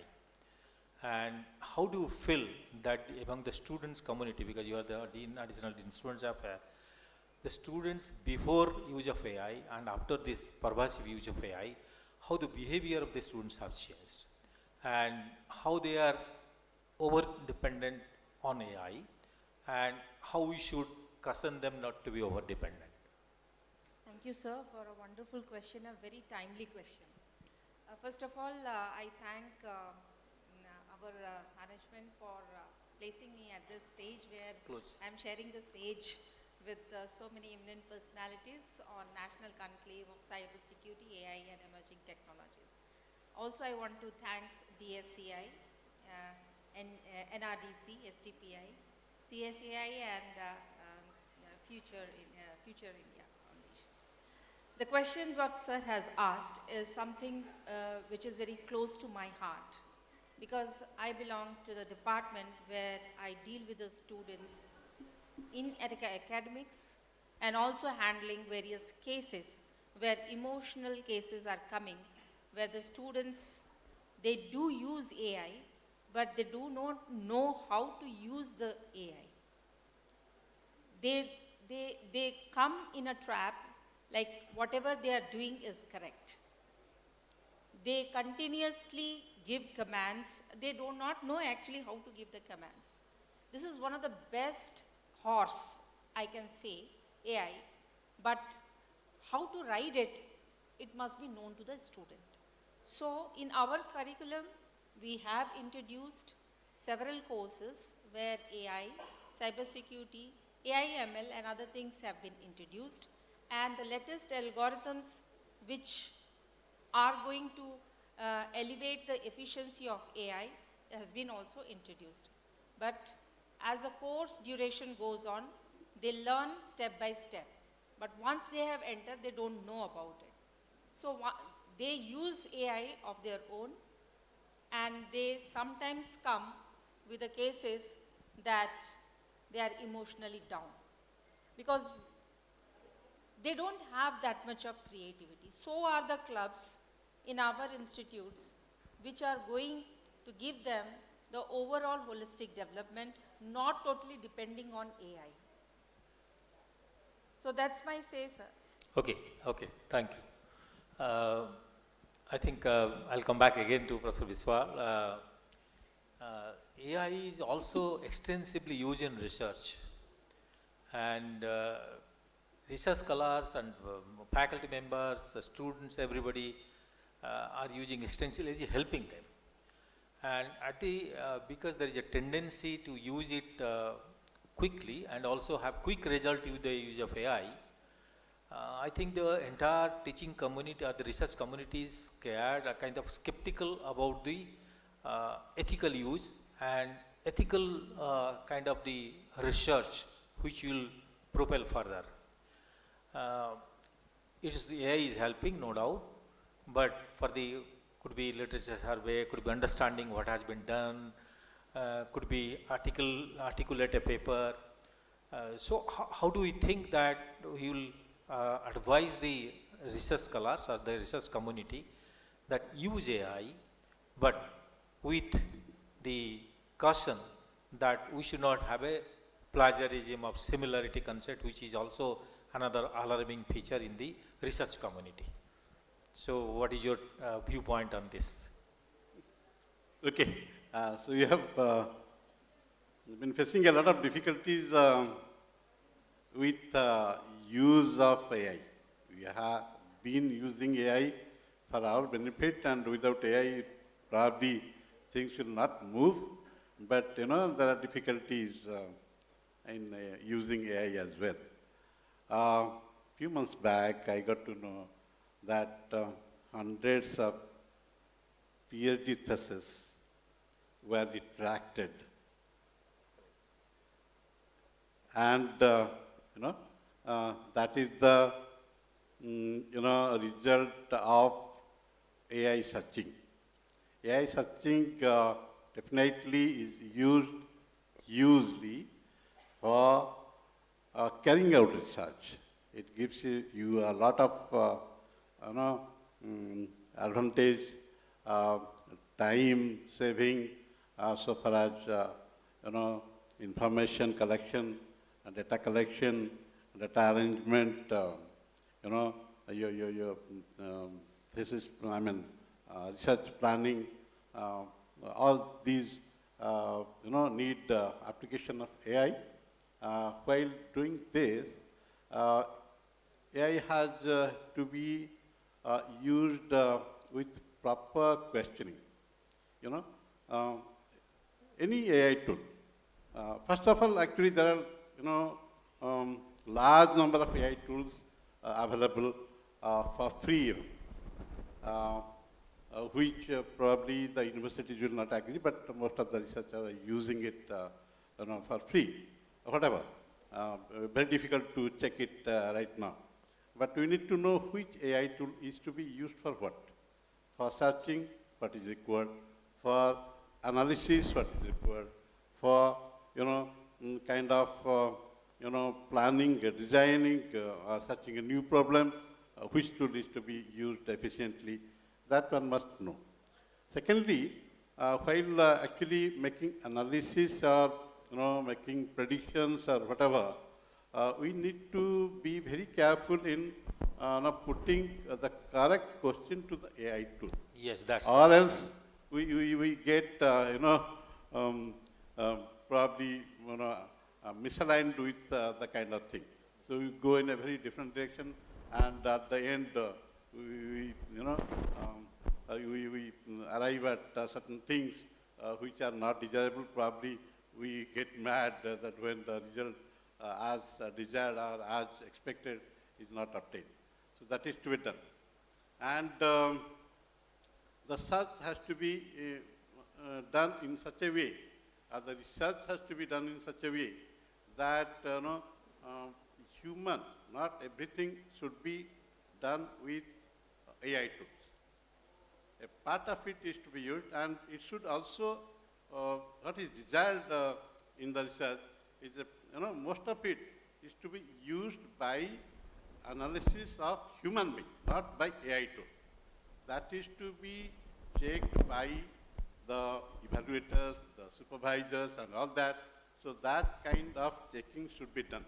Or else AI, does everything, and finally, as I started, it gets rejected, not now, but after, few months time, it gets rejected, and you are landing in a lot of trouble.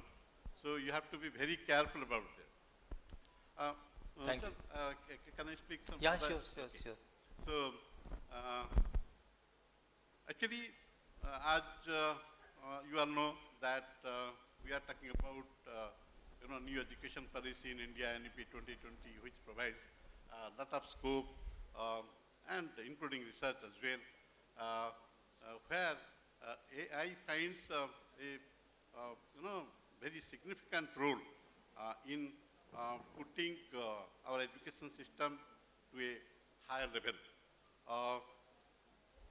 especially in research front, because most of the education system is now oriented, being oriented towards skill development, innovation, which also does a part of research work.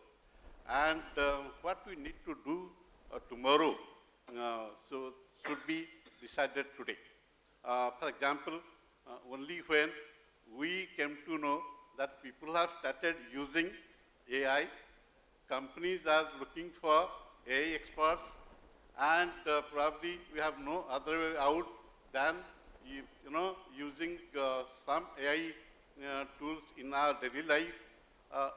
We educators, we the university people, started thinking of introducing subjects on AI in our curriculum.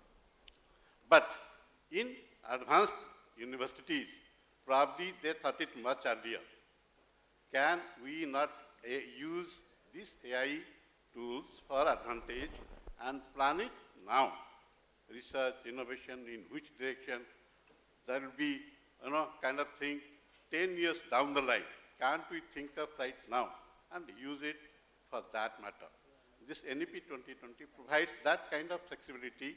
So for innovation, skill development, or advanced learning, or a curriculum design, whatever, this AI tool can be advantageously and meaningfully, gainfully used, so that we are the real beneficiaries of this technology, this disruptive technology. Thank you. Sure, AI actually right prompt, right questions will lead to the right way, right answers. And also we should use our own intelligence to analyze further. It actually gives us a leverage platform where you can think of higher level of issues and all, and address issue using augmented with the AI. We use our own intelligence to do that. That's true. That's a good thing. Sir, I'll come back to you. Now everywhere it is echoed that we have to produce AI educated workforce. Kind of everybody should be AI educated. Whether it is technology or is social science or it is whatever, pure natural science, or any field, it is now needed by the society, by the industry, that we must produce AI educated people. So being a very old university and oldest reputed university, and with social science and science as the predominant focus, how do you have planned or thinking that you will also inculcate AI into the minds of the social scientists, the future social scientists, so that they will be useful for the society? Yeah, I think this merits a lot of critical engagement and attention. No? That's a very fascinating question. I mean, the answer to this question may not be immediately, you can have a grip about it. No, you can have a total grip on this. I cannot say that. But the point is that, particularly if I look at the scenario in India and also South Asia. I'm not going to the West. It has come quite for some time, But the way it has, it has got embedded to the Indian society in the last, say, 2 decades or 3 decades, something clearly has been visible. For example, I am giving very rooted examples. I'm not going here and there. I saw IIM Sambalpur. I saw a classroom which is absolutely fantastic and smart classroom, where AI and teachers are teaching. So that is something I saw. I mean, teacher teaches and AI evaluates, or AI says that you have not done this thing the way it should be done. So that is something I saw it. And getting back to your question, saying that how do we ensure putting in place AI-assisted, AI-educated human resources. Human resources. So that's something we need to think about it. Being a social scientist and a human scientist, my question is, the moment, this question of ethics comes in. Ethics and AI, if we try to take these two concepts together, then the question, the associated issues are accessibility, equity, and question of justice. And also who uses it, who designs this, whose voices are covered, whose voices are excluded. When we try to, design something and some knowledge modules or something, so whether, how far, if there is no human content in it, then the robot, machine can do something, about some policy frame or some policy intervention. It can be very skewed, It may not take into account that India with so much of linguistic diversity or so much of marginalized communities, whether their interests are represented or not. That's a question that we have to think. So that is a question of, there is a need for technology and human interest. And other question, as you know, most of the youngsters must have read the Homo sapiens by Homo Harari, sapiens, yes. Noah Harari. Or for that matter, if you have a quick look at a very famous book which has come up in the recent years, the 1920-22, called Climate of History in a Planetary Age. This talks about the challenges of technology, the challenges of AI in a planetary environment that we are going to inhabit, particularly after COVID. So there lies the question of how these broad, the data analytics and everything are getting used by state. For example, America, as you know that, this geopolitics that we saw just now, this war that we are seeing before us, so how they're using this data and how these data analytics are being used to, getting translated into some policy interventions. So if a state remains engaged in understanding why people laugh, why people cry, why people suddenly feel unhappy, accordingly political policies can be also engineered. And by having biometrics and by getting all the data at an everyday level, at our own level, and the political propaganda can be made, elections can be managed. So that is a question, how far technology can be pushed, Sure. how mind can be pushed. So these are some of the questions. So as I said, accessibility, equity questions are very important. Affordability is important. Who designs it? Whose voices are represented? These are the broader questions where human needs to come in. Okay. It cannot be left to the sweet wheel of technology. So AI has a, so that question has been. And Thank also you. the final question, I'll just, Yeah. just add a qualifier, saying that it's at the level of global, but we need to also graduate to level of a category called planetary. For example, the amount of consumption of technology per capita today into the of the whole demography of the planet, how much it comes to. Sure. So in that case, the biggest realization should be for all of us. He's an agricultural scientist, he's a scientist, everybody is sitting here, all of these youngsters are sitting there, and there are many newcomers to come in. We are only mortal human beings, but there are many people who are yet to be burned, they have to come to this earth. They have to share this place. So the question is, if we go on consuming so much of technology and so much of these things, and we have become such a force that we are no more only biological. We have become a geophysical force. Human beings, because of its population, because of its consumption of technology, has become a huge geophysical force. Sure. So that leads to a kind of tectonic, kind of split. Sometime it can fall. So there could be an immediate fall. I mean, the planet would. Sure. So that is why we need to think about this planet, this sustainability, this habitability question.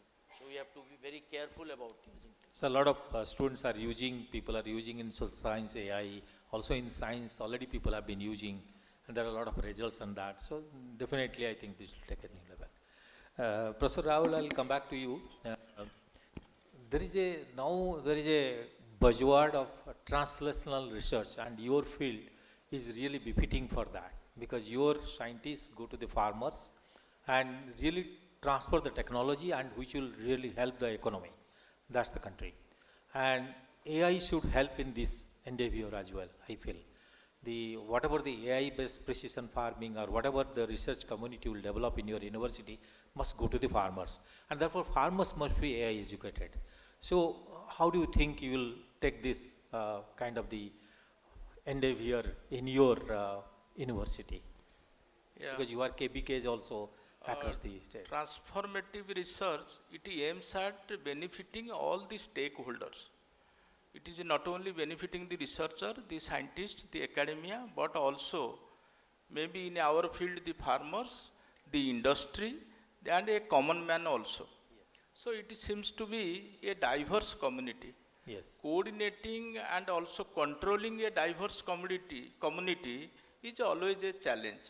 Sure. Hopefully, the digital agriculture, or more specifically artificial intelligence, will be a very vital tool in coordination and also communication network among these diverse community of people, benefiting or taking the agriculture to a greater height.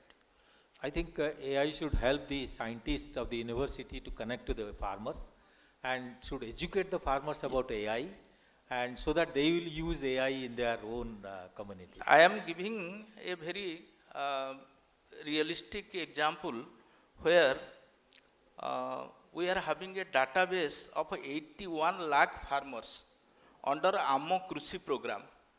Okay, The that's great. study says we are our presence, our reachability is up to the 30 districts in the state.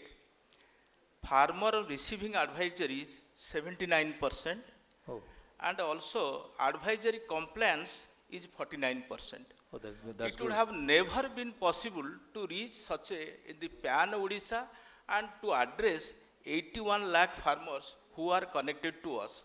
This is as regards to farmers, but the equal importance is maybe the service providers, maybe the shopkeepers, maybe the agro input dealers, maybe the industry. Sure. So, handling such a huge diversified mass with a diversified database is not humanly possible.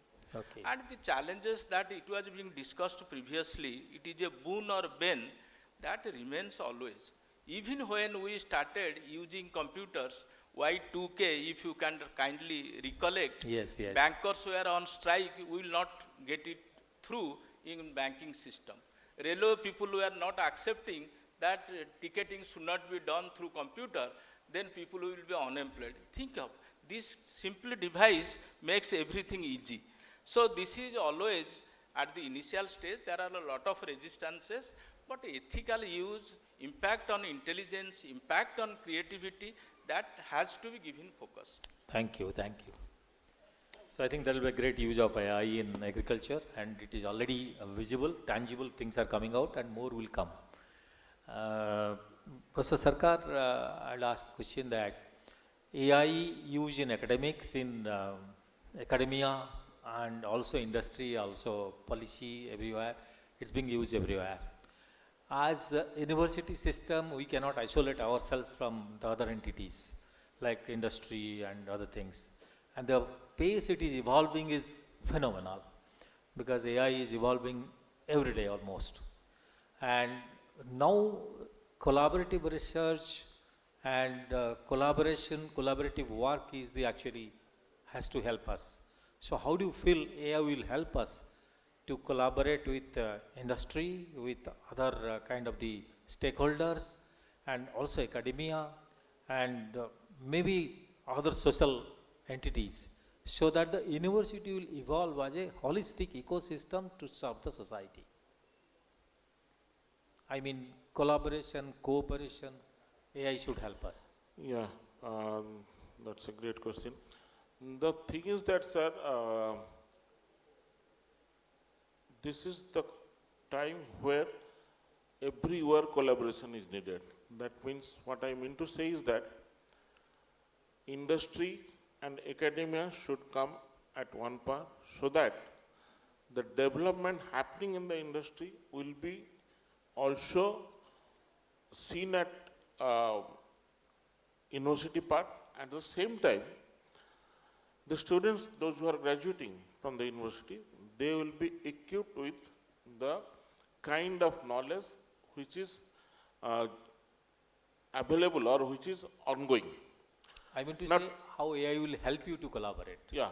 So in that way, sir, the students have to be part of the internship program kind of thing with the industry, so that they will learn there.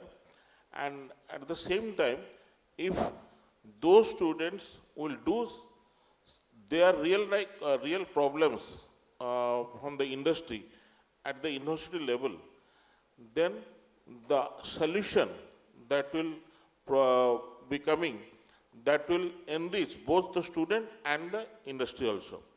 Now this, when we are talking about AI, AI is a part of it already, sir. Because without AI also, nothing is possible at this juncture, which is when we are facing. So only the collaboration kind of work will enrich the students and the industry also. Thank you. Thank you. Madam, to you last question, and we'll wind up. Quick question.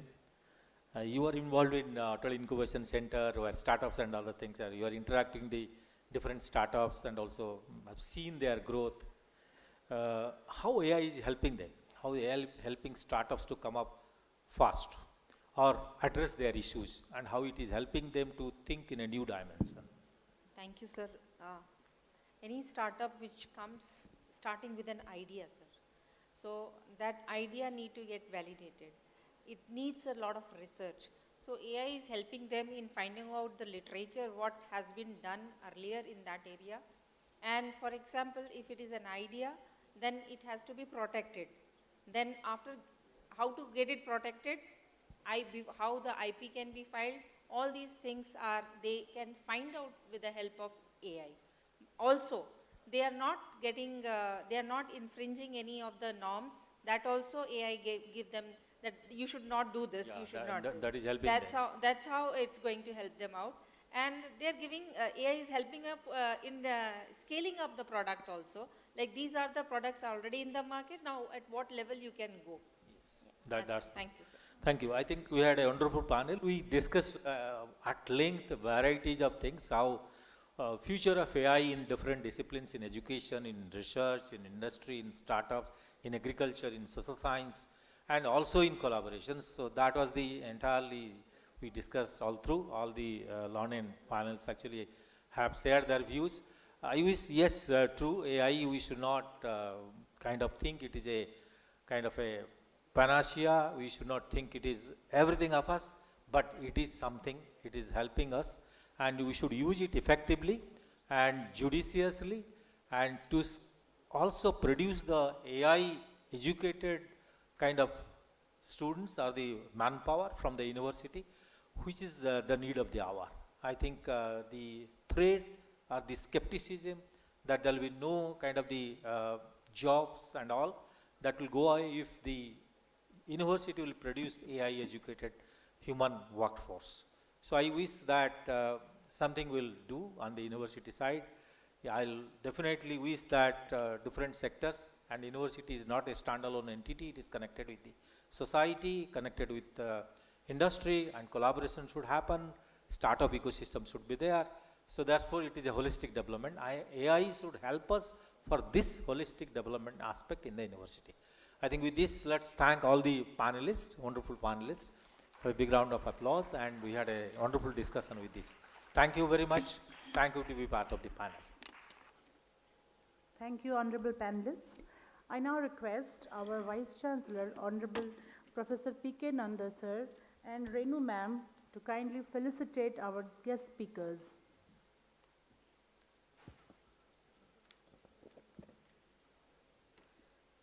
I request Dr. Debabrata Nayak sir, Director PwC, to join along with Renu ma'am and Vice Chancellor sir to felicitate our guests. Professor Bibhuti Biswal, Honorable Vice Chancellor, OUTR.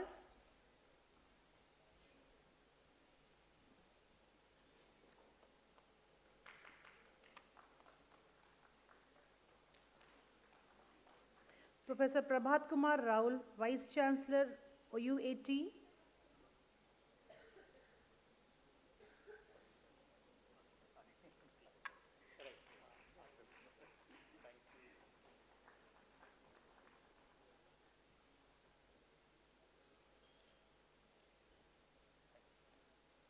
Professor Chandi Prasad Nanda, Honorable Vice Chancellor, Utkal University.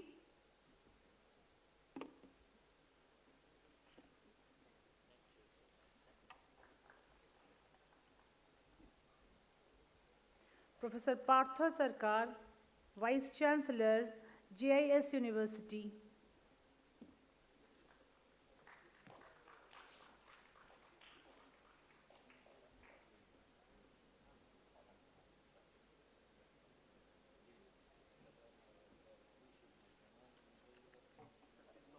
Thank you.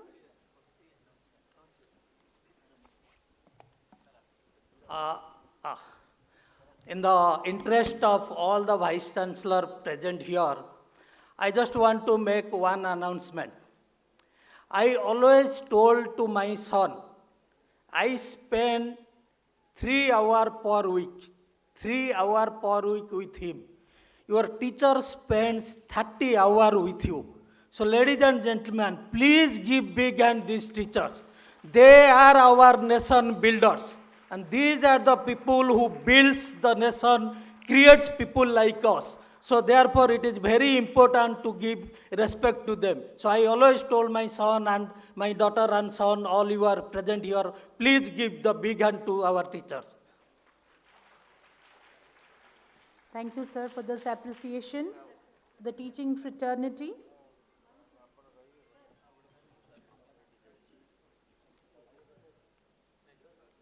Someone has left a rupee card from Punjab National Bank here. I would request, please collect it from Tapas, sir.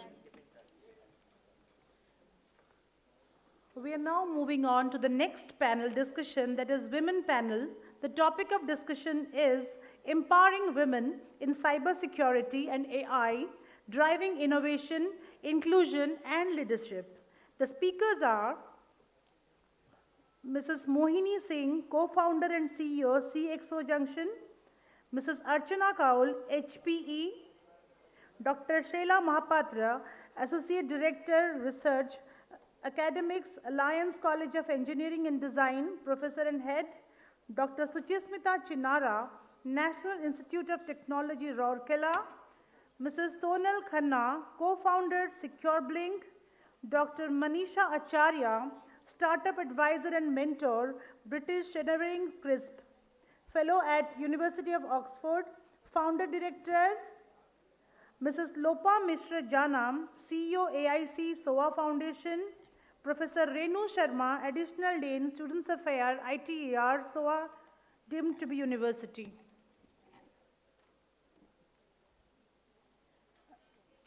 And the moderator for this session is Mrs. Lopa Mishra Jana.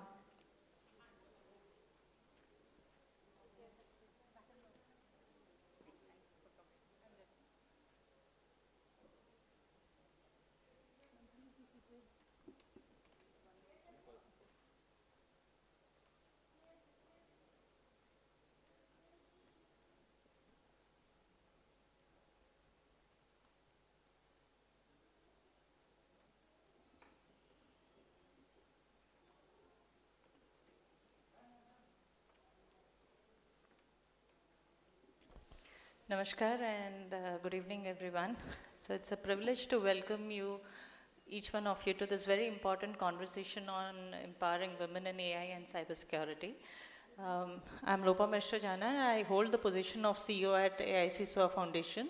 My work sits at the intersection of innovation, startup and ecosystem building, mostly in emerging technologies. Well, we always say that we need to empower women in technology, but looking at the panel today, I think it's safe to say that that part has been taken care of. Yeah, so yes. So actually we are at a very defining moment, like AI is transforming industries and cybersecurity is very foundational to building the trust, this digital trust. But alongside this transformation, an equally important question arises is who is building these systems and who is shaping the rules that govern them. What we are witnessing today is not just a technological shift, but also a leadership shift wherein women are no more mere participants but have become decision makers and architects in shaping AI and cybersecurity. Well, I'm very delighted to moderate this panel and I welcome you all again to this wonderful conversation that we are going to have. So I'll start with the academia perspective. I'll begin with Chinara Madam. And yeah, so in core technological or technical institutions, what are the biggest challenges that you find in encouraging women to pursue advanced research in AI and cybersecurity? And how can we address them structurally?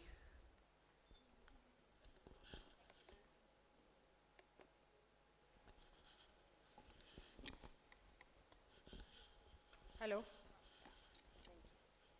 Thank you, ma'am. Thank you for asking this question. It's a really good question for me.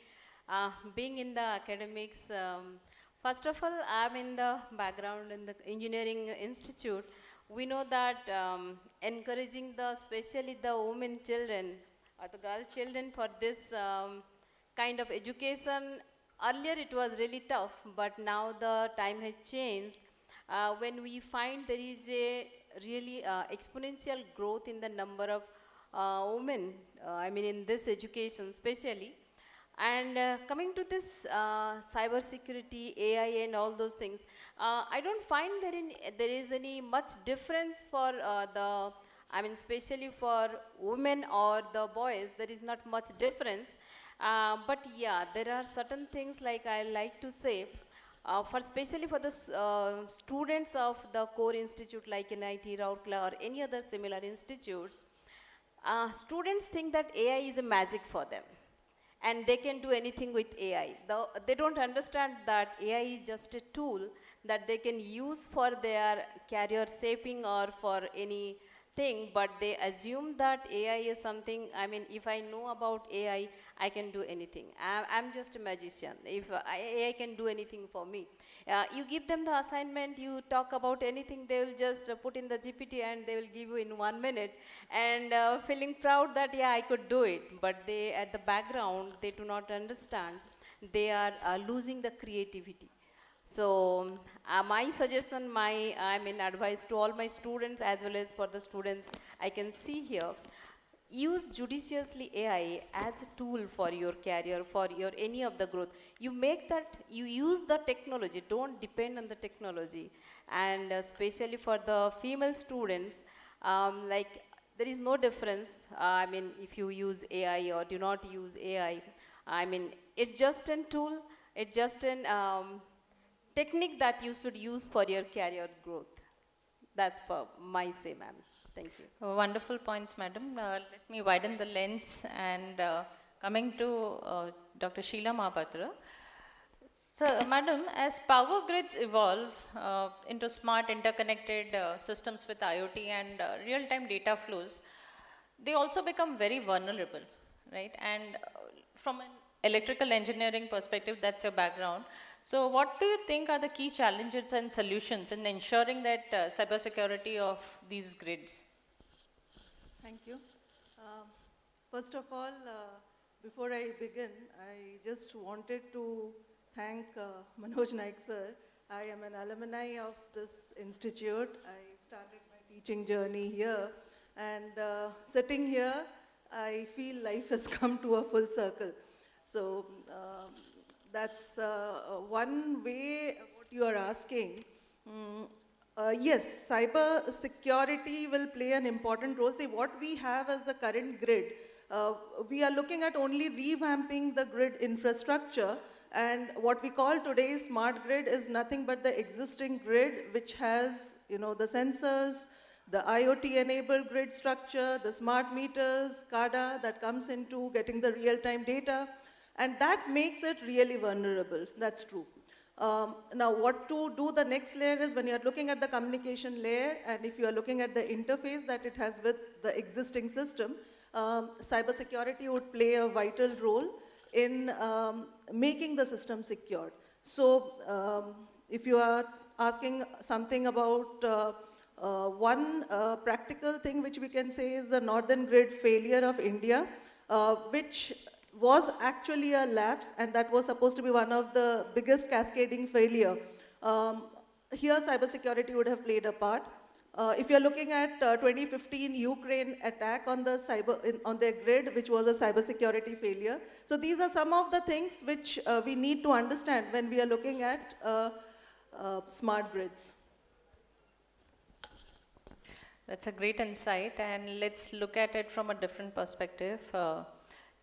My next question is to Ms. Archana Kaul. So, Madam, HPE operates at the intersection of enterprise technology and infrastructure.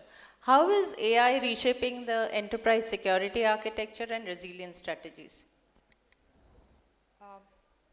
I mean, how do we design these secure systems is what, yeah. So I think there was already a discussion related to how AI for cyber and cyber for AI. What are the enterprise security, first of all, we need to understand. Simply, for example, this college, this university is an organization.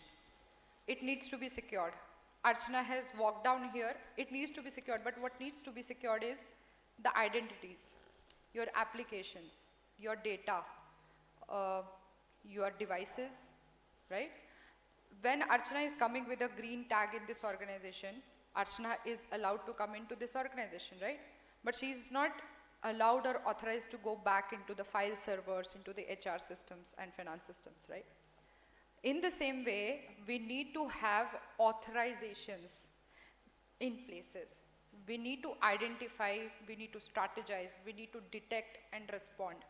For that, AI has been playing major roles. For example, the latest which has been introduced in the industry, like I already mentioned, was ZTNA for AI agents. Suppose in my organization, I have thousands of devices for security, for networking, for server storage, AI, everything. I want major data coming from this infrastructure so that I can do some decision making on it. Very simple. I am going to put AI agents on all the devices, users and everything. Whoever is coming in and out of the networks and the devices, my AI infrastructure is already taken care of. But the agents that are sitting on my network, are they secure itself? That is where the ZTNA for AI agents comes into picture. AI has been playing major role. That is what earlier conversation was also. We need to move out of the compliance mindset and go into the AI-driven cyber resilience infrastructure. The compliances till now, what we have been following is, this is very particular with any organizations that we go as a customer, go as an OEM. When India-Pakistan war was happening, banks were getting ready. They were preparing their DRs, they were preparing their data centers. Powers were getting ready, they were preparing their backups. All these are crucial customers to us, crucial organizations for the country. It's very important. And what they have to do is they have to be prepared for cyber risk at the front. That is what we are doing. We are giving you AI-enabled, AI-driven cyber risk equipments. And I think HPE as an organization, it is not only HPE, but there are 35 OEMs with 18 plus key solutions that are in the market, giving you an integrated solution or the story on cyber resilience. I think it is a great game changer that is happening, and only looking forward to making it more, adaptable into the industry. I think it's very fundamental now, yeah. To begin with to start all this from the very beginning instead of being just very reactive Yes, at the end. it's very much needed. Thank you. Thank you. Over to, my next question is to Dr. Manisha Acharya. With your global exposure and work with women entrepreneurs, how does India compare internationally in women-led innovation in AI and cybersecurity?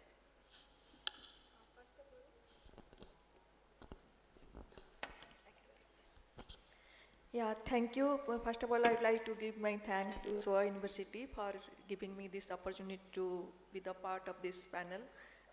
Women entrepreneurship, which is very close to my heart, that is absolutely. So, yes, participation of women entrepreneurs, innovators in AI and cybersecurity, it is everywhere, it is low as compared to the male counterpart. Definitely, it is everywhere, throughout the world. But yes, the awareness is much, much better in the western part of the world, which is not in India. India is not, I'm not saying about only the tier 1 town, city or everything. There are lots of opportunity there for the tier 3 town, the rural part of the part where women entrepreneurs can by using the AI, they can do their products, marketing, everything very quickly. But what I have seen that they really hesitate to do, because they don't feel that it is very safe. They think that it is not trustworthy. Should I trust or not? My product will be, means safe or not? So that question is there. It what I am saying about the entrepreneurs, women entrepreneurs, mostly which in the rural part. Now coming to our tech part, which is a very highly technology-based startups, women startups. I have seen many women entrepreneurs in the beginning stage in AI. By using AI, they are very good in healthcare, you can say education, you can say agriculture. I know many startups, but there is a very, very big question of the, there is one thing is the, there is not a question of the pipeline. There is a pipeline leakage, you can say. They are not able to scale up. I know one entrepreneur who is doing exactly the same thing what the other male entrepreneurs he was doing. But now that women entrepreneurs, she left that startup ship, but that other one, he is really scaling up. But that is not a question that everyone is doing, happening is that way. We have many success stories also. For example, like the Geeta Manjunath, you must have heard about Niramai Healthcare.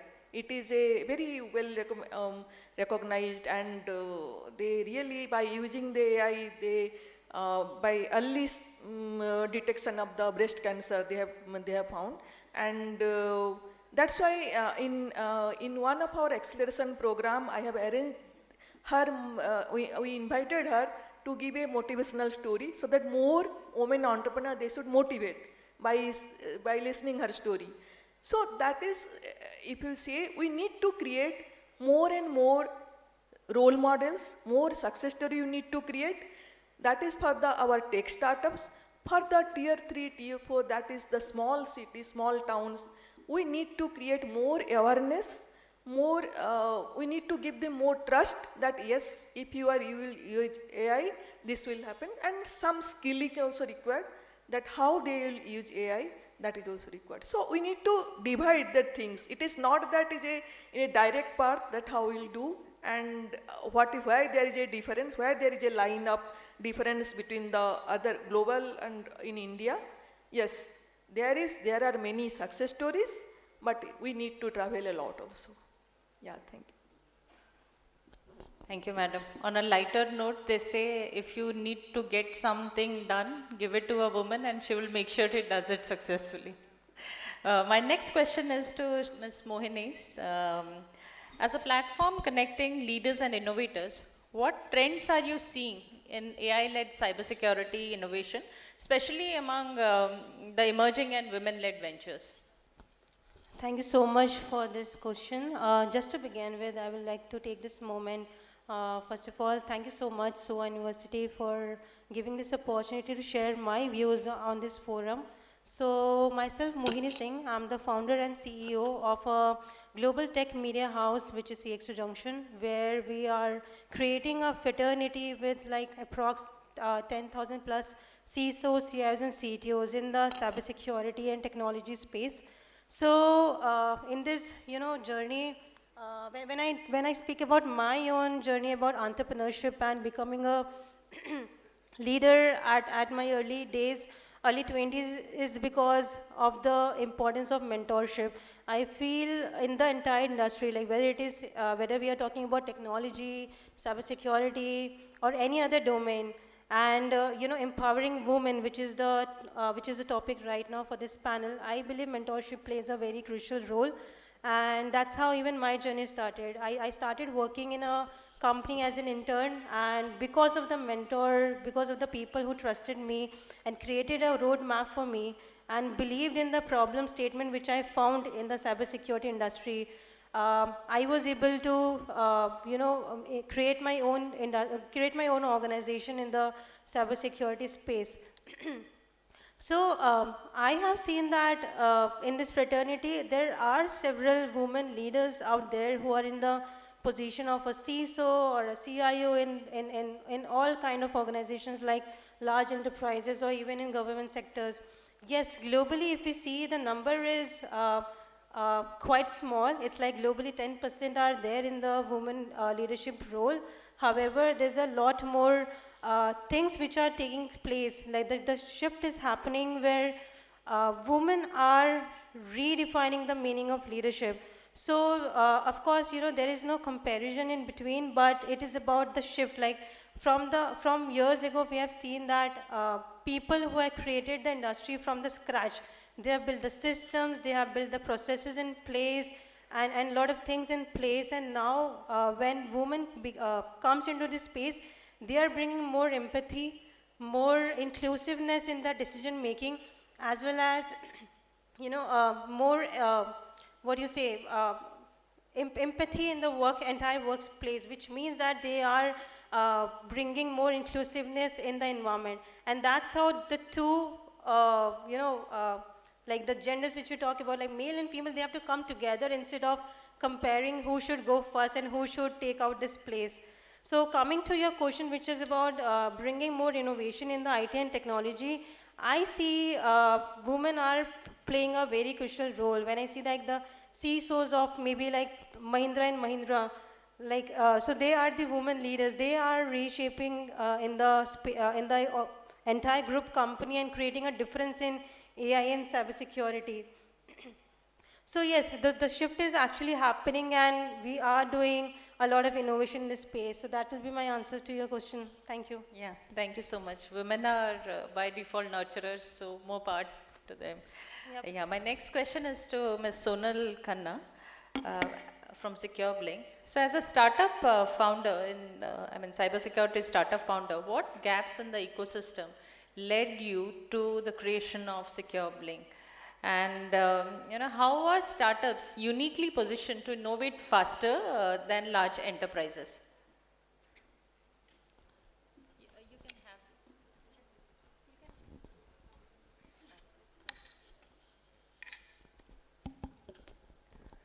Hello, yeah. Hi everyone, I'm Sonal Khanna, the co-founder and COO of Secure Blink. So at Secure Blink, like we are one of the cybersecurity companies working in the domain of web application, API security, IP and domain threat intelligence, and the threat intel lab. So we are backed by IIT Kanpur, and we are accelerated by India AI, HEC Paris, and Station F. So, first of all, I would like to thank to the SOA University for giving me this opportunity to share my views. So, coming to the question, so basically the gender gap that we have been seeing is first of all the inclusivity. So basically the women comparison to today, there are very less women that are given the opportunity in the majorly decision making roles. So the question is like, are they having the representation or are they having the inclusion, that is means influence, whether they own the decision making power or whether they are just there on the table for their namesake, that okay, yes, we have the women and we listen to their views, but the major question is, do they own the power making authority, decision making authority or not? So that's all, like. Yeah, thank you so much. So what we are hearing clearly is that AI is amplifying the complexity and importance of cybersecurity. Maybe we can do a very quick one-line round. We'll keep it very short, and maybe a 30-40 second response will do. I have a very impressive panel, so I have to stick to time. Yeah, what one ethical concern in AI or cybersecurity keeps you awake at night? What is that one ethical concern? We can start with Madam.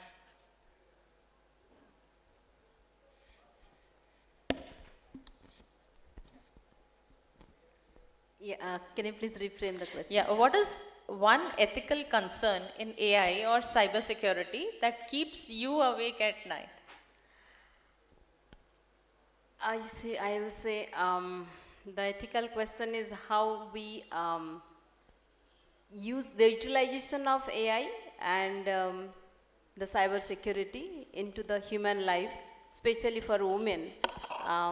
That keeps me awake sometimes, like as if the life is unsafe. And now coming to the cyber security, the first of the thing is the women are very emotional, that's what we say, and certain kind of cyber security that makes them very vulnerable, and that keeps me awake sometimes. Thank you. Yeah. More voices into this. Over to our next speaker, Archana. Yeah. So when I heard about that we are going to have the panel discussion on cybersecurity, I thought this is like the right point where the women are needed to speak. Because as she mentioned that, and she also mentioned that we are the empaths. We have the feelings for the world. And being the women, I feel the security for women, the security for kids, right? Somebody was saying that, the child protection also needs to be done. So yes, being a mother, use of AI, the use of, all these technologies, emerging technologies towards women and towards kids is something that will always keep me up at night. Thank you. Thank you so much. So I come from a background where I'm marketing cybersecurity. I'm not in core cybersecurity. I market the solutions like Google Cloud, Deloitte, and their solutions in the industry. But yes, if you ask me, what keeps me awake is, of course, as Archana rightly mentioned, on a personal level, like how secure I have kept my, my photos, my galleries, and all my personal data, so that it does not get, used unethically.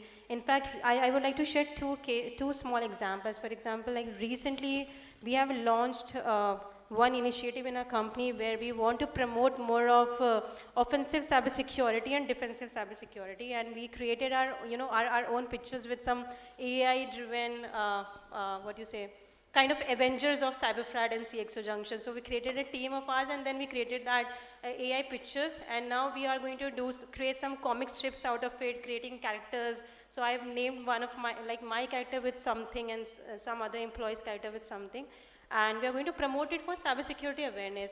So one of my colleagues, she was like, Mohini, I cannot, use my picture to create a AI-generated image of a Power Ranger, because I'm concerned about that. But then I asked her, like, are you on Instagram? Is your account public? Are you using ChatGPT? have you uploaded any files on ChatGPT? She said, yes, I've done it all, which means that you have already given your access to the open AI and every other tools which are available, and pictures or anything can be used unethically. But yes, it is very important to stay secure and trying all the ways through which you can secure your data and stuff. But yes, from the industry side, when I keep talking to a lot of CISOs and CIOs, one story I remember that there's one lady who is from the telecom industry, and she's a CISO. So she was saying to me that, Mohini, in the midnight, like around 1 a.m., I received a call from my company stating that there's some, huge thing which has happened in the systems, and she has to be present in the office right there in some time. So it was midnight, having a small kid. She handled, she carried her kid on her arms and she went to office. And throughout the night, she was working, resolving that problem. And her kid was, in the office, she ensured that she is still asleep. So it is about, this is what keeps the CIOs and CXOs awake in the night. And at the same time, it sets a very good example how a woman leader comes with multiple responsibilities to serve at one single time. So you cannot say that I'm a mother at one time and I'm a family person at another time and I'm a CXO at another time. No, all the responsibilities come hand in hand. You have to resolve everything and balance everything all together parallelly. So that's how, women leadership plays a very crucial role and comes with a lot of responsibilities. Thank you. True. Over to our next speaker. Okay, so what keeps me awake at night is, as a founder, so before providing security to our customers, we need to make sure that our platform is most secure. We have been have kept products at every different layer of the OSI model. So we need to make sure that, first of all, SecureBlink should be secure. First of all, ThreatSpy should be made secure, ThreatTrace should be made secure, completely secure, before providing security to our customers. And that's how we make sure that our customers, the security that we are providing to our customers, they are 99.9% secure. So that's what keep me awake at night.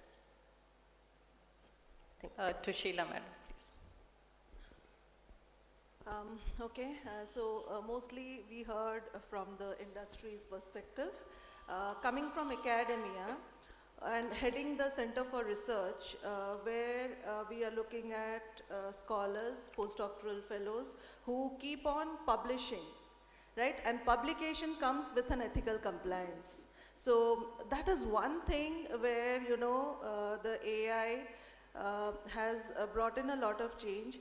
Let me tell you, I'm very proud to state this, that at Alliance University, we do not have even a single article which has been retracted. And retraction is something which not only, creates a tarnish to the reputation of academician, but also it has a larger implication on the university overall. So that is one thing when we are looking at ethical compliance with respect to research articles. We should be very careful in adhering to the flag and AI content. It's very easy to cut copy-paste. That's very easy. But then we do not have a very structured AI policy as such. But then we do follow, we do have a research ethics committee in place. We do follow positioning ourselves that yes, if you are using AI, please declare it, have a self-declaration done. And also we have a plagiarism tools in place where this can be taken care of. Yeah, over to Manisha.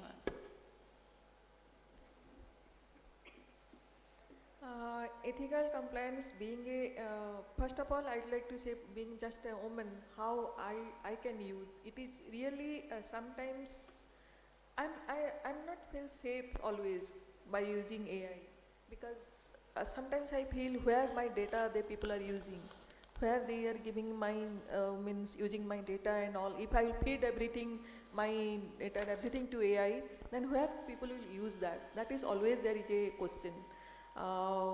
Second is as I am a startup enabler, we always also feel to make safe. That already I told that the rural part of the India, they don't feel safe by using AI. So recently we, my organization, we signed an MOU with Amazon Soily, so that there we need to teach the startups how they can use AI in a safer way.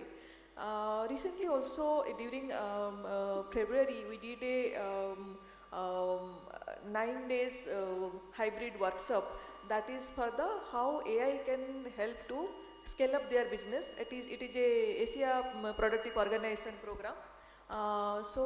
In that also we did a session where we taught them that how ethically startups can also use, because this is very much required. Now startups are using AI in every sector, being it in the healthcare, education, everywhere. So they should also know that ethical points, because our future, our economic condition depend upon of the startups' future.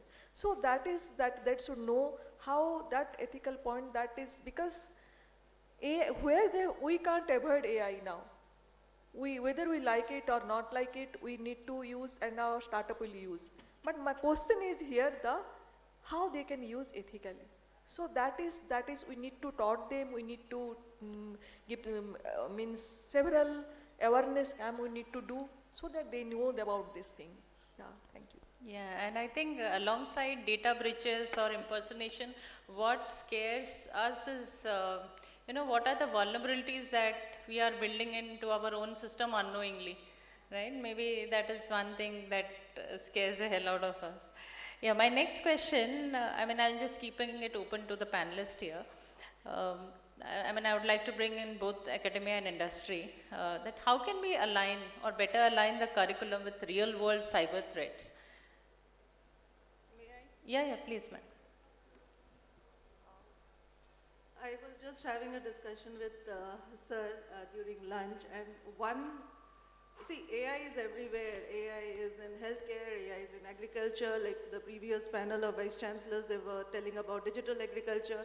There's a lot of AI in urban farming. So that's one aspect. That one area which sir said is where cybersecurity would definitely play a very big role is defense.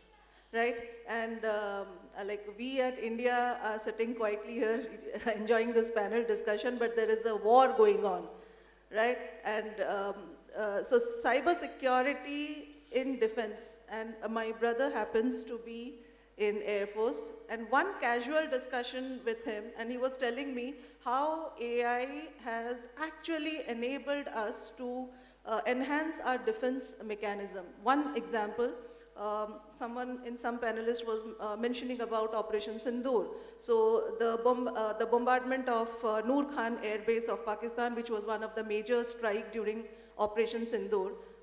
With what precision you strike, and how do you understand when there is a canopy of tree overhead and they are sitting in underground bunkers? What makes them strike it so precisely? Understanding where the shoulders are, where the bunkers are. That's typically through AI, probably through detecting the air condition which would be running down, temperature analysis, it was interesting to note they were targeting the pizza delivery, who would be delivering the, taking into account the where the food delivery is taking place and at which location, understanding the radiation, the frequency, radio frequency. So that's how precision targeting is being done.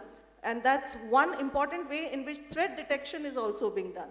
So this is one example which I thought is very relevant to today's world, where we are sitting where there are two wars going on, Ukraine, Russia, and then there's Iran, Israel. Yeah, anyone from the industry? Yeah, madam, please. Hello.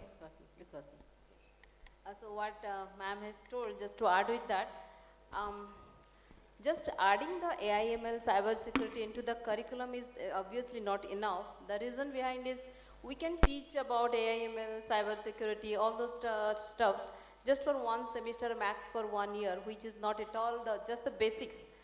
The real world problem comes beyond, way beyond that. And for that actually what we have in the curriculum is the internship programs that the students go to a real life problem and they go to industry to work on that. Like ma'am said, the precision and all those things, different applications, different domains they go, and the study or the education starts from the industry only.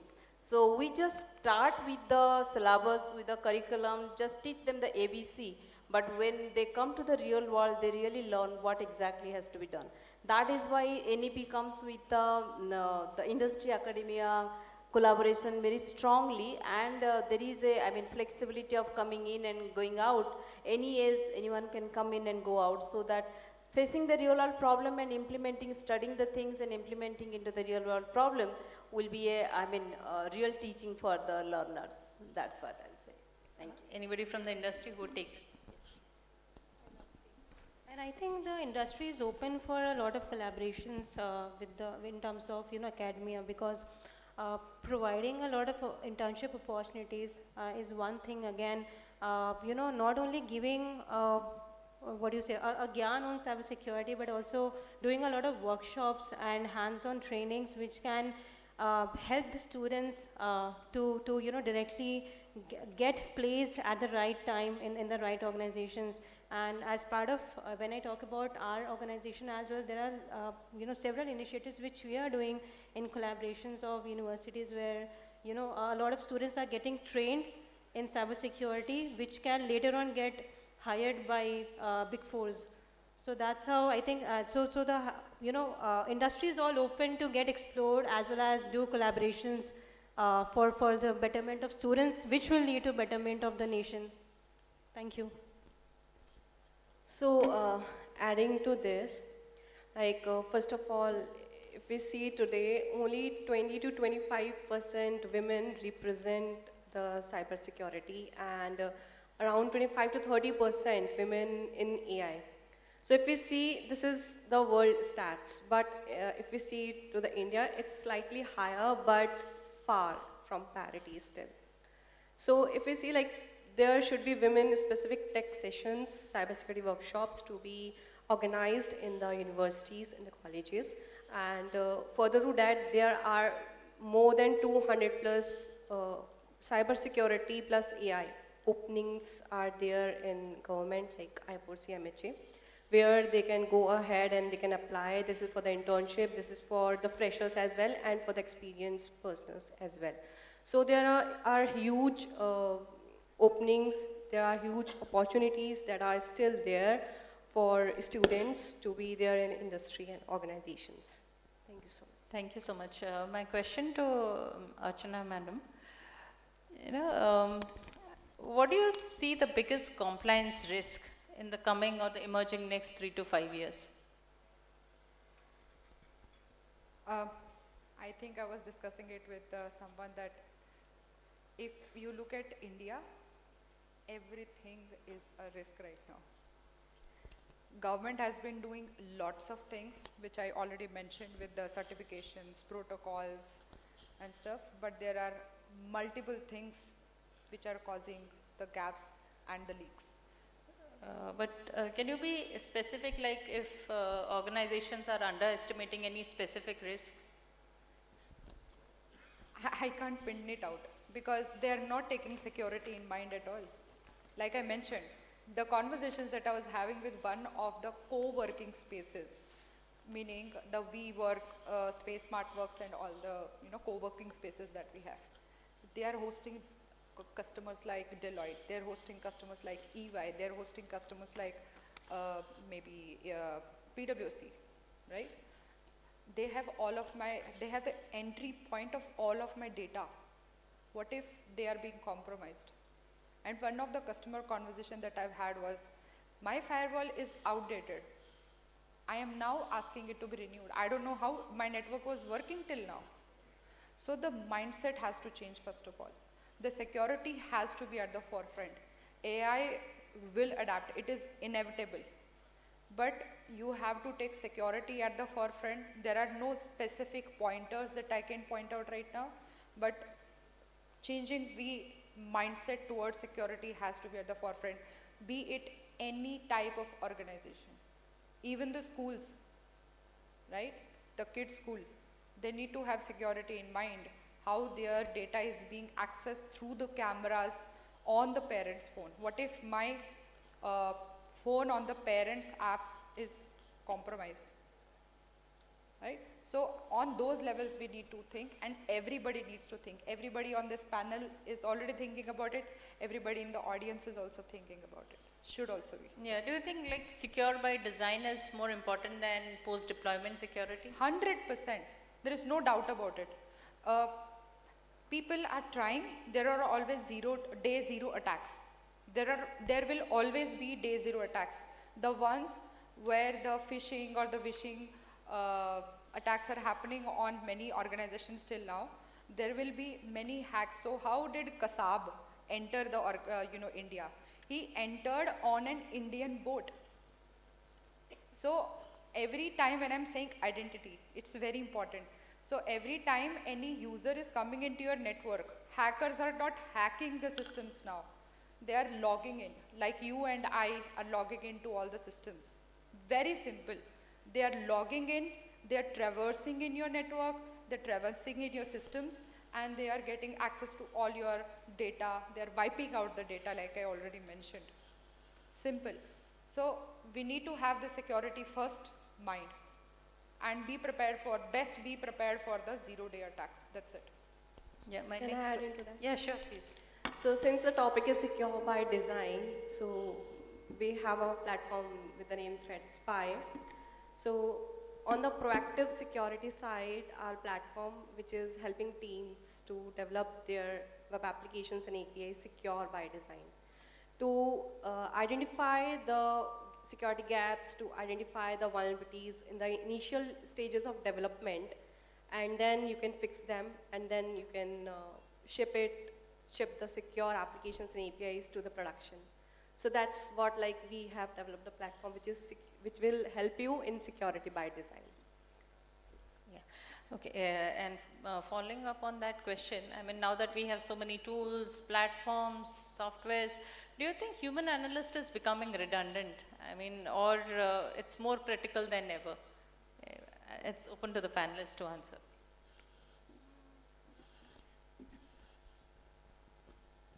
I think a lot of talks are going around AI, but my thoughts are yes, a lot of ways are there where human are getting replaced with AI, but at the same time I still believe that human intervention is still very much needed. For example, if I tell about my own experience, as I said that we do cybersecurity marketing. So in terms of marketing and branding, right? So we create a lot of videos, a lot of posters to promote it on social media. But so earlier, when I used to ask my video editor to create some animated video, he used to take 2 weeks of lead time. Then now using AI tools, it is now just a 30-minute job, right?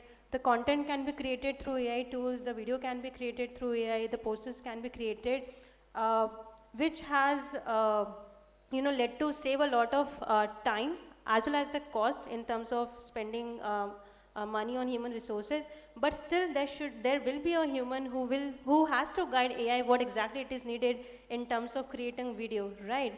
And same way, we are talking about agentic AI and Gen AI, but still at the same time, I still believe that there will be human intervention everywhere, just that we will be minimizing it, but still it will be there. Would you like to answer that? That's yes. From the academia perspective. Again, we look at research tools which will make research findings easier. So one such database which we generally follow is Scopus, right? All of us look at Scopus or Web of Science as the indexing. So Scopus has recently launched something which is called a Scopus AI and a Leap Space, which will help us, suppose, just give a keyword and it will give you an analysis of the complete research that has happened in that area so far, which will help you identify the research gap very easily and probably take care of the next level of research, what you want to take up in that area. So that's something which is very interesting. Yeah, True. I mean, there are pros and cons, and this definitely is going to be a big help in the research And domain. if I share one more example is, we had to create one marketing campaign, which was like creating a web page, creating a PPT, creating a social media post, and a lot of things in the overall campaign. So earlier it is like a 1 month job, we used to take a time, like we'll need at least 3 to 4 weeks time to create everything together and share it with the client. Now creating a web page has become a just 2 minutes job, and even you don't have to produce any content. It is all can be done by Emergent and tools like ChatGPT or Claude. So recently, we wanted to launch something, and we did not even went to the marketing team or the designer. As is, my sales team is like, I have closed one deal. It is about something, organizing a webinar.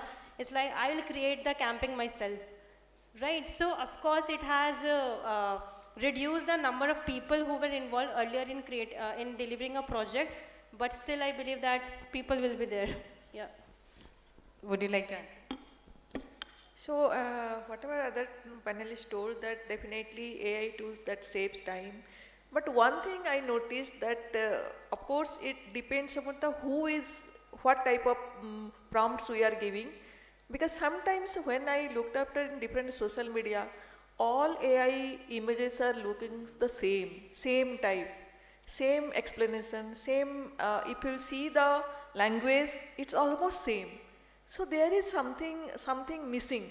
So we need to know what type of prompt at least we should give, something different prompt. So it should be innovative, it should be creative like. That should not be gone, that our creativeness. Yeah. Thank you. Yeah. Please. So adding to this, since you talk about the content generated web pages, I would like to put some light that how these content generated web pages are having lots of risk and are easy targets for the attackers nowadays. If you see, there are websites, web pages were made by AI generated content and other tools, the low-code, no-code platforms which are used to make these websites, web pages. So they are having lots of vulnerabilities, even known, even unknown. So definitely there should be tools that need to use to fix them on a priority basis, in a proactive manner. Yeah, I'm happy, and I appreciate that my panelists are very mindful of the time. So we'll just have a very quick rapid fire round, maybe one-liner answers or so. What is one skill that every young woman should build in AI and cybersecurity? What is that one skill every young woman should build in AI and cybersecurity? One skill that you would recommend? Rapid fire, so you can just grab the mic and answer. Problem solving skills, analytical skills. Ethical skills. How to use ethical AI, how to save them. It can be critical thinking as well. So the skills like she should know or he should know that what actual things they have to give in the form of prompts. They should not enter their PII or any sensitive data from their life in that tools, platforms. Yeah, for me it's ideation to implementation. Yeah, I think I resonate with her that you need to know how to use AI, how to make the best use of it, know the prompts. Okay, the second question, one myth about women in tech that you would want to break. So many women think that tech is very high technical people should be there in the leadership role, but it's not that. You can have a normal knowledge of tech and still you can play the leadership role in the tech. So that barrier I would like to break. For me it's inclusiveness. Okay.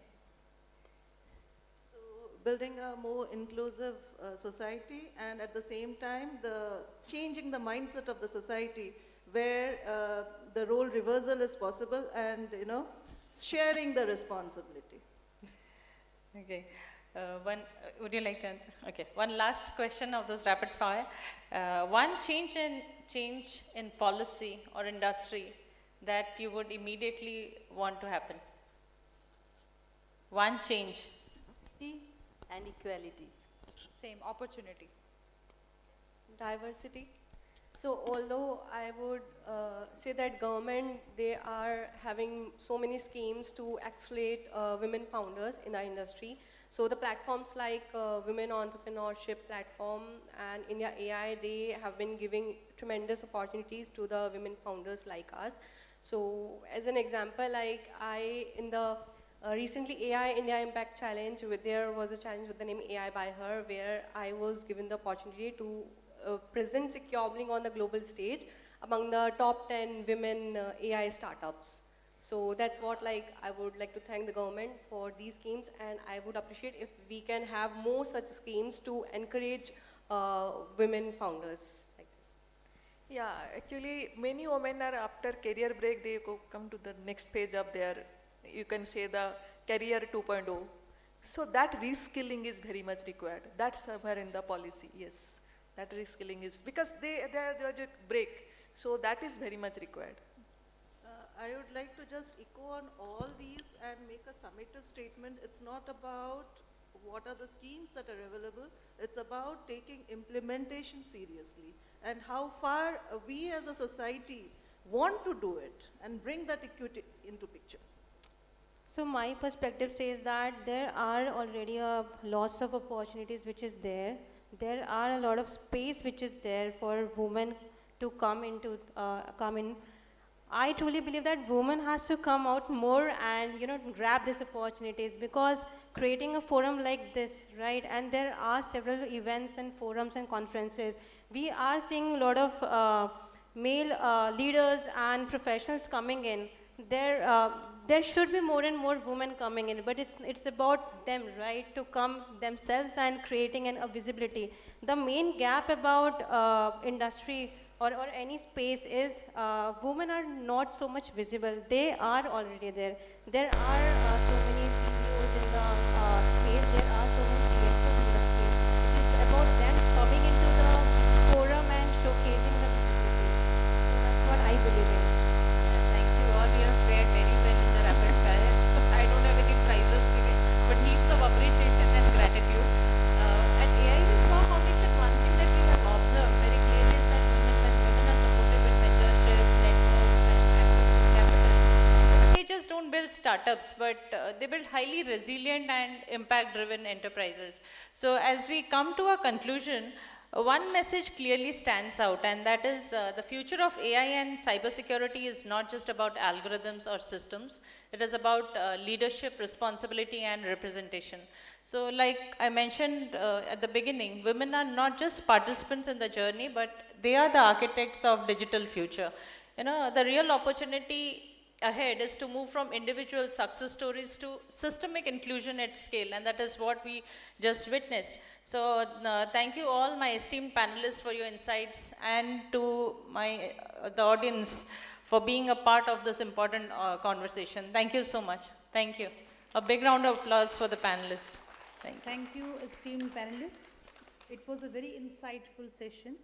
I request our Vice Chancellor, Sir, Professor Nanda, and Professor Malik, Director, SOA DU, kindly proceed to felicitate our panelists. Dr. Nayak is also requested to come along with them.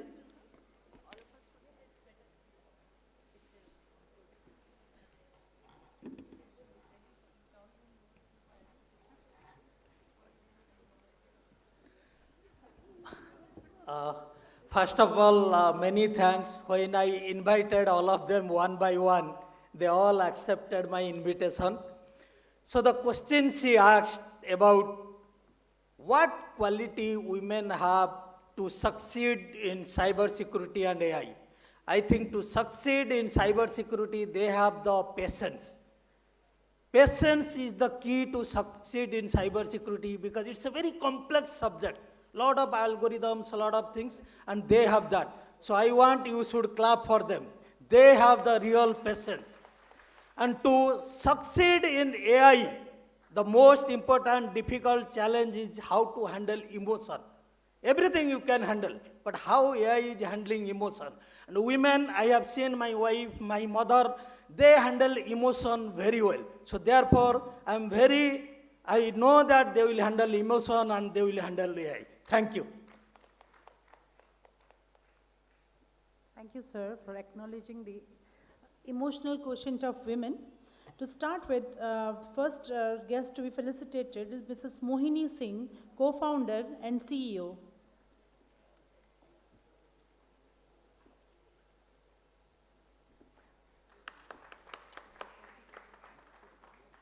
Mrs. Archana Kaul, HPE.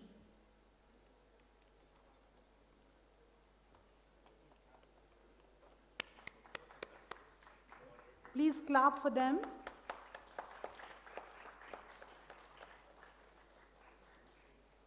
Dr. Sheila Mahapatra, Associate Director, Research, Alliance College of Engineering, who happens to be our alumni.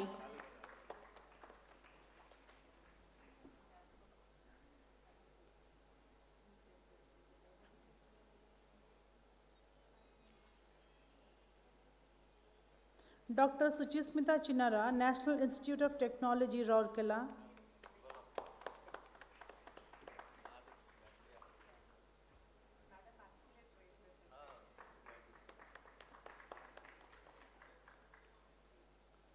Mrs. Sonal Khanna, co-founder, Secure Blink.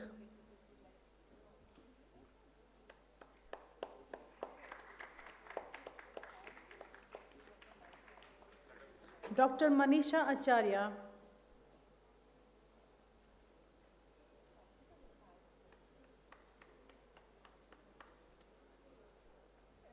Dr. Manisha Acharya, Founder Director, Universe Forum.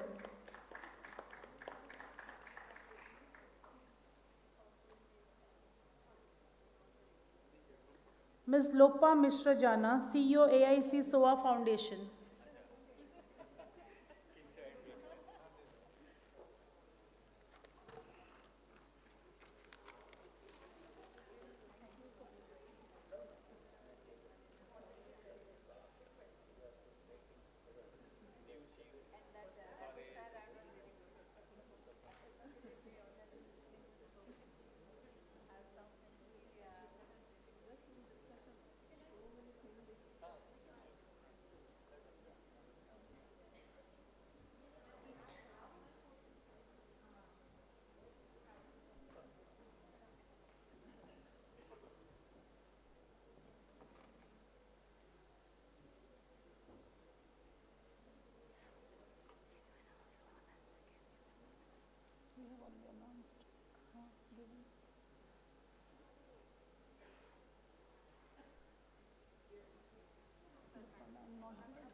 Mrs. Lopa Mishra Jana, CEO, AIC-SOA Foundation.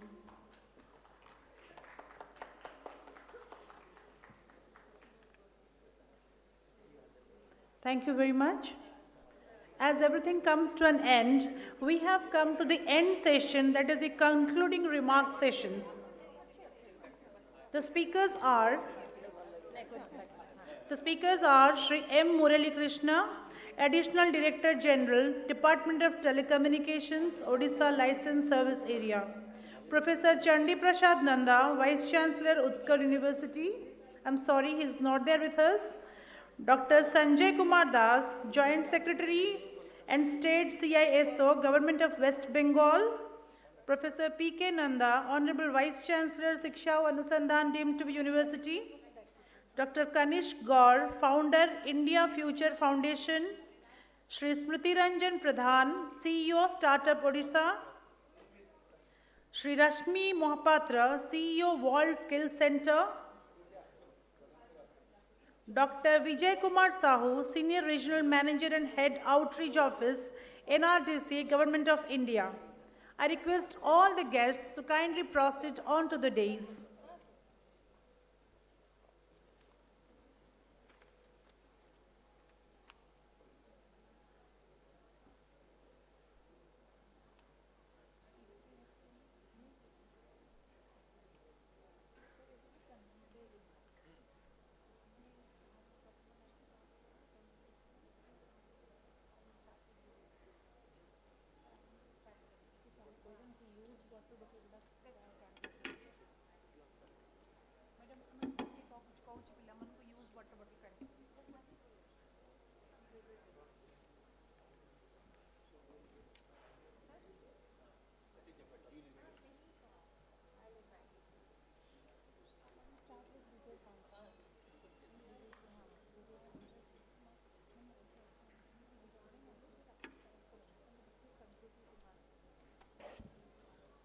I request Dr. Vijay Kumar Sahu, Senior Regional Manager, Government of India, to kindly begin the process.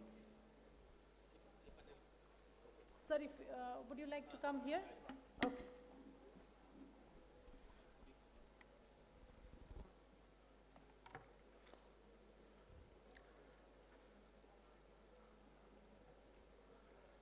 Good evening, everyone. Respected dignitaries on the dais, in front of the dais. It is a great moment when the nation is also mitigating the challenge, when the institution is creating an opportunity, and when all responsible organizations also participating for an emerging technology. That technology already created a platform in the knowledge society. It is my honor and it is my privilege to be part of this program as a national organization, how we are leveraging knowledge, acknowledging the knowledge, managing the knowledge in the knowledge-intensive ecosystem. And this is, we are talking about Viksit Bharat. The nation is fourth largest in the global economy. But at the same time, we must realize the challenge ahead and how we can build the capacity at institutional level, at state level, national level, making our innovation internationalization. We have been witnessing many challenges. We have been part of many challenges, and challenges created opportunity. And we have seen during Corona also. So when these emerging sectors like AI and cyber security, everyone are part of it because everyone are part of that platform. As a state, the state is playing a very important role in leveraging livelihood to the women and also women empowerment. The Subhadra Yojana is one of that. So starting innovation from home, and in fact it is our privilege that the department from home also, many of the officials are part of it. And this is the role of an institution, how to connect, how to collaborate, how to co-create at an institutional level to mitigate the challenge of growing world. And congratulations Siksha Anusandhan University for bringing all stakeholders together. Sabka Saath, Sabka Vikas, Sabka Prayas. And that is for a Viksit Bharat, Ek Bharat, Savalambi Bharat, Swachh Bharat, Navachar Bharat. At that moment, I will also urge how we can make it an institutional ecosystem today. We have all stakeholders together. In fact, I am happy to witness this session. We have the leadership from the World Skills Center. We have the leadership from Startup Odisha. We have the leadership from the SOA University. We have the leadership from the industry, and how we can join hand and make the difference, because we should know what is out of box, but we should also know what is inside the box. And this program, not only a program, this program created buzz to the people, those who are sitting at office. And thank you, SOA, making a YouTube so that we are connecting the dot. And connecting the dot is nothing but people may not come, may not reach, but we are digitally connected and we learn from the Corona. And India is also facing many challenges bilaterally, multilaterally.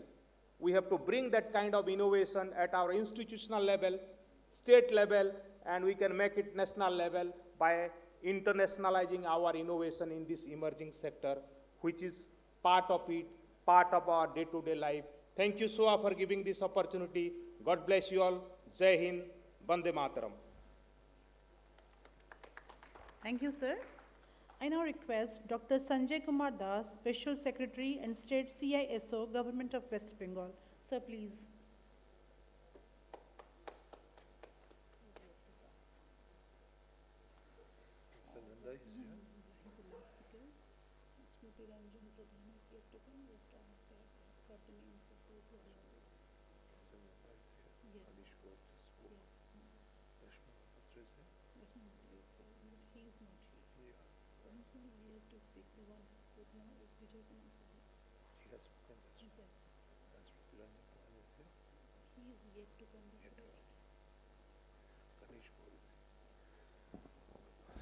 Good evening, everybody. You know, it's a long day, and many of you might be thinking to call it a day after such a wonderful session that I witnessed, where exceedingly successful leaders from the industry, from the social side, from the academia, spoke about cybersecurity. Specifically, I like the last session where, if you have listened to the entire session, properly, I was thinking of, using Firefly to just record the session, and I would definitely get a beautiful write-up out of it, because when Madam Professor Dr. Jana was asking the questions at the end for giving one-liner answer, so I don't know, definitely you have recorded it. Everyone was actually giving a different answer to it, and every answer was very relevant. So connecting all of them would have been a best SOP. So I was enjoying it thoroughly, and if you don't mind to tell you that asking about whether the fairer sex, that the women leaders would do good, or women empowerment, actually in our country it has already, the ceiling has already been broken. So considering the number, as we are a hugely populous country, so the number might be small, but it is increasing in leaps and bounds. And that's why we are seeing leaders in startup, leaders in government sector, leaders even in defense. So let us not think about whether we have women leaders, women entrepreneurs, and all these things. They are everywhere. So we are equal, so we need not even talk about equality. So from that point, I would definitely, thank SOA for organizing all through the day, detailed and structured panel discussions. I have been actually attending such conferences for the last, say, how many years? 20 odd years, over at least 25, 30 conferences a year, at least 2 conferences every month, if not more. So I have never been to such conferences of late which has not talked about time. Every panel discussion was given, adequate time, sir. Thank you very much for that. No, rather, I was thinking of speaking 10 minutes. I was asking Dr. Sahu, is it, giving me proper time? 10 minutes. मैंने तो कभी 10 minutes बताया, बात ही नहीं. 2-3 minutes में हर वक्त मुझे बोलने के लिए बोला जाता था. So every session ended within time. Every session discussed in detail about the topic.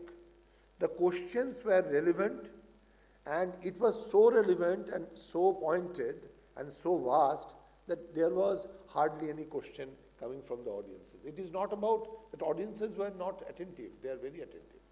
But even then, your space of things and the entire pace of the thing is properly attuned to. So that is exceedingly remarkable, if you ask me. And the thing is, I would rather put in a point that I don't know, but joining this type of program by the students, there should be sort of a hackathon or a quiz, and making them understand the necessity of this. Because if you, sir, ask the students to attend, they would attend and they will go back, because they are all grown-up people, So if we can actually conduct a sort of quiz or a hackathon and give it as a, challenge, then the attending this program would have been better, you know. As definitely you are not liking that because all the chairs are right now vacant and all at the back. But during the day it was more or less full. So that is how, because the quality, the last discussion, all the students should have attended. It was a wonderfully, you know, organized last session. Don't take it otherwise, but to me, it was the best session. For the entire day, I was not present yesterday. So to me, it was the best session. Thanks, Dr. Jana. It was wonderfully, you know, paced and all. And coming back to the topic per se, I would like to just share 2-3 points. You know, AI, for that matter, has no legs or hands. So there is nothing called AI. It is a tool, and AI is a layer that if no one holds the hand of AI, then it has no existence. And in India, I don't know beyond India, in India, hardly quality AI is being seen. So government has, you know, real-time live transactional data. And if those live transactional relevant data are not given to the industry or the startup, affordable, accessible, and scalable solutions are, you know, impossible, sir. Other than the GAFAM, the Google, Amazon, Facebook, Apple, and Microsoft, hardly any other enterprise has live transactional real-time data. So how can you talk about AI? So whatever models are being trained, they are trained on legacy data.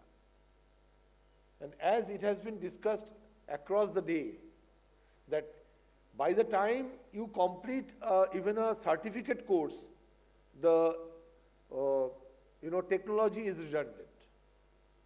By the time you complete a 4-year course, you are completely irrelevant. Whatever you have learned for the last 4 years, they are not required in the market. So upskilling and continuous upskilling is required. That has been spoken all through the day, sir. Agar ye sahi hai, then we have to open up the data to the industry. If government does not open up its kitty of data, but how can government open up the data? Because it is so very personal.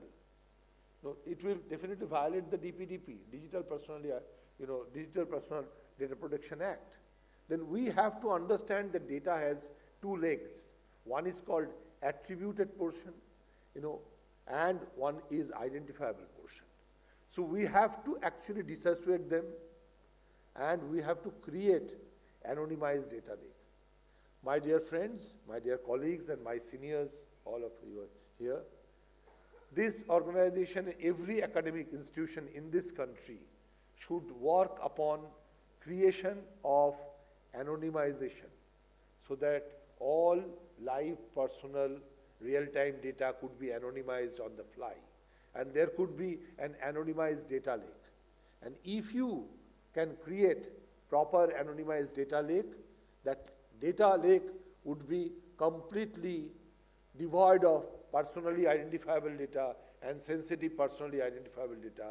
It will contain the contextual attributes of data, and it could be given even in real time to the industry, and affordable, accessible, and scalable solutions could be made. So I would urge upon our Honorable Vice Chancellor to utilize your COE and all other, you know, members of your academia and students to definitely work upon creating anonymization tools, because they are the need of the hour. And once you do that, then those anonymization tools will help our, you know, country to safeguard the privacy of our, you know, crores of population. Thank you very much. Jai Hind. Thank you very much.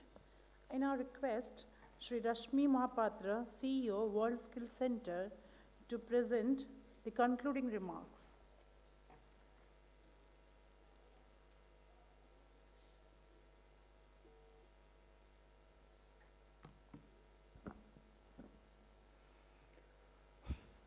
Good evening, all of you. It's been an honor to stand here and been privileged. I must congratulate, first of all, SOA to conduct such a program, because when I just entered this campus, it definitely was enormous, I must say, and I was definitely taken by surprise, because this is not so easy to organize a 2 days program, and I was pretty much definitely impressed with the kind of scale and with the kind of panelists. I was there in the last program. Must say it is very heartening to see that the Institute has taken these strides to take this forward. So that's phenomenal. A big round of applause at least for SOA. This is really fantastic, and I must say that you are actually building the bridges to the future. Since I come from the skill sector of the state, I will only like to impress upon a few things, which is pretty much aligned what we are and why we are here today.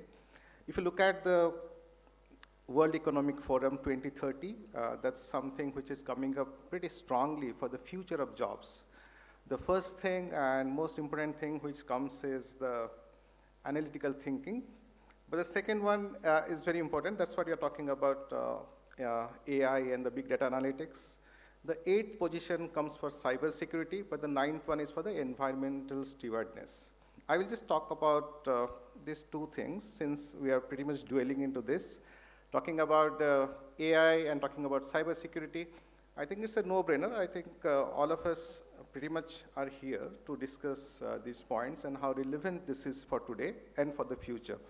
I won't dwell much into the nitty-gritty of that one, but from a skilling perspective and from the state perspective or from the community perspective, I must say that the future generation is not and should not be sort of afraid or should be concerned about AI. I know they are going to embrace it, and then I know that they are going to adapt it much faster. And looking forward, please understand, we are talking about resilience, which is going to play a huge role in the future of jobs. So as we adapt, and the students must see that they need to adapt faster, because the product life cycles, the technological life cycles are becoming shorter and shorter. Today, whatever we are studying or whatever we are learning from here is only going to give us some sort of a competence.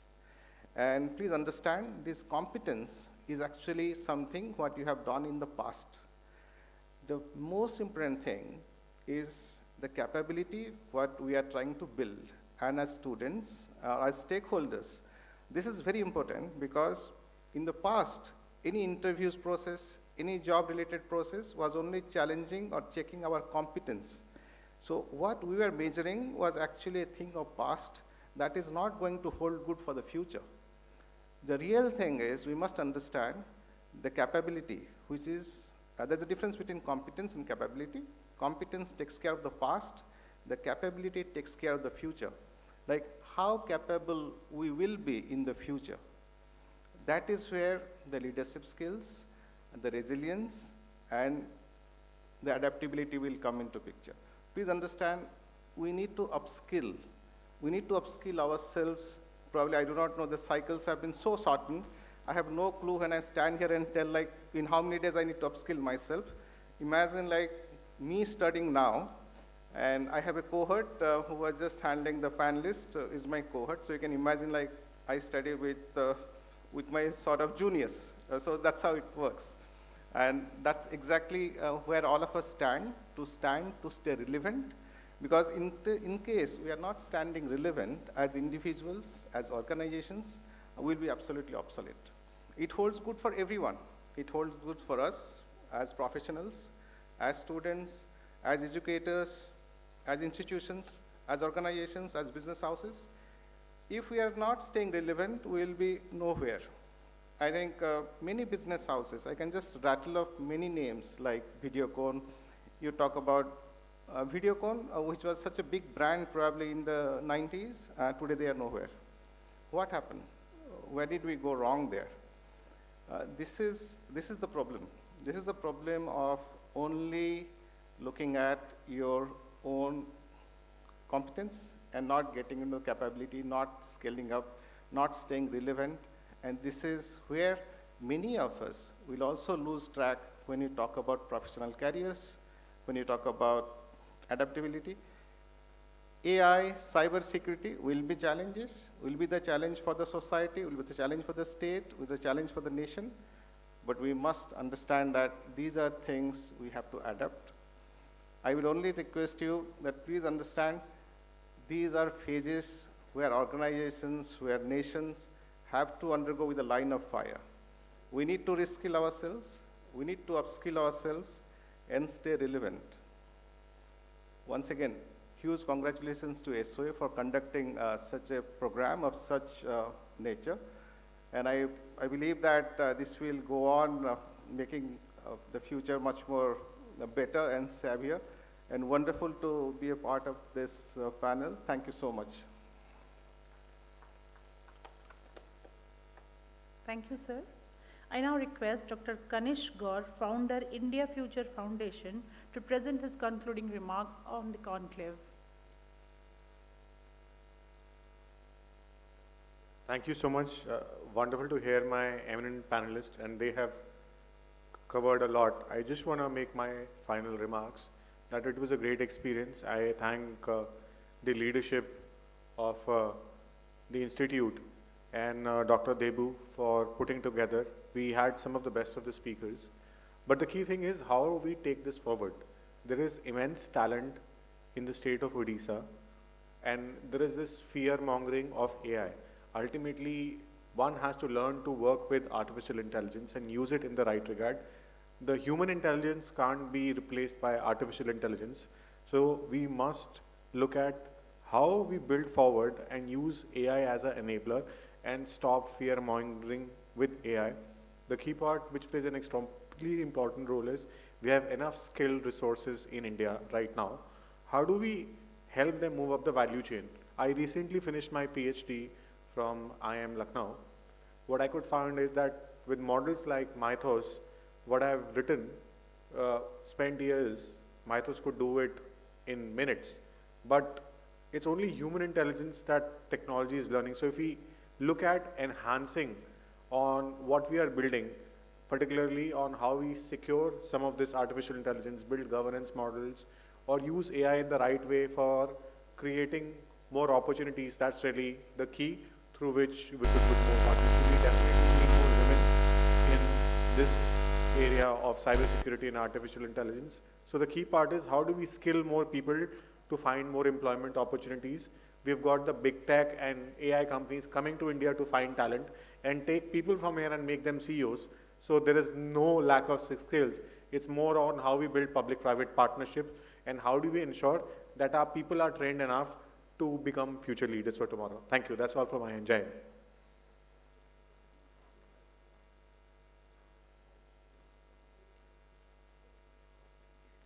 Thank you so much, Dr. Gaur.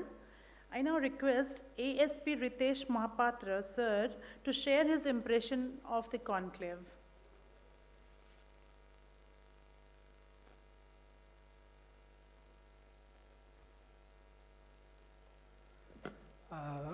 Good evening, everyone. Thanks to SOA for this.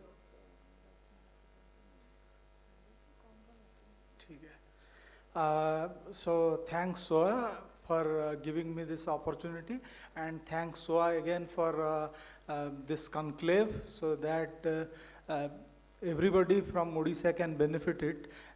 Actually, when we got the invite regarding this conclave, so our IG sir was very anxious, and sir thought like since it is regarding AI and cyber security, so Odisha Police is already in the process of capacity building and evolving in the field of digitalization and this AI and all. So we have invited officers of Odisha Police from across all the 34 police districts, and police officers from Malkangiri to Mayurbhanj and Sambalpur to Puri, everybody attended this, and thanks for arranging a special session which was not there in the schedule, but for police it was specially arranged, and our officers must have been benefited from that. So all these things actually have been planned very well, and this has been organized very well. So, let me speak a few things that Odisha Police is doing right now to making it more competent, making it more stronger, and in the field of this cyber crime. So actually last year we have received around 8.5 lakh calls on our 1930 cyber helpline. Around 50,000 financial fraud complaints has been registered in Odisha only, and it is amounting to almost 500 crore. And due to our officers' efficient workaround, so we could be able to block around 70 crore rupees, which is not a small number. And Odisha is, all these things in Odisha have been started not very far. So we have just started a 24/7 this 1930 in the late 2023, and now we have this blocking percentage of around 14-15%. So it is actually a good figure from the country's perspective. And recently, actually Odisha had earlier 14 police stations in selective districts, but now in the month of March only, we have created new 20 police stations. Now each and every police district of Odisha is having a cyber police station for it. So all the cyber police station officers have attended this session. And so this is one thing.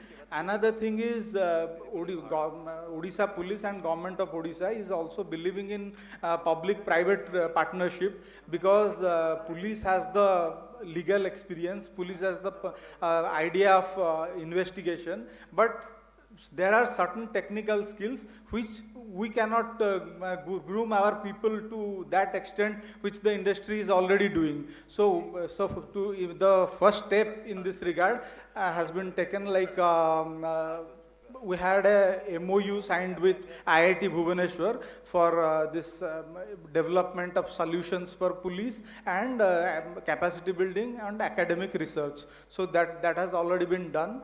Again, we had another endeavor, like we have recently floated a tender to hire 170 cyber experts from cyber forensic, from IT expert, and from financial accounting analysts. So those will be put to the cyber police stations. They will sit alongside our police officers. They will help in solving the cases and all. So they will be private experts only. So for that, the tender process is going on, and very soon it will be completed, and those 170 experts will be added to Odisha Police, and they will assist our cybercrime investigation, and it will be definitely will be having better results. And one more thing in this regard has been done, like establishment of Odisha Cyber Command Center, that is O3C. It will be a center of excellence, a state-of-art center. So that will have the all latest tools and technology, and again that will be manned by police personnel as well as private personnel. So it will be a very bigger project. The government has, it is the proposal is with the government, and the government has, Honorable CM of Odisha has announced about its establishment. So it is going to be a reality very soon, and very few states in India are having such kind of establishment. So Odisha is going to be one among them, and in that also we will be having a specialized center on AI-based predictive policing and data analytics. So all these things we are doing, and through this conclave, we had a very good exposure to what is happening in the industry, and we will also include those inputs, and I will evolve our proposal and our planning for O3C also. And we are also looking forward to have a good partnership, symbiotic partnership with SOA and other academia and industry. So thank you again and for giving this opportunity. Thank you. Thank you, Mr. Mahapatra, for giving this insightful information. I now request Dr. Koti Reddy, Professor, Andhra University, to share his views on the conclave.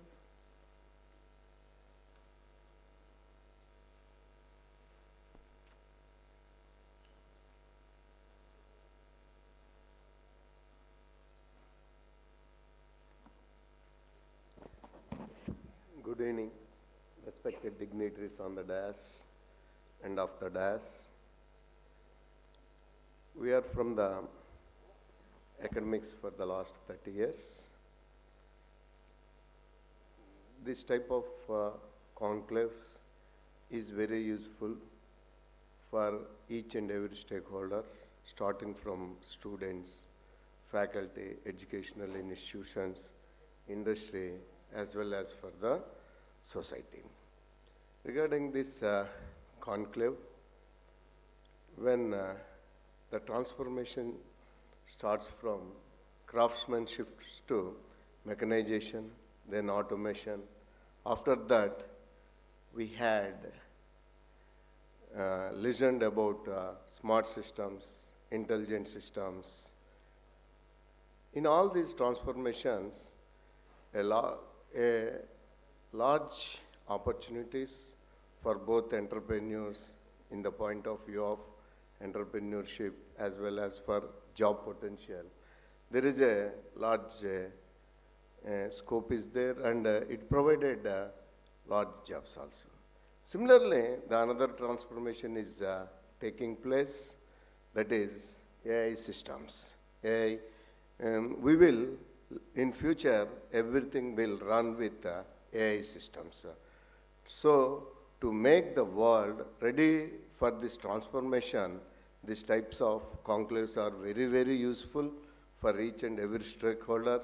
We're thankful for SOA for organizing this wonderful conclave.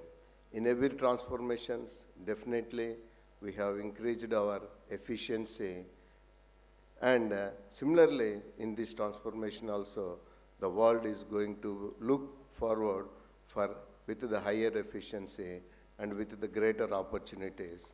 And to make ready this world for AI transformation, we are for conducting this type of conclave.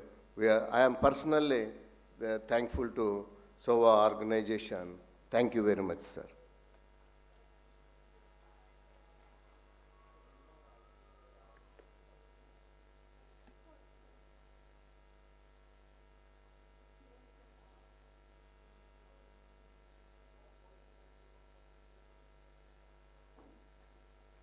Just wanted to share a few points which I thought is quite pertinent. First thing is, when I talked about skill, I just thought that let me clarify, it is not only like plumbing or carpentry or welding. We are talking about digital animation, we are talking about cyber security, we are talking about big time AI. So at the World Skills Center itself, we are organizing a School of Technology which takes care of all the aspects of AI, cyber security, blockchain, ML. So in fact, we are in discussion with SOA to how to forge a good partnership to go ahead. The second part and most important thing is, we are starting actually a skilling program on cyber security starting in the month of June. Same thing will continue for future. At the same time, there are two new centers which has been proposed by the state government of Odisha, which is coming up in Berhampur and Sambalpur, which will be again be a lot of work with the AI and ML and cyber security. So looking forward to a lot of collaborative associations from SOA and from other stakeholders. We'll be very, very happy and to see that how we can collaborate further. Thank you. Thank you, sir. May I request our audience to share their views on this conclave?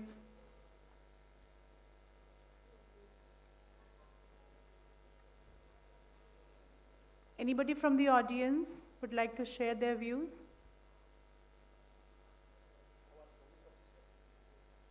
Our police officials?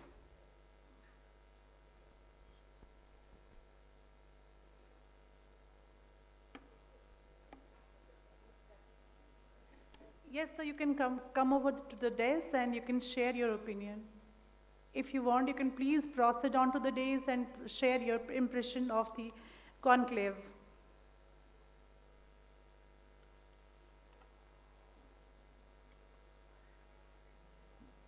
Since we are not getting any response from the audience's side, we are moving on to our next speaker, Shri Smriti Ranjan Pradhan, CEO of Startup Odisha.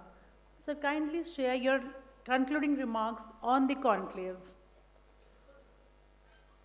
If you're comfortable, you can. You may.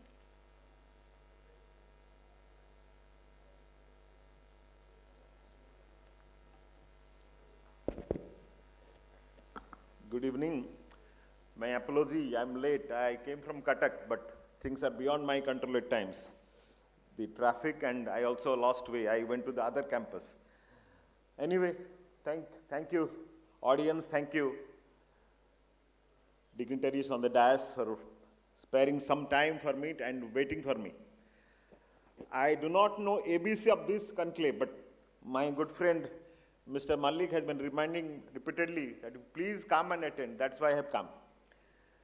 I have 2-3 points as the CEO of Startup Odisha. I have been following 2-3 articles, 2-3 books of late to have a grip over the innovation and startup ecosystem. What I can share with you, it is easy to remember things, but it is very difficult to imagine things. Imagining things, imagining ideas is not only riskier, but it's not a very familiar concept. You have to go beyond the box. That's the first thing. Second, we have to have an organic progress while we are talking about artificial intelligence or cybersecurity. We all know the buzzword in today's scientific and technology world is artificial intelligence, but you have to take it with a pinch of salt. Is it limiting our cognitive skill? There are a number of articles on it. I would request the intellect present over here to ponder over this particular issue. Are the artificial intelligence or latest communication or social media limiting the cognitive skill of our young minds or not? For example, I didn't apply my mind to come here. I was just searching through the Google map. Had it been 10 years back or 15 years back, I would have asked somebody, I would have applied my mind to reach to SOA campus 2. I didn't do that. And somehow Google also misguided me. I'll land up there. That's a different issue. Third and most important, what I've realized in the last couple of months, it is just more than a month working as CEO Startup Odisha. Any innovation ecosystem needs a teamwork, which is probably lacking in the present scenario. I'm not very sure about other states, but as far as Odisha is concerned, this team effort is certainly lacking. I have absolutely no hesitation sharing this particular thing. I'm not a bureaucrat by training. I'm an engineer by training, bureaucrat by choice. So that is why I'm able to share this. Then next thing, when there is some innovation, we are supposed to focus primary sector, then secondary sector, then tertiary sector. What has happened in last couple of decades, we've been focusing on the service sector with the tertiary sector for us. And whatever innovation, AI intervention is happening, more than 90%, if I'm not wrong, is in and around the service sector. But we are yet to saturate our primary sector, agriculture, allied sector, manufacturing sector. What has happened when there is a shock, economic or technology sector at the world level, we are falling flat. The day one, we are hearing IBM, TCS, Infosys, given golden handshake to thousands of employees. Why this is happening and why India is impacted most of it? Because we do not have the power of the secondary sector. Forget about the primary sector, secondary sector. That means manufacturing. I am using a cell phone, all of us are using in fact. Can we say that this particular component of the cell phone is manufactured in India? The answer is probably no. That is one. And we are talking about cyber security. The chip inside the cell phone is manufactured somewhere else. And knowingly or unknowingly, whatever we discuss, somebody else is listening to it. And this is a huge risk to a country like India and its cyber security. These are few points I have to make. Thank you so much. Thank you, sir. I now request Professor P.K. Nanda, Honorable Vice Chancellor, Siksha Anusandhan deemed to be University, to present his concluding remarks on the conclave.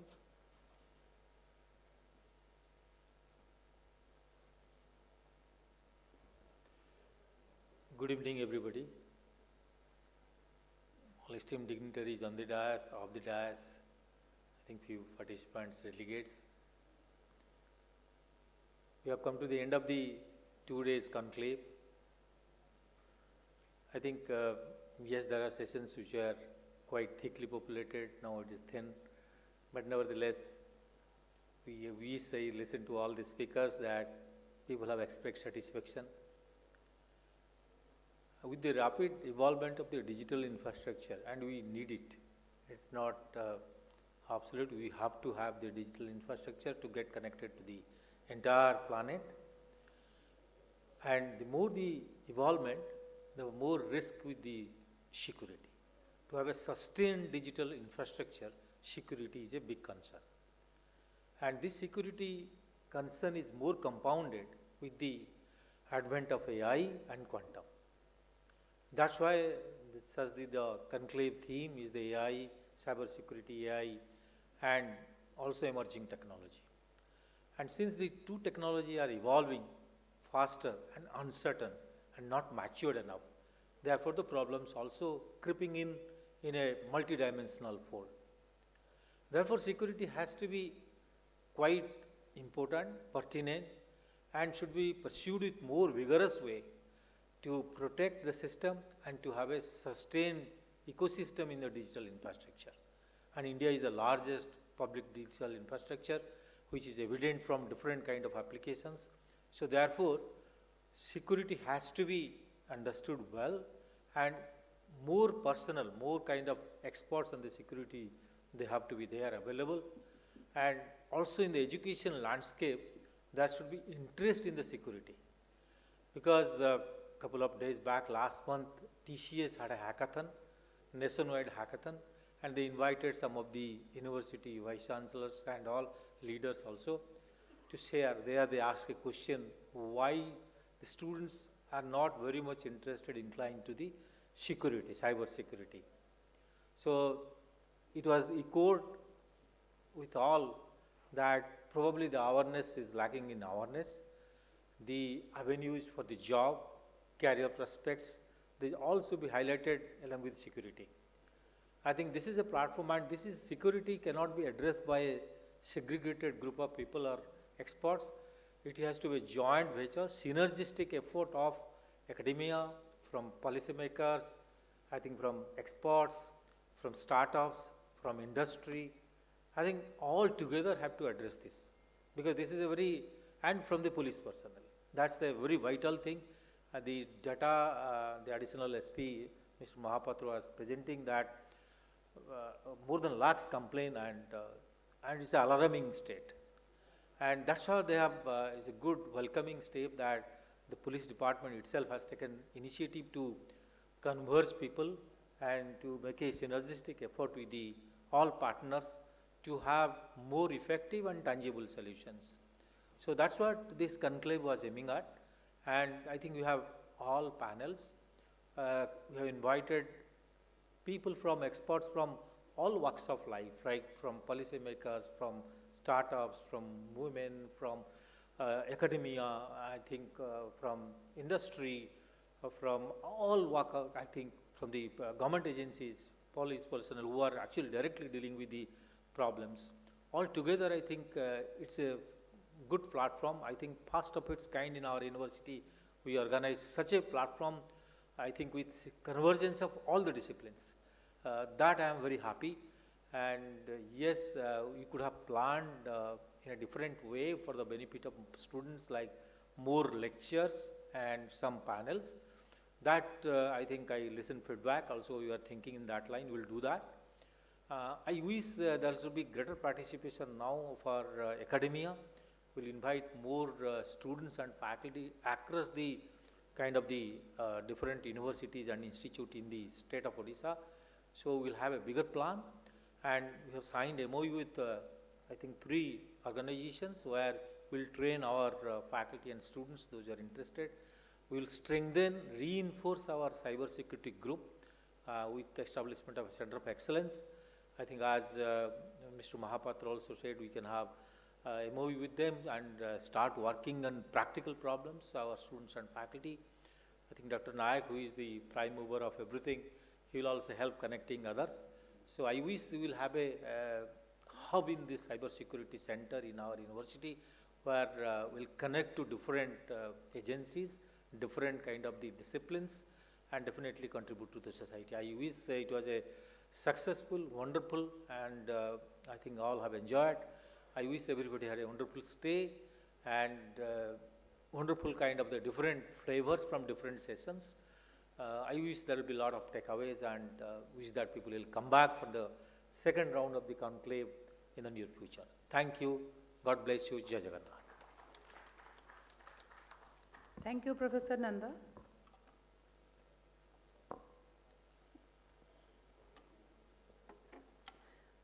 I thank all our esteemed dignitaries on and off the days to share their valuable remarks with us. I request Professor Nanda, Vice Chancellor, Siksha Anusandhan deemed to be University, and Professor Manas Malik sir to kindly felicitate Shri Rashmi Mahapatra, CEO World Skills Center, and Shri Smruti Ranjan Pradhan, CEO Startup Odisha.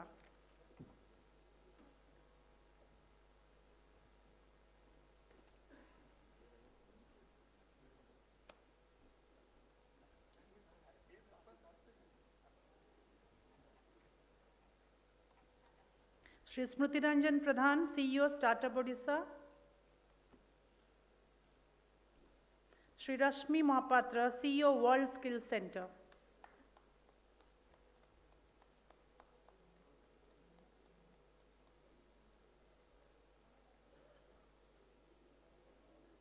It is said that all's well that ends well. We have come to the end of the 2-day conclave. Before we call it a day, I would like to request Professor Renu Sharma, Additional Dean, Students Affairs, Siksha Anusandhan deemed to be University, to come and proceed for the formal vote of thanks.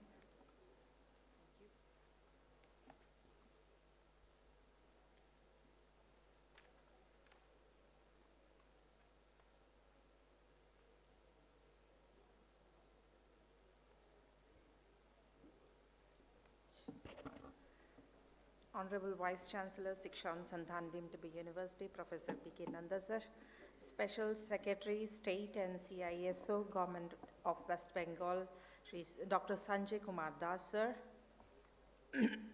Shri Rashmi Mahapatra, CEO, World Skills Center, Shri Smruti Ranjan Pradhan, ISU Startup Odisha, Dr. Bijay Kumar Sahu, Senior Manager, Regional Manager, NRDC, and dignitaries of the dais.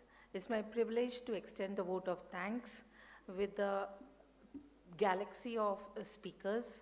The deliberations for these 2 days was phenomenal, and the effort made by Dr. Dibbat Naik was, I don't have words to speak out. I want a big round of applause for all of you. And the team behind this may be visible here, but they are working at the backstage. Yes.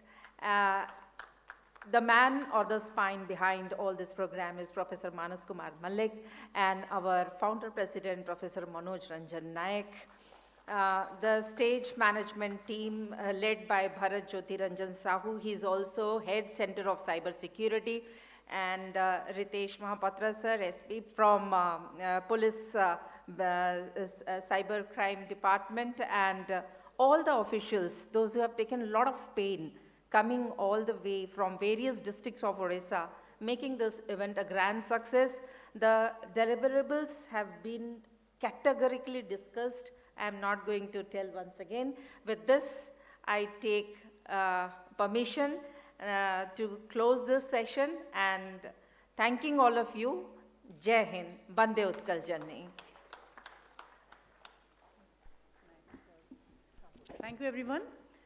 Before we disperse, the refreshment is served in the ground floor of the convention center.